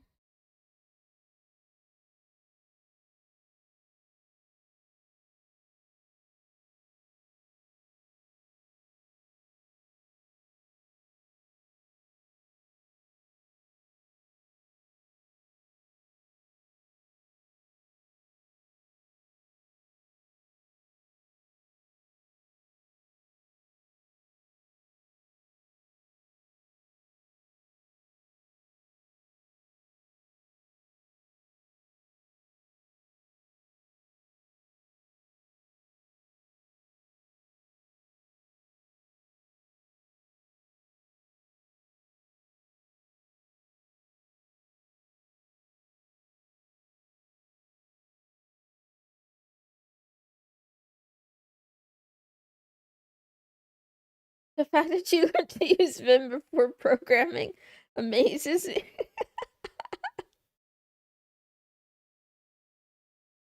That is pretty funny. That's the power of procrastination. Or you could say either the power of procrastination or the power of like true, what do you call it? Mm, a true curiosity and interest, right? I feel like it's painful sometimes to learn things that you have to learn, and then it's really fun to learn things that you don't have to learn when you're just doing it for fun. Yeah, I didn't need Vim at all, really, for anything in particular. I didn't like have to use it, but I was curious. So, I mean, that's not to say I haven't been interested in programming for a long time. I have been, but I don't know, I never did it properly. Meow, meow, meow.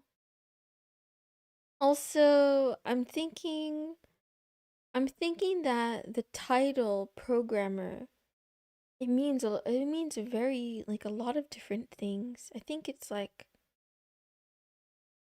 hmm, I think the spectrum from like beginner to veteran is much much wider than I imagined before. feel like there's so much learning to do. It's like magic. It's like Freeman, I tell you. Like there's so many different programmers out there with different mana levels. They have, some have only a tiny, tiny bit of mana and they call themselves a programmer. And then some of them have so much that it, like, probably, their aura would probably be at least like a football field. I wonder how big Freerun's real aura actually is. I do like the, yeah, anyway. No spoilers. Shut up now. Shut up. Okay, let's see. Yeah. Meow. Meow. It'll raise an error. Type error. Foo missing one required positional argument. First.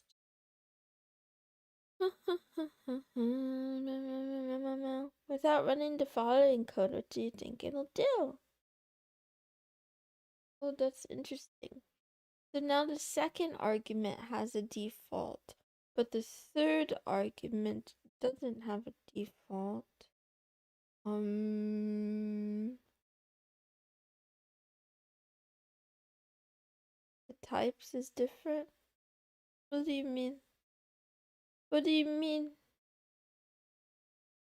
Give some examples of different types of mana. Are you saying different types of mana or different types of magic? Because the mages can specialize in all different types of magic, like certain methods or elements, or do you mean something else? Explain, explain. I want to know what you mean. What do I think it will do? I don't feel like writing this one again.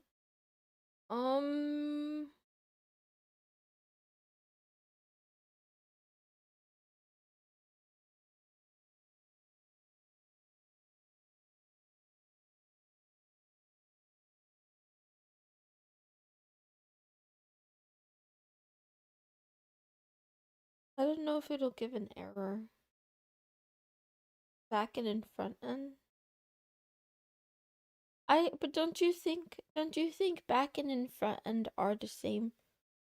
It's still mana. It's just like, how some mages are like ice wizards and then some of them use like holy magic. I think it's the same base level magic. It's just slightly different flavors of magic.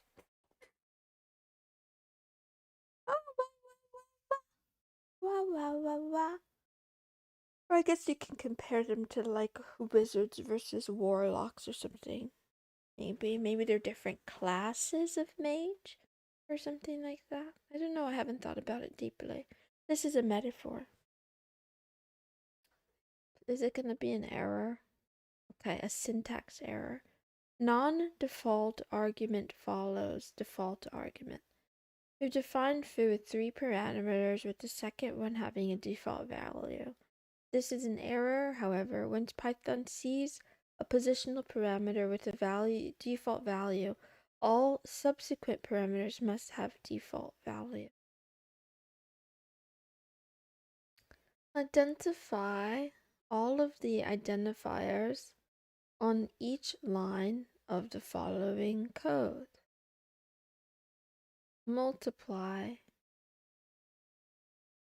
left, right, get num prompt, first number, second number, product, multiply. I think that's it.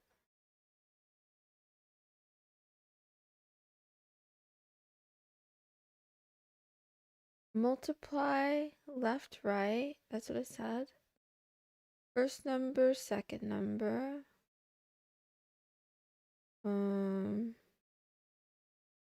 Get num prompt. I said that. I didn't include float input. Float input and print. Float input and print. Ah. I think I don't know what an identifier is again.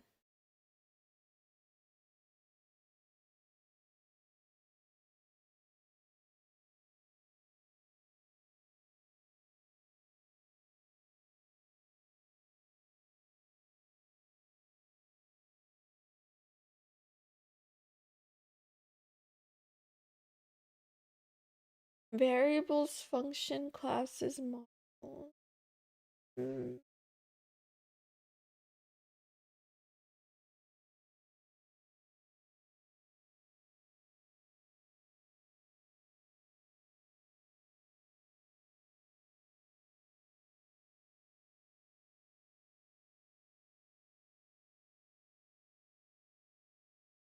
Def and return are reserved keywords in Python syntax, so they cannot be used as identifiers. In contrast, print, float, and input are just names of built-in functions and types, not reserved words. So they follow the normal rules for identifiers and can be used or even reassigned.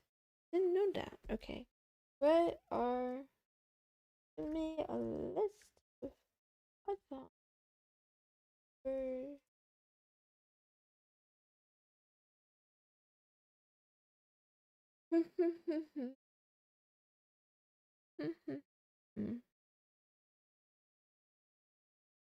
Using the code below, classify the identifiers as global, local, or built in. Shit, I'm in trouble. I'm so in trouble. For our purposes, you may assume this code is the entire program. Hi, Mrs. How are you? How are you? How are you? How are you? Okay. Multiply. Shit. Global. Get num. Also global. Left and right are local. Prompt is local. Float and input are built in. First number is global. And second number is global. Product is global.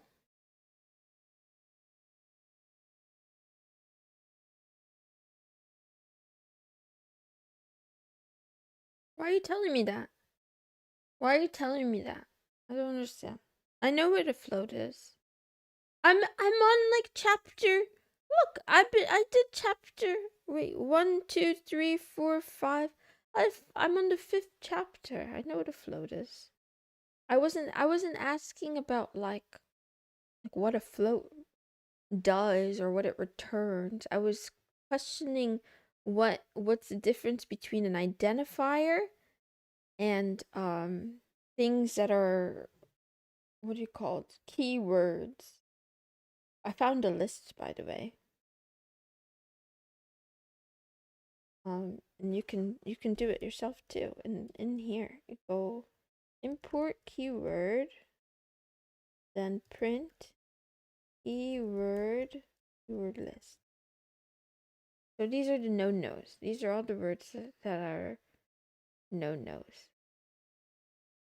It's not that they have no-nos. It's that, like, you know, I'm a meat popsicle. Spent an hour trying to excavate my GF's car. Is it dirty again? Well, today is going swimmingly. I'm learning a lot. None. False, none true. And as assert async, await, break, class, continue, def, del, elif, else, except, finally for, from, global, if, import, in, is, lambda, non-local, not, or, pass, raise, return, try, while, with, yield. Imagine what it feels like to be a Python keyword. You're special. Other words aren't built like you. You're better than the others.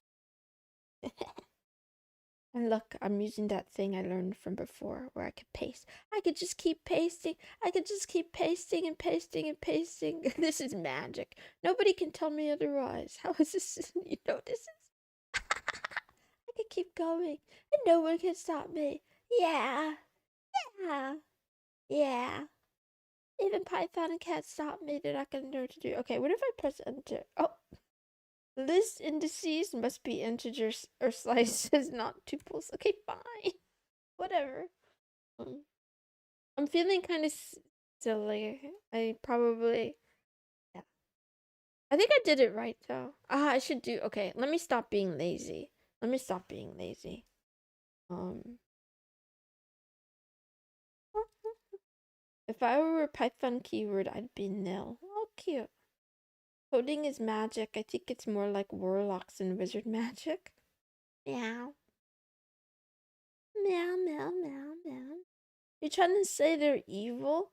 I'd agree with you. Some of them are, a lot of them are evil. I've been thinking about this problem more and more lately, right? Like, there's always been this caricaturization of the elite who are controlling the world, right? Think about every product that you use or consume that's enshittified, and then realize there are real people making these decisions behind the scenes, and also beneath the decision makers, there's also people who have to execute those decisions, right? So it's just like ICE, right? You have the president, you have ICE. Or it's like Hitler and the Nazis. You have Hitler and then you have the Nazis, right? But Hitler by himself and the president by himself isn't actually responsible for every single thing, like in the sense that they don't control every single thing by themselves. There are people all along the way who have to be complicit, who have to go along with it. And I think the same applies to big tech. So here's what I want to know. You Google engineers who are running the company into the ground in terms of your relationship with the user, but probably being having great relationship with the shareholders that own stock in your company. Show yourselves. I demand. All of you who are like responsible for creating the systems that are going to be implemented to spy on every device everywhere, okay? To break, to have give everything a backdoor and to have, client-sided scanning on everything. Show yourselves, because I know it's not the lawmakers who are writing this code. And my other question though is that like they're suspiciously quiet, I think. I think the engineers who actually build these things, they're super quiet. They keep to themselves. They collect their $300,000 pay package every year, and they feel maybe kind of guilty. Maybe they write an anonymous blog about, how this is awful. And here's my other guess. I bet a lot of them don't. It's like drug dealers, right? You're not supposed to use your own product, right? I bet a lot of these engineers that work for the big tech companies they know what to avoid. They know what where there's no avoiding, because they've created a lot of they helped create a lot of those backdoors themselves and the tracking themselves. Um those who wrote it most likely did it for good. I don't believe that. I think a lot of the times those who wrote it did it for profit, or they thought it was going to get them a lot of money or a lot of recognition or a promotion or something like that. I'm not saying that that's always the case. Sometimes something is created for good and then it gets bastardized or used for, nefarious reasons or whatever. But again, um Amazon isn't spying on you by themselves with Jeff Bezos with Jeff Bezos's bald head, right? It's not his bald head that's doing the spying. It's all of the workers who are, who are on the white collar side, who are building the systems. They're the ones watching. Okay? They're the ones who know that if I try to browse on Amazon with the wrong browser, it's like, "Oh, you're in this place. I know who you are." It's just all this stuff. Anyway, I'll be quiet. Jeff Bezos' Chrome Dome is the real Palantir. I mean, again, I think that's giving his Chrome Dome too much credit. There are he can't do it alone. These systems don't work alone, and it's money. They're all paid off. But my question is like, those same guys that work a day job, it's like the Snowden thing. For the ones who aren't whistleblowers themselves, they kind of like put their head down, make enough money, and then maybe they retire and they get on the farm. Or, you know, they buy their silence, they sign the NDAs, um and I feel like, yeah, I feel like they're protected. And I know there's this whole I don't know the details. I know there's this Marxist thing where you are not supposed to attack the um you're supposed to attack like the system, not the people who are just functioning in it, because they have to feed their family, and we live in a society and stuff like that. But I do think that, like, they share some culpability. I'm not going to say those names out loud, Crucial Flow, but I don't think you can keep up with me.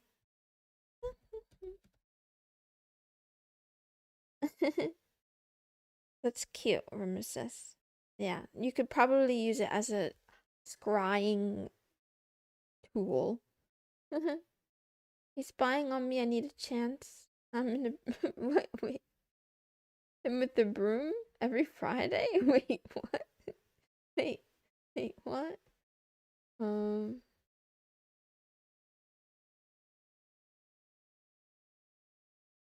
it's good that you're getting ads that are personalized. It's bad that the personalized is very personal. I disagree with you, Black Tea. I'm not even peak. I'm not even at the top level of awareness. I'm like barely skimming and scratching the surface, but I've been thinking about that more and more and more because I feel like, so the if you listen to their interviews, the ones at the top, they're foolish. They use the double speak and they will tell on themselves, right? They talk about how, "Oh, I don't let my children on social media," right? That's the elephant in the room. "I work for Instagram, but I don't let my children on social media." Your children, however, you get your children addicted to TikTok. Anyway, but in their personal lives as well. I wonder how many of them are like, they're benefiting from open source and then stealing from open source to feed it to the AI boogeyman that's gonna steal their jobs. I'm actually, the thing too is like, and then, okay, I'm saying a lot of words, and then though they get laid off, and then I have empathy, so I actually feel sorry for them. But at the same time, I'm like, but you were working for the evil company the whole time. You only changed sides once they laid you off? What about before then? You helped build the monster. And but the thing is, I have the feeling that a lot of them are being paid so much that even if they do get laid off, they get some fat severance pay, and they have, whatever. They have investment funds, and they feel like they're fine. But I don't know. There's a lifestyle creep, and there's everything for a subscription. So I think at some point, sometimes even those guys will feel the heat. Evil side had cookies. And you didn't even ask me for cookies. I could find a way to get some cookies for our side. 30K a year salary offsets any morality. AFT, I agree with you. So by the way, I'm saying all of this and I want to let it be known I'm probably a hypocrite. I'm definitely a hypocrite because I'm streaming on YouTube for Jesus Christ. For fuck's sake, I'm on YouTube right now. Um, it's not quite. It isn't quite enough to offset all morality. The threshold is 2 to 100 mil. So 300K flat is not enough. But I think 300K per year as a salary for a couple of years is enough for a lot of people to like. Especially if they put their blinders on and they imagine that the layoffs aren't in the room with us. I'm gonna be able to keep this salary forever. No. Anyway, work on it or not? I don't know. I'm just saying words. I'm just saying I want them to identify themselves, but they're not gonna do that. Also, I want to see one of them at least talk about the hypocrisy in plain English. Who's holding down a multi-year job in the year of our Lord 2026? Jealous? Wait, Rimesis? I can't tell if you're joking. Are you joking? Um, I mean, I don't know what layoffs are to come. I don't know what layoffs are, on in the pipeline. But, um, okay, maybe, so the 300K number might be less of a relevant number, right? Going forward. But I feel like I've seen that kind of figure, um, mentioned before. And you're right, I don't know enough about the distribution of salaries at big tech companies. So anyway, layoffs are still a big thing. Hiring is still pretty slow. And yep, we could find out honestly. There's a site I found. Let's see. Actually, because I don't really know. I don't really know the data. I just know that I've heard about layoffs a lot. I don't know. Let's see. Where to find data on.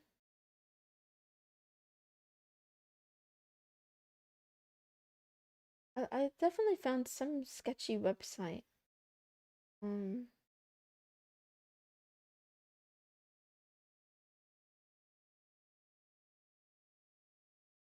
Here list layoffs tracker.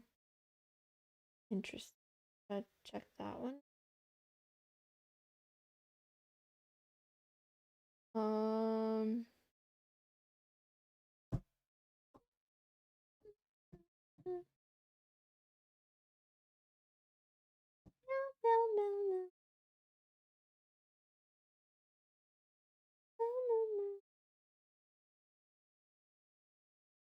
Done some looking, let me tell you. I'm not nearly good enough at leak code to get job offers. Only way I'm getting a new job is through nepotism.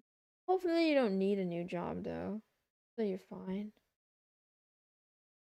Um 123,941 tech employees laid off. 269 companies with layoffs in 2025. In 2024, there was slightly more. 2023, there was even more. 2022, there was less. Oh, so it's looking better actually. There were fewer layoffs last year than there were in the previous 3 years. Government employees laid off by Doge is around 72K, and then federal departures. Let's.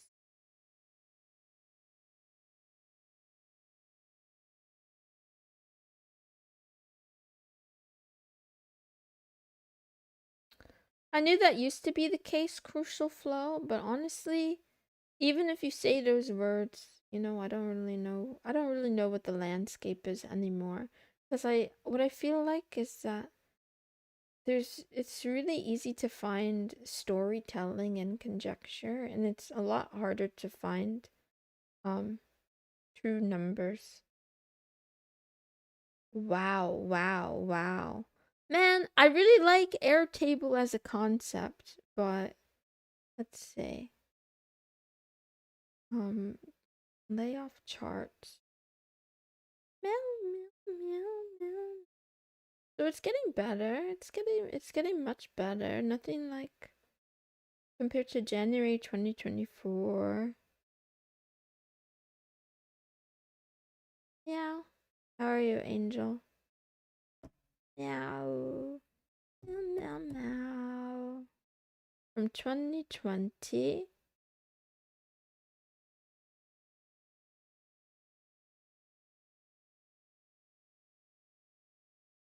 Yeah, 2023 was crazy. I wonder, actually, I'm so curious about that. See. I wonder, can I see? List of employees? Wait, what is this? CrowdStrike laid off employees, 43 people. Sprout Social. I wonder if these were like willingly asked. Okay. Crowdsource layoff list created by other people. Please only use for recruiting purposes. I bet people use these docs to try to scam people. Meow meow. Are we looking for tech jobs today? No. We're doing the exact opposite. We're doing the exact opposite. Crypto. 60 layoffs. Ericsson. 1,600 layoffs in Sweden. On January 14th. Man, the 14th sucked ass for some people. 30% Polygon Labs.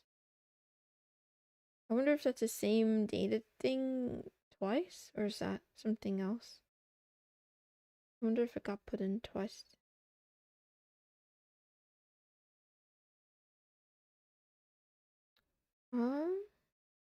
Um, there's no way. Oops.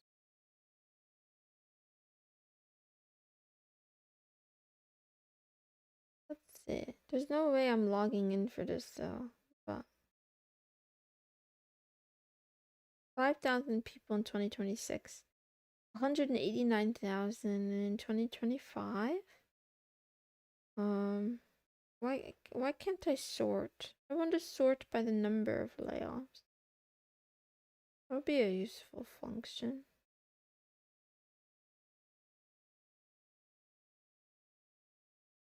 So 19,000 employees. 41,000. Okay, Amazon did a big sweep on November 21st, 2025. Here's a source.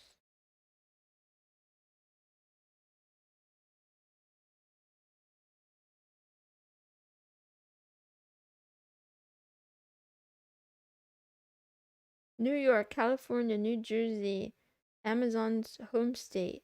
Engineers were worse hit. 14,000 corporate jobs, nearly 40% being engineering roles, mid-level software engineers. Actually, I'm not going to look at this. I just realized for an audience that's interested in a Catgirl learning Python, that could be really stressful. Let me not show you guys this data. Let's not, I don't want to stress you out that much. It's okay if I stress you out in other ways, but let me not stress you out by talking about the job market. Job flashbang. I know that's illegal. Oh, what was I thinking? I must have been out of my mind. Shaking and crying. I'm sorry, I'm sorry, I'm sorry. I'll censor it next time.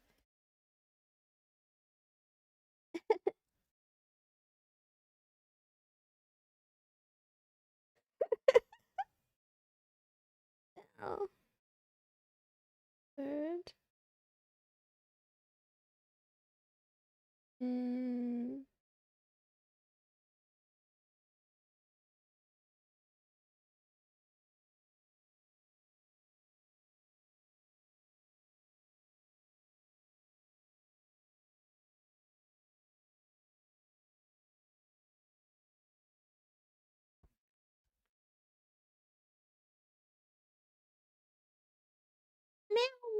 meow, meow. Welcome back. It stresses me out, making me realize I don't know the difference between an identifier and a keyword. My job is secure. Health insurance wise. Okay. Um,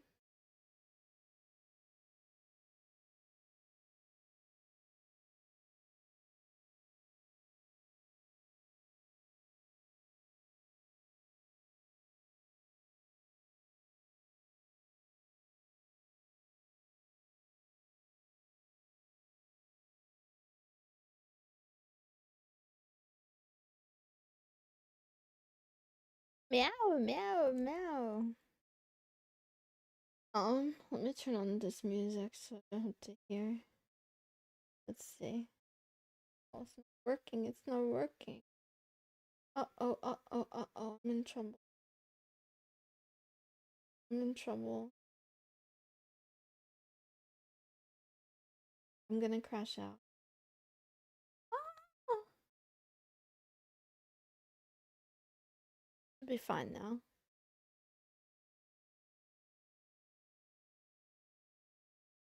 No?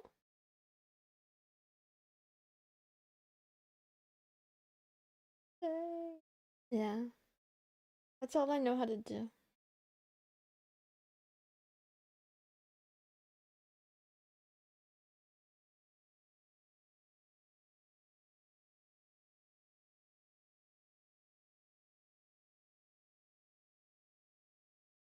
Meow, meow, meow.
Meow, meow, meow, meow.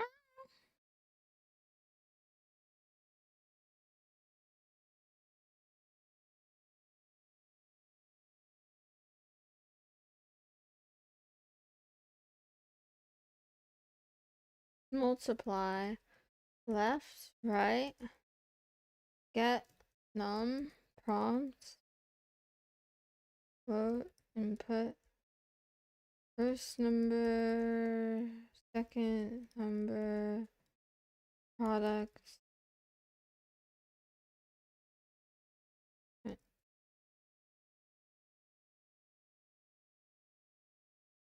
Python decorators, no. Identifier means symbol name of the keyword or variable. I think identifier just means the symbol name of the keyword or variable. Okay, don't say things to me. Don't say confusing things to me. I don't know, yeah. Anyway.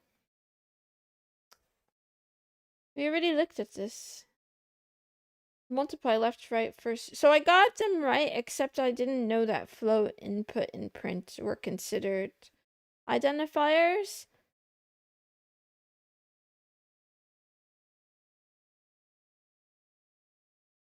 Mounting, good mounting. Mounting.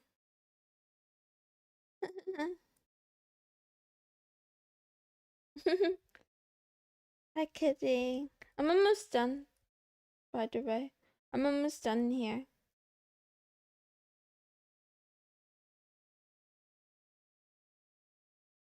Ah.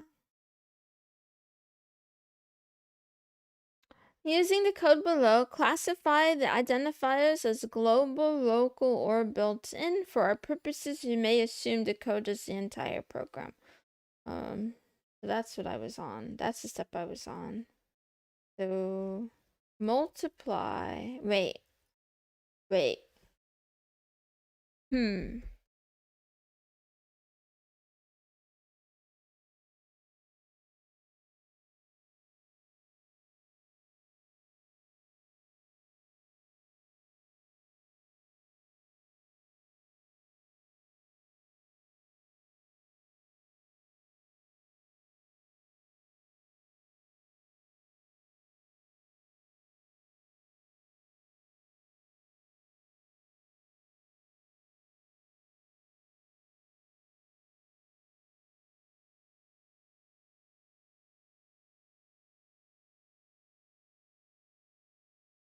I need a Vim thing here.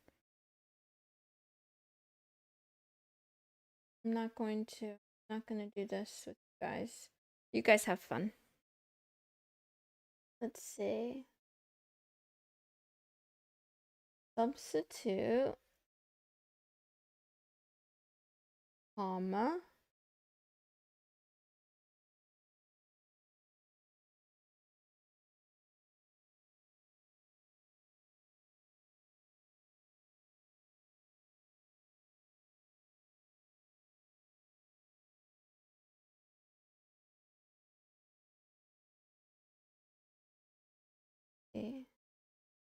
Ah, I'm scared.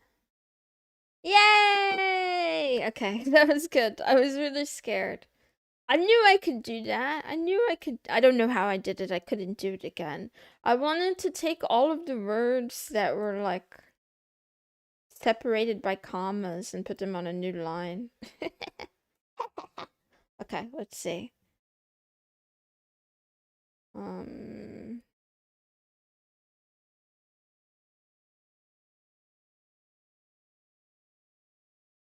Ribbing.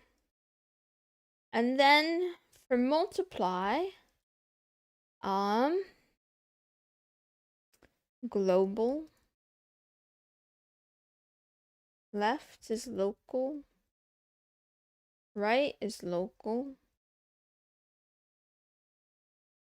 Get num is global. Prompt is local. Float is built-in. Input is built-in.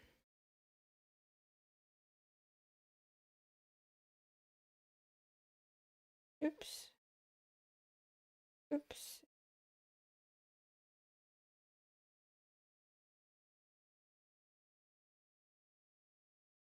First number is global. Second number is global. And product is also global. And then print is built in.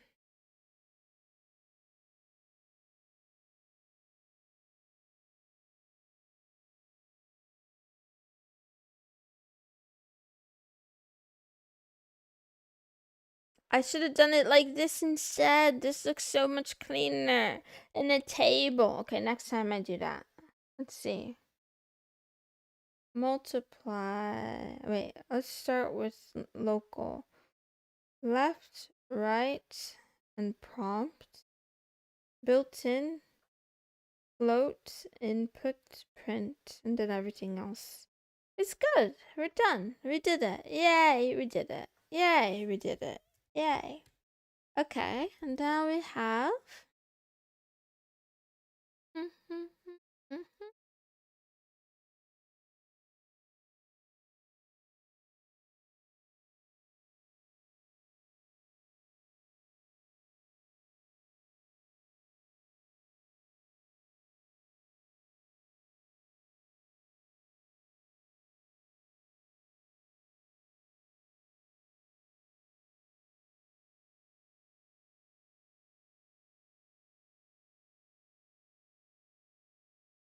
In the code shown below, identify all the function names and parameters present in the code. Include the number lines for each item identified. Meow, meow, meow, meow.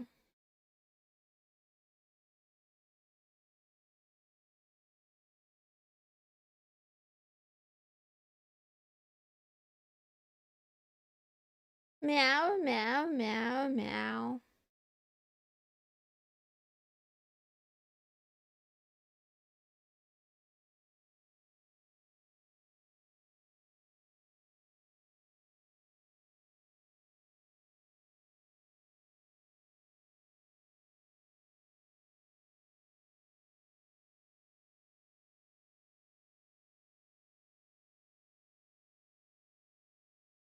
I'm so confused.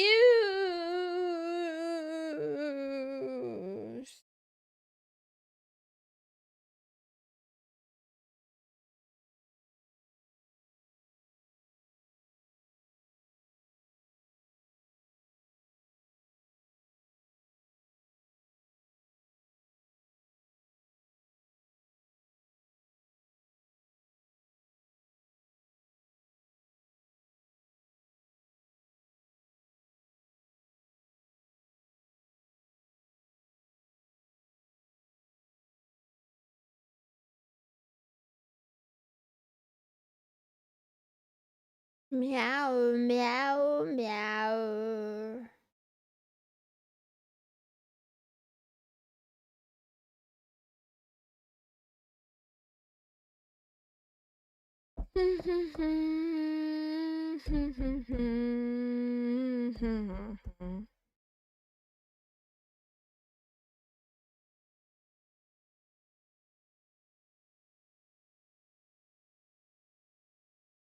Wah, wah, wah, wah, wah, wah.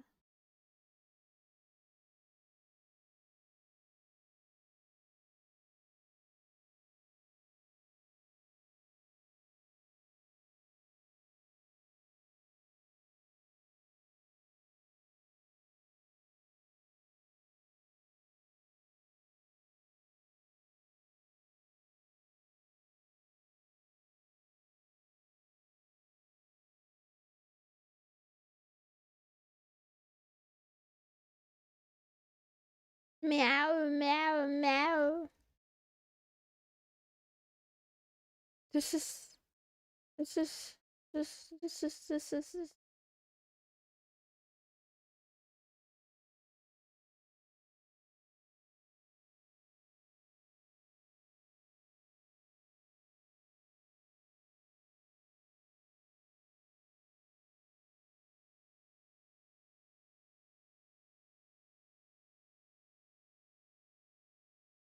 Parameters, parameters, parameters.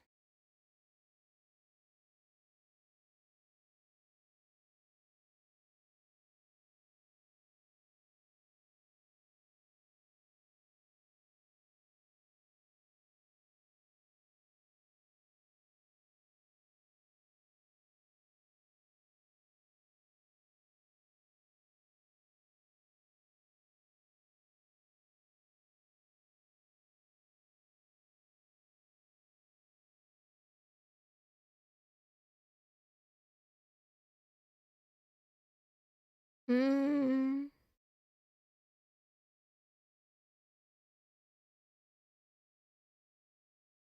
Um.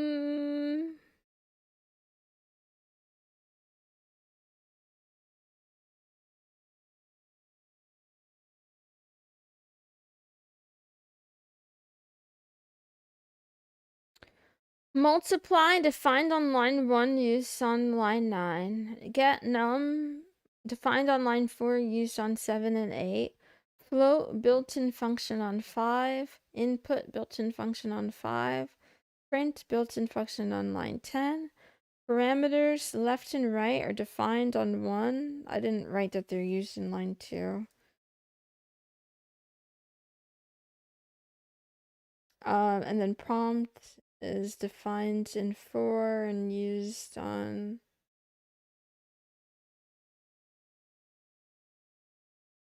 5.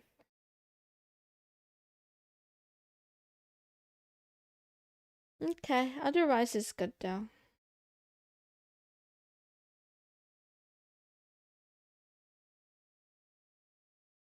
Note that left and right are defined as parameters for multiply on line 1. We reference those parameters on line 2, but usually speak of them as local variables instead of parameters. For this exercise, it's okay if you say left and right are present on line 2.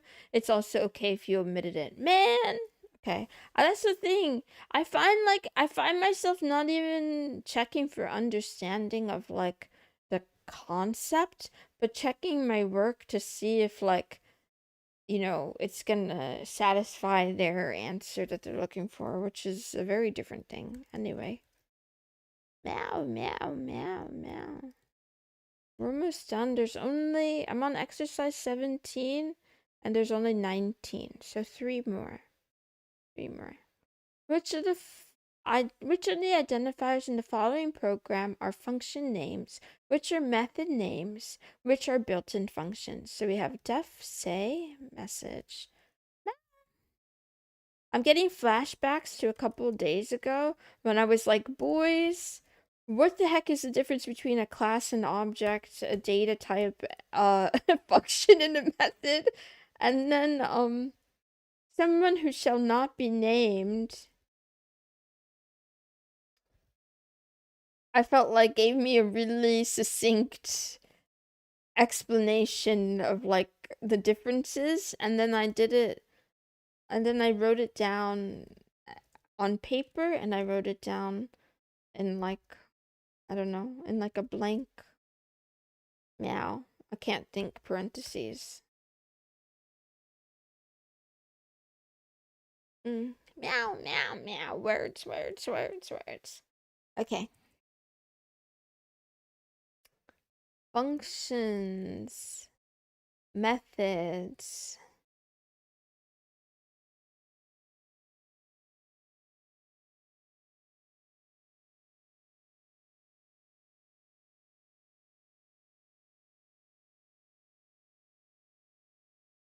I don't know how I should do this.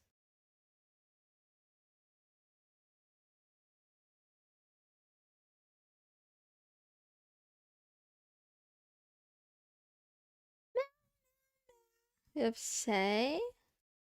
We have print. We have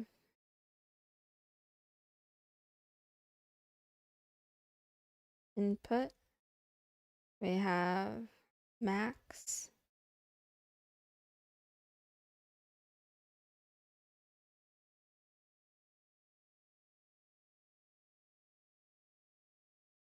The course is wrong, but okay. No, AFT Oknido. I don't know how to say your name, sorry. Please, don't just leave it at that. Go ahead and give a full explanation of why you think the course is wrong.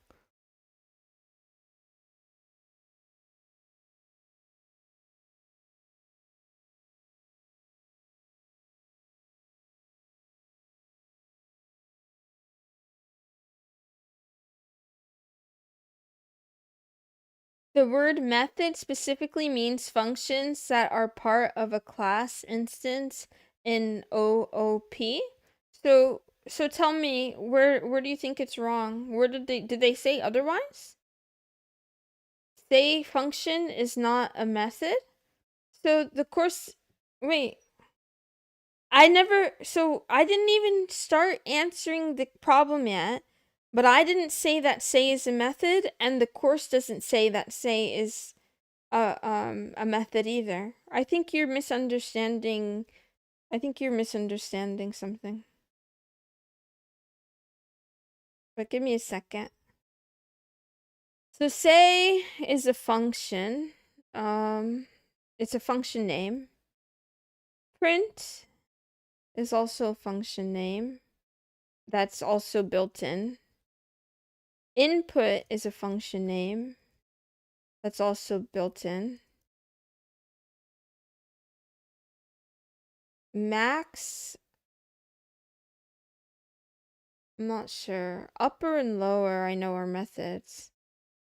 The course clearly wants you to, otherwise the question makes no sense. What do you... Okay, we'll find out. I think you might just be confused.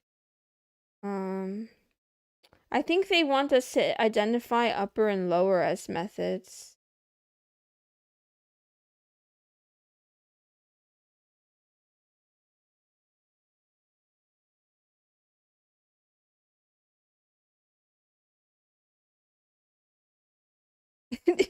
Yeah, they're just trying to confuse me.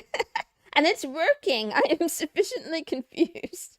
I don't know what max is. Why ask for method names if there are none? There are two right here. Upper and lower. Upper string.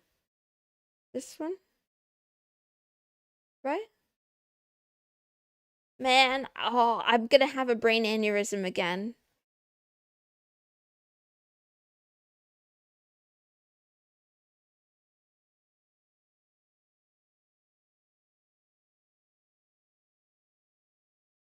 I am going to have a brain aneurysm because now... Oh my god, wait though. Methods are technically functions, right? Like technically, but they're like special functions? I'm very confused. Give me a second. What the heck is a method? What the heck is a class? I'm so confused. Wait, I lost it. It's gone. What's a class again? I think I'm confused about what a class and a method is. Um, um, shit.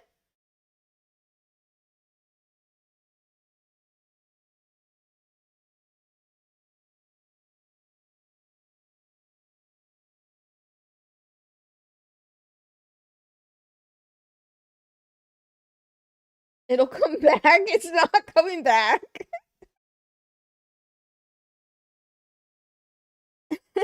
Yeah, we said previously it was a recipe for an object. I think I need to study this once a day at least. Like, just start the day. A class is a recipe for an object. A data type is the description of what the object is. Functions are fragments of code you can reuse by calling their names. Methods are functions that belong to a class. Methods are part of a class definition, or technically they are functions whose first parameter is hidden but refers to an instance of the class.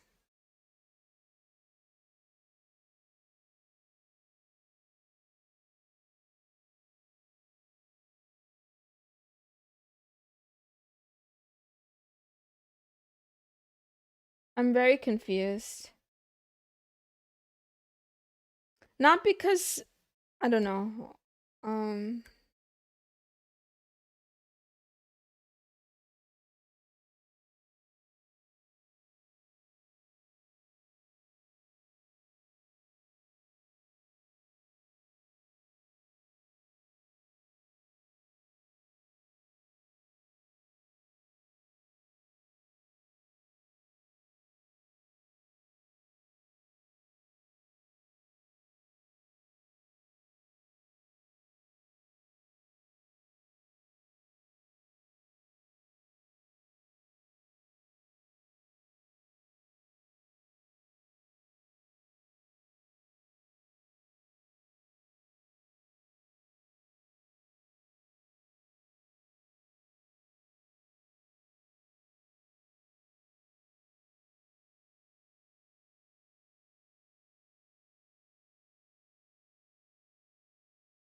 Okay.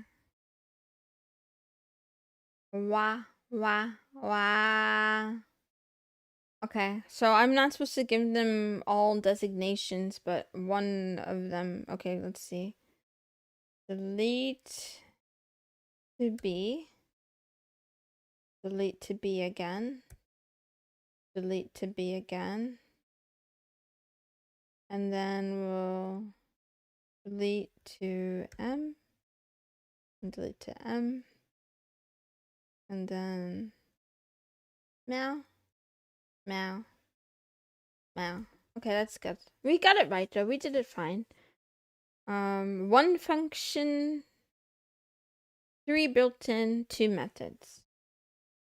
Okay, 2 more questions and then I'm done.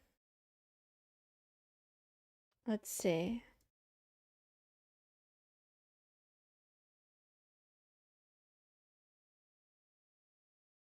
Remainders 3, numbers. Return number modulo 3 for number and numbers. The following function returns a list of the remainders of dividing the numbers in numbers by 3. A list of the remainders of dividing the numbers in numbers by 3. Use this function to determine which of the following lists contains at least one number that is not evenly divisible by 3. That is, the remainder is not 0.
Wow, wow, wow.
Oh, I forgot any.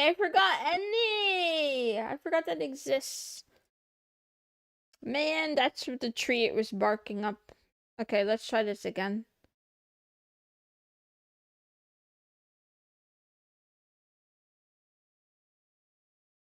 Meow, meow, meow. That's a shame.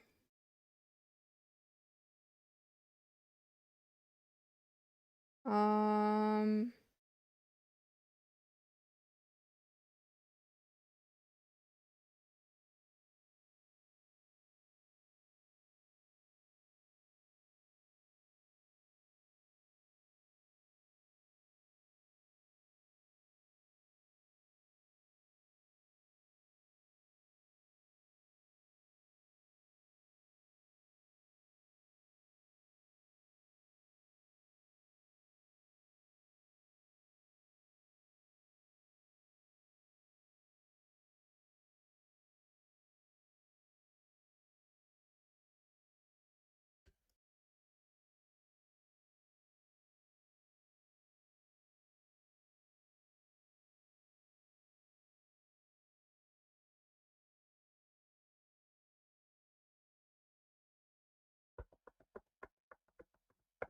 Okay, I guess empty is false. Remainders 3 returns a list of integers between 0 and 2. A value of 0 means the corresponding number is divisible by 3, while a value of 1 or 2 means it's not. Since 0 is falsy, 1 and 2 are truthy, we can use any to determine whether any of the numbers are non-zero. Okay. And then, let's go ahead and work on the last one.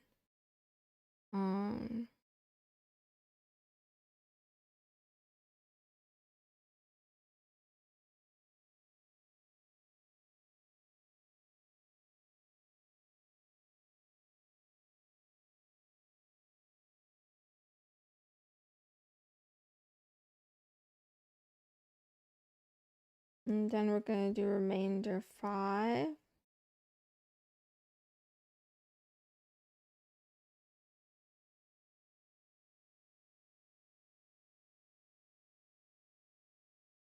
Um,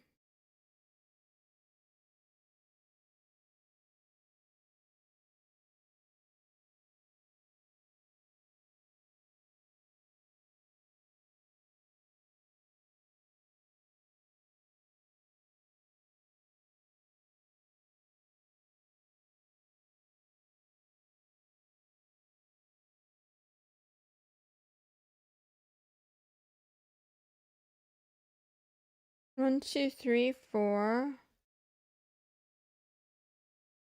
6. Oops. 6, 7, 8, 9,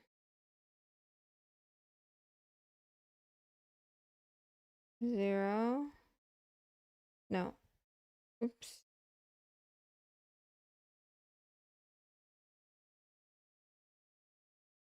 5. Use this function to determine which of the following lists do not contain any numbers that are divisible by 5.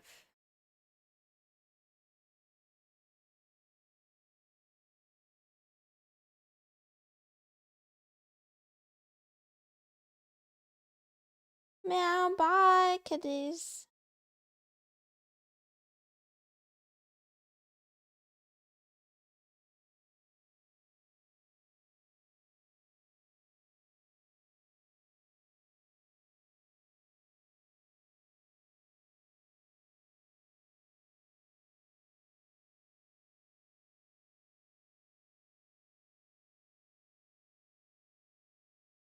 Was it yummy?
Noodles, chicken, broccoli.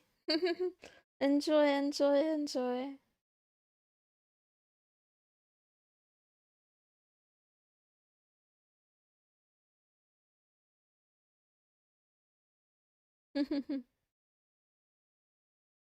Sounds yummy.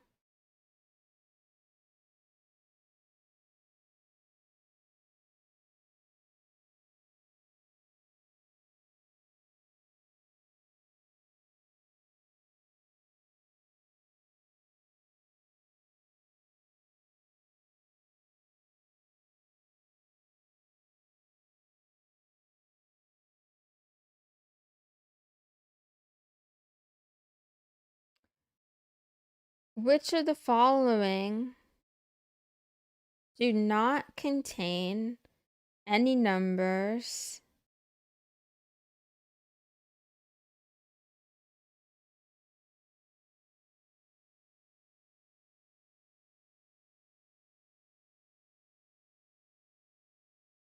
that are divisible by 5? So any is gonna say look for meow, meow, meow. Are any of these divisible by 5? And if yes, it's gonna be true. So we should get true, false, true, false.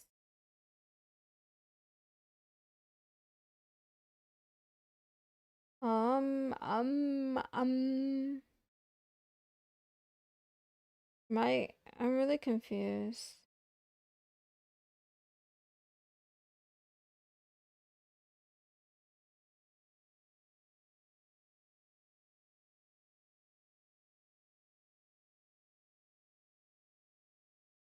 And we're looking for the cases. Which lists do not contain any numbers divisible by 5? So we're looking for the cases where any is false. I don't know if this is right. I'm gonna try it. I don't know if this is a thing that you can even do.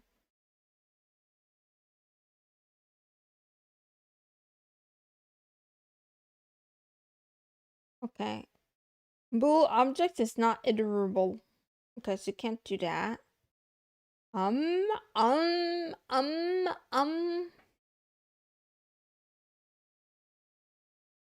um. What if I just... I don't know how to do it.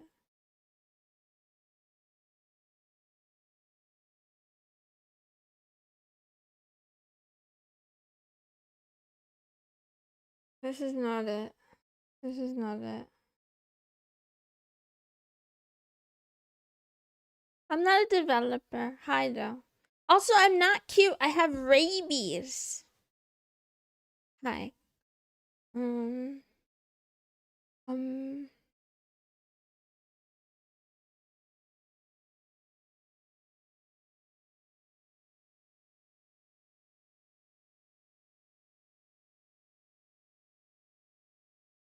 Why is it true?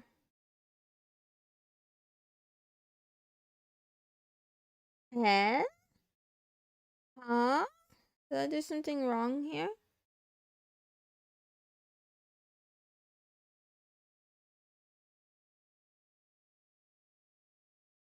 I'm confused.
Meow.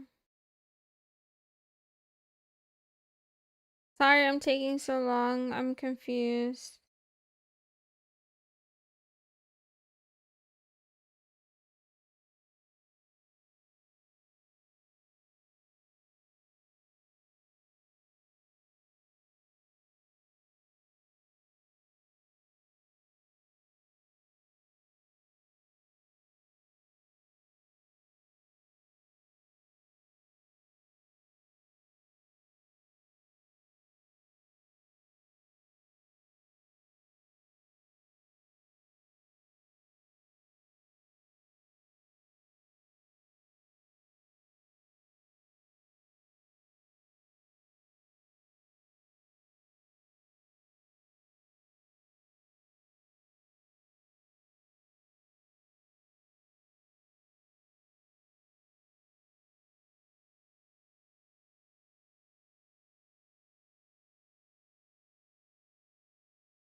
I think I did something wrong. And I can't really spot what it is.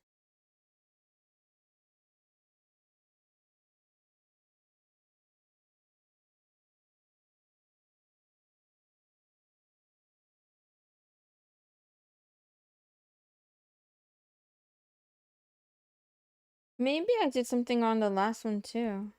Wait. Do I have to show that numbers is a list?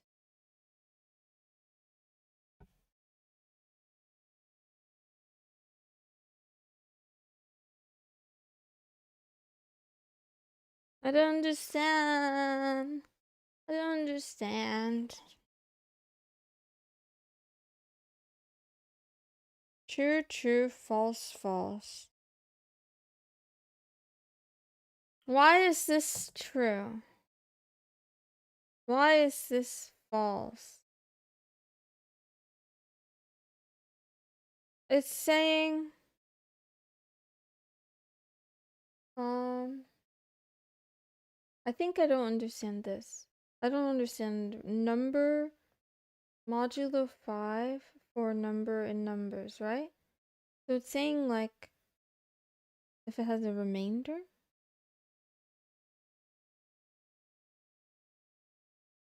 Actually, I don't understand. If you divide by 5 and you get a remainder? I don't know. I don't understand this. No, no, no. It returns a list, right? Actually, that's what I don't understand. How do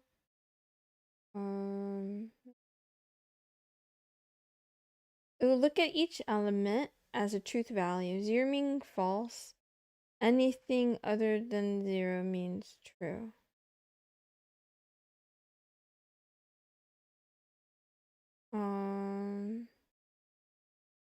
Okay.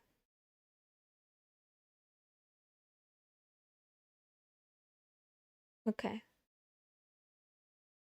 Ah.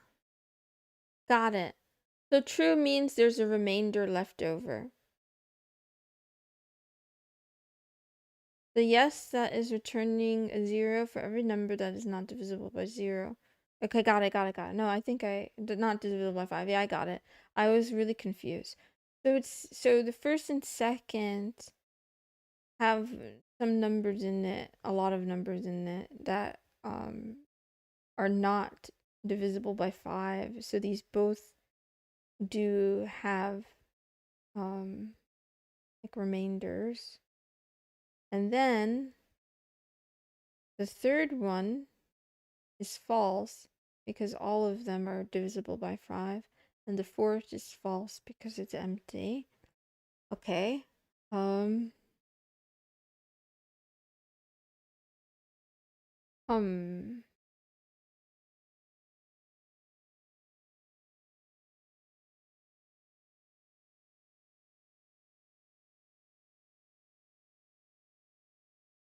I don't remember how to do this. I don't remember how to do what I want to do. How do I look to see, like, actually, I'm gonna go back to the text. Let's see. Blah, blah, blah, blah, blah. You have to forgive me. It was like a couple of days ago, and I guess it didn't stick. Let's see.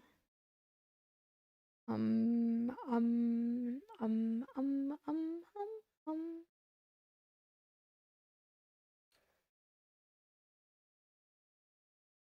Mod 5 returns 0 if divisible by 5. Okay, I believe what you're saying, even if I didn't look at the actual text.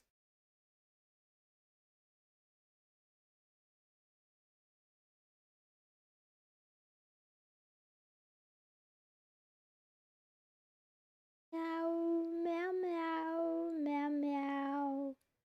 Meow, meow, meow, meow, meow, meow. Meow, meow, meow, meow, meow. Where are you? Built-in creating function scope namespaces return value. Mutating the caller? Where would you be hiding? Where would you be hiding?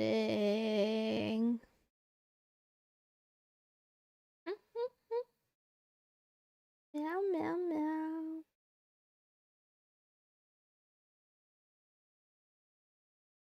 Hmm? Any and all. Where are you hiding? Oh, you're hiding in the built-in function section. Okay, that's fine. So, um, um, oh, oh.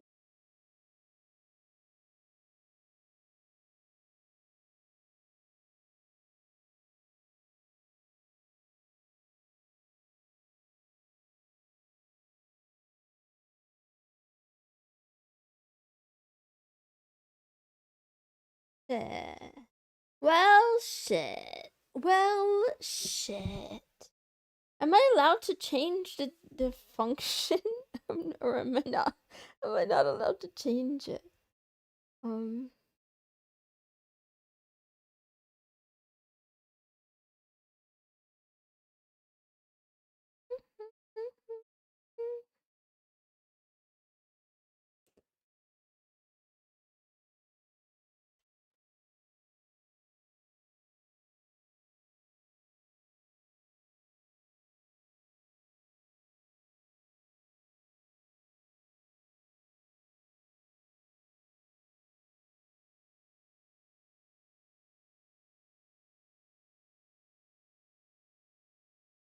I'm sorry I'm taking so long.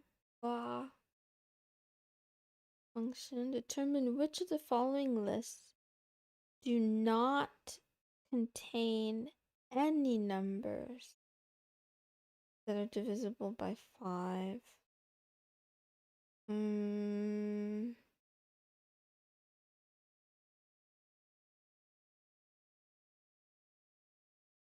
Um,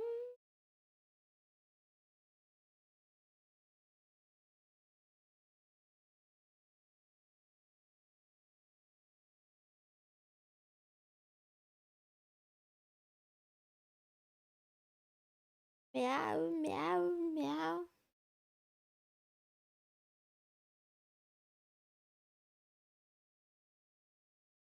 Oh, I have another idea. What if we do?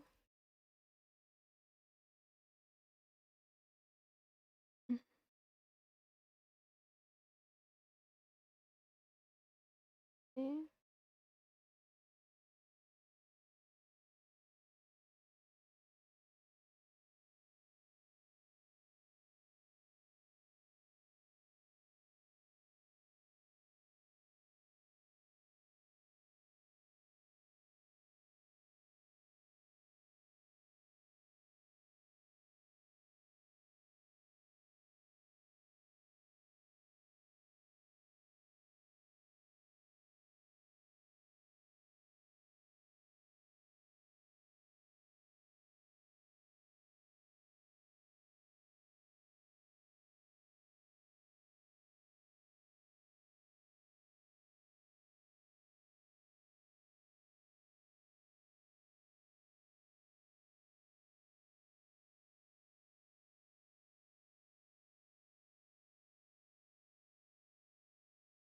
I think I broke my brain.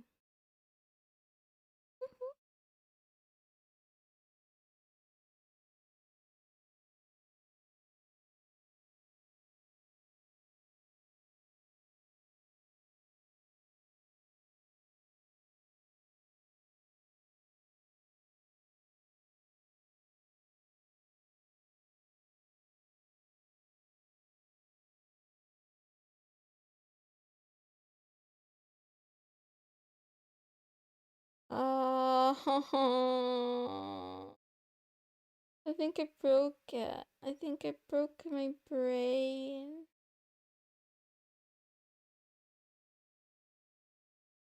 No, leave me alone. Leave me alone. I'm not looking for you to answer the questions for me. Especially if you're not answering it correctly. I think you just run the program. If there are no zeros, nothing is divisible by 5. That's not what I'm looking for. Meow, meow, meow.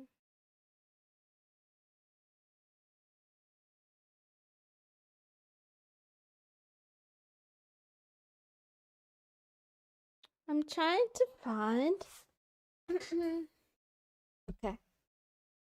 Right now, the way I have it written, it will remainders 5 will check the list to see and return like, you know, it'll divide by 5 or whatever, modulo by 5 for all of the numbers in the number, right? Or in each list.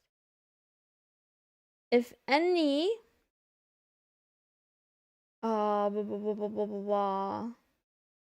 I forget if any is set.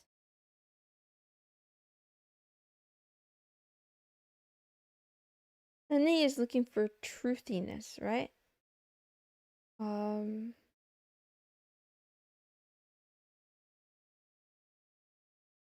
don't remember.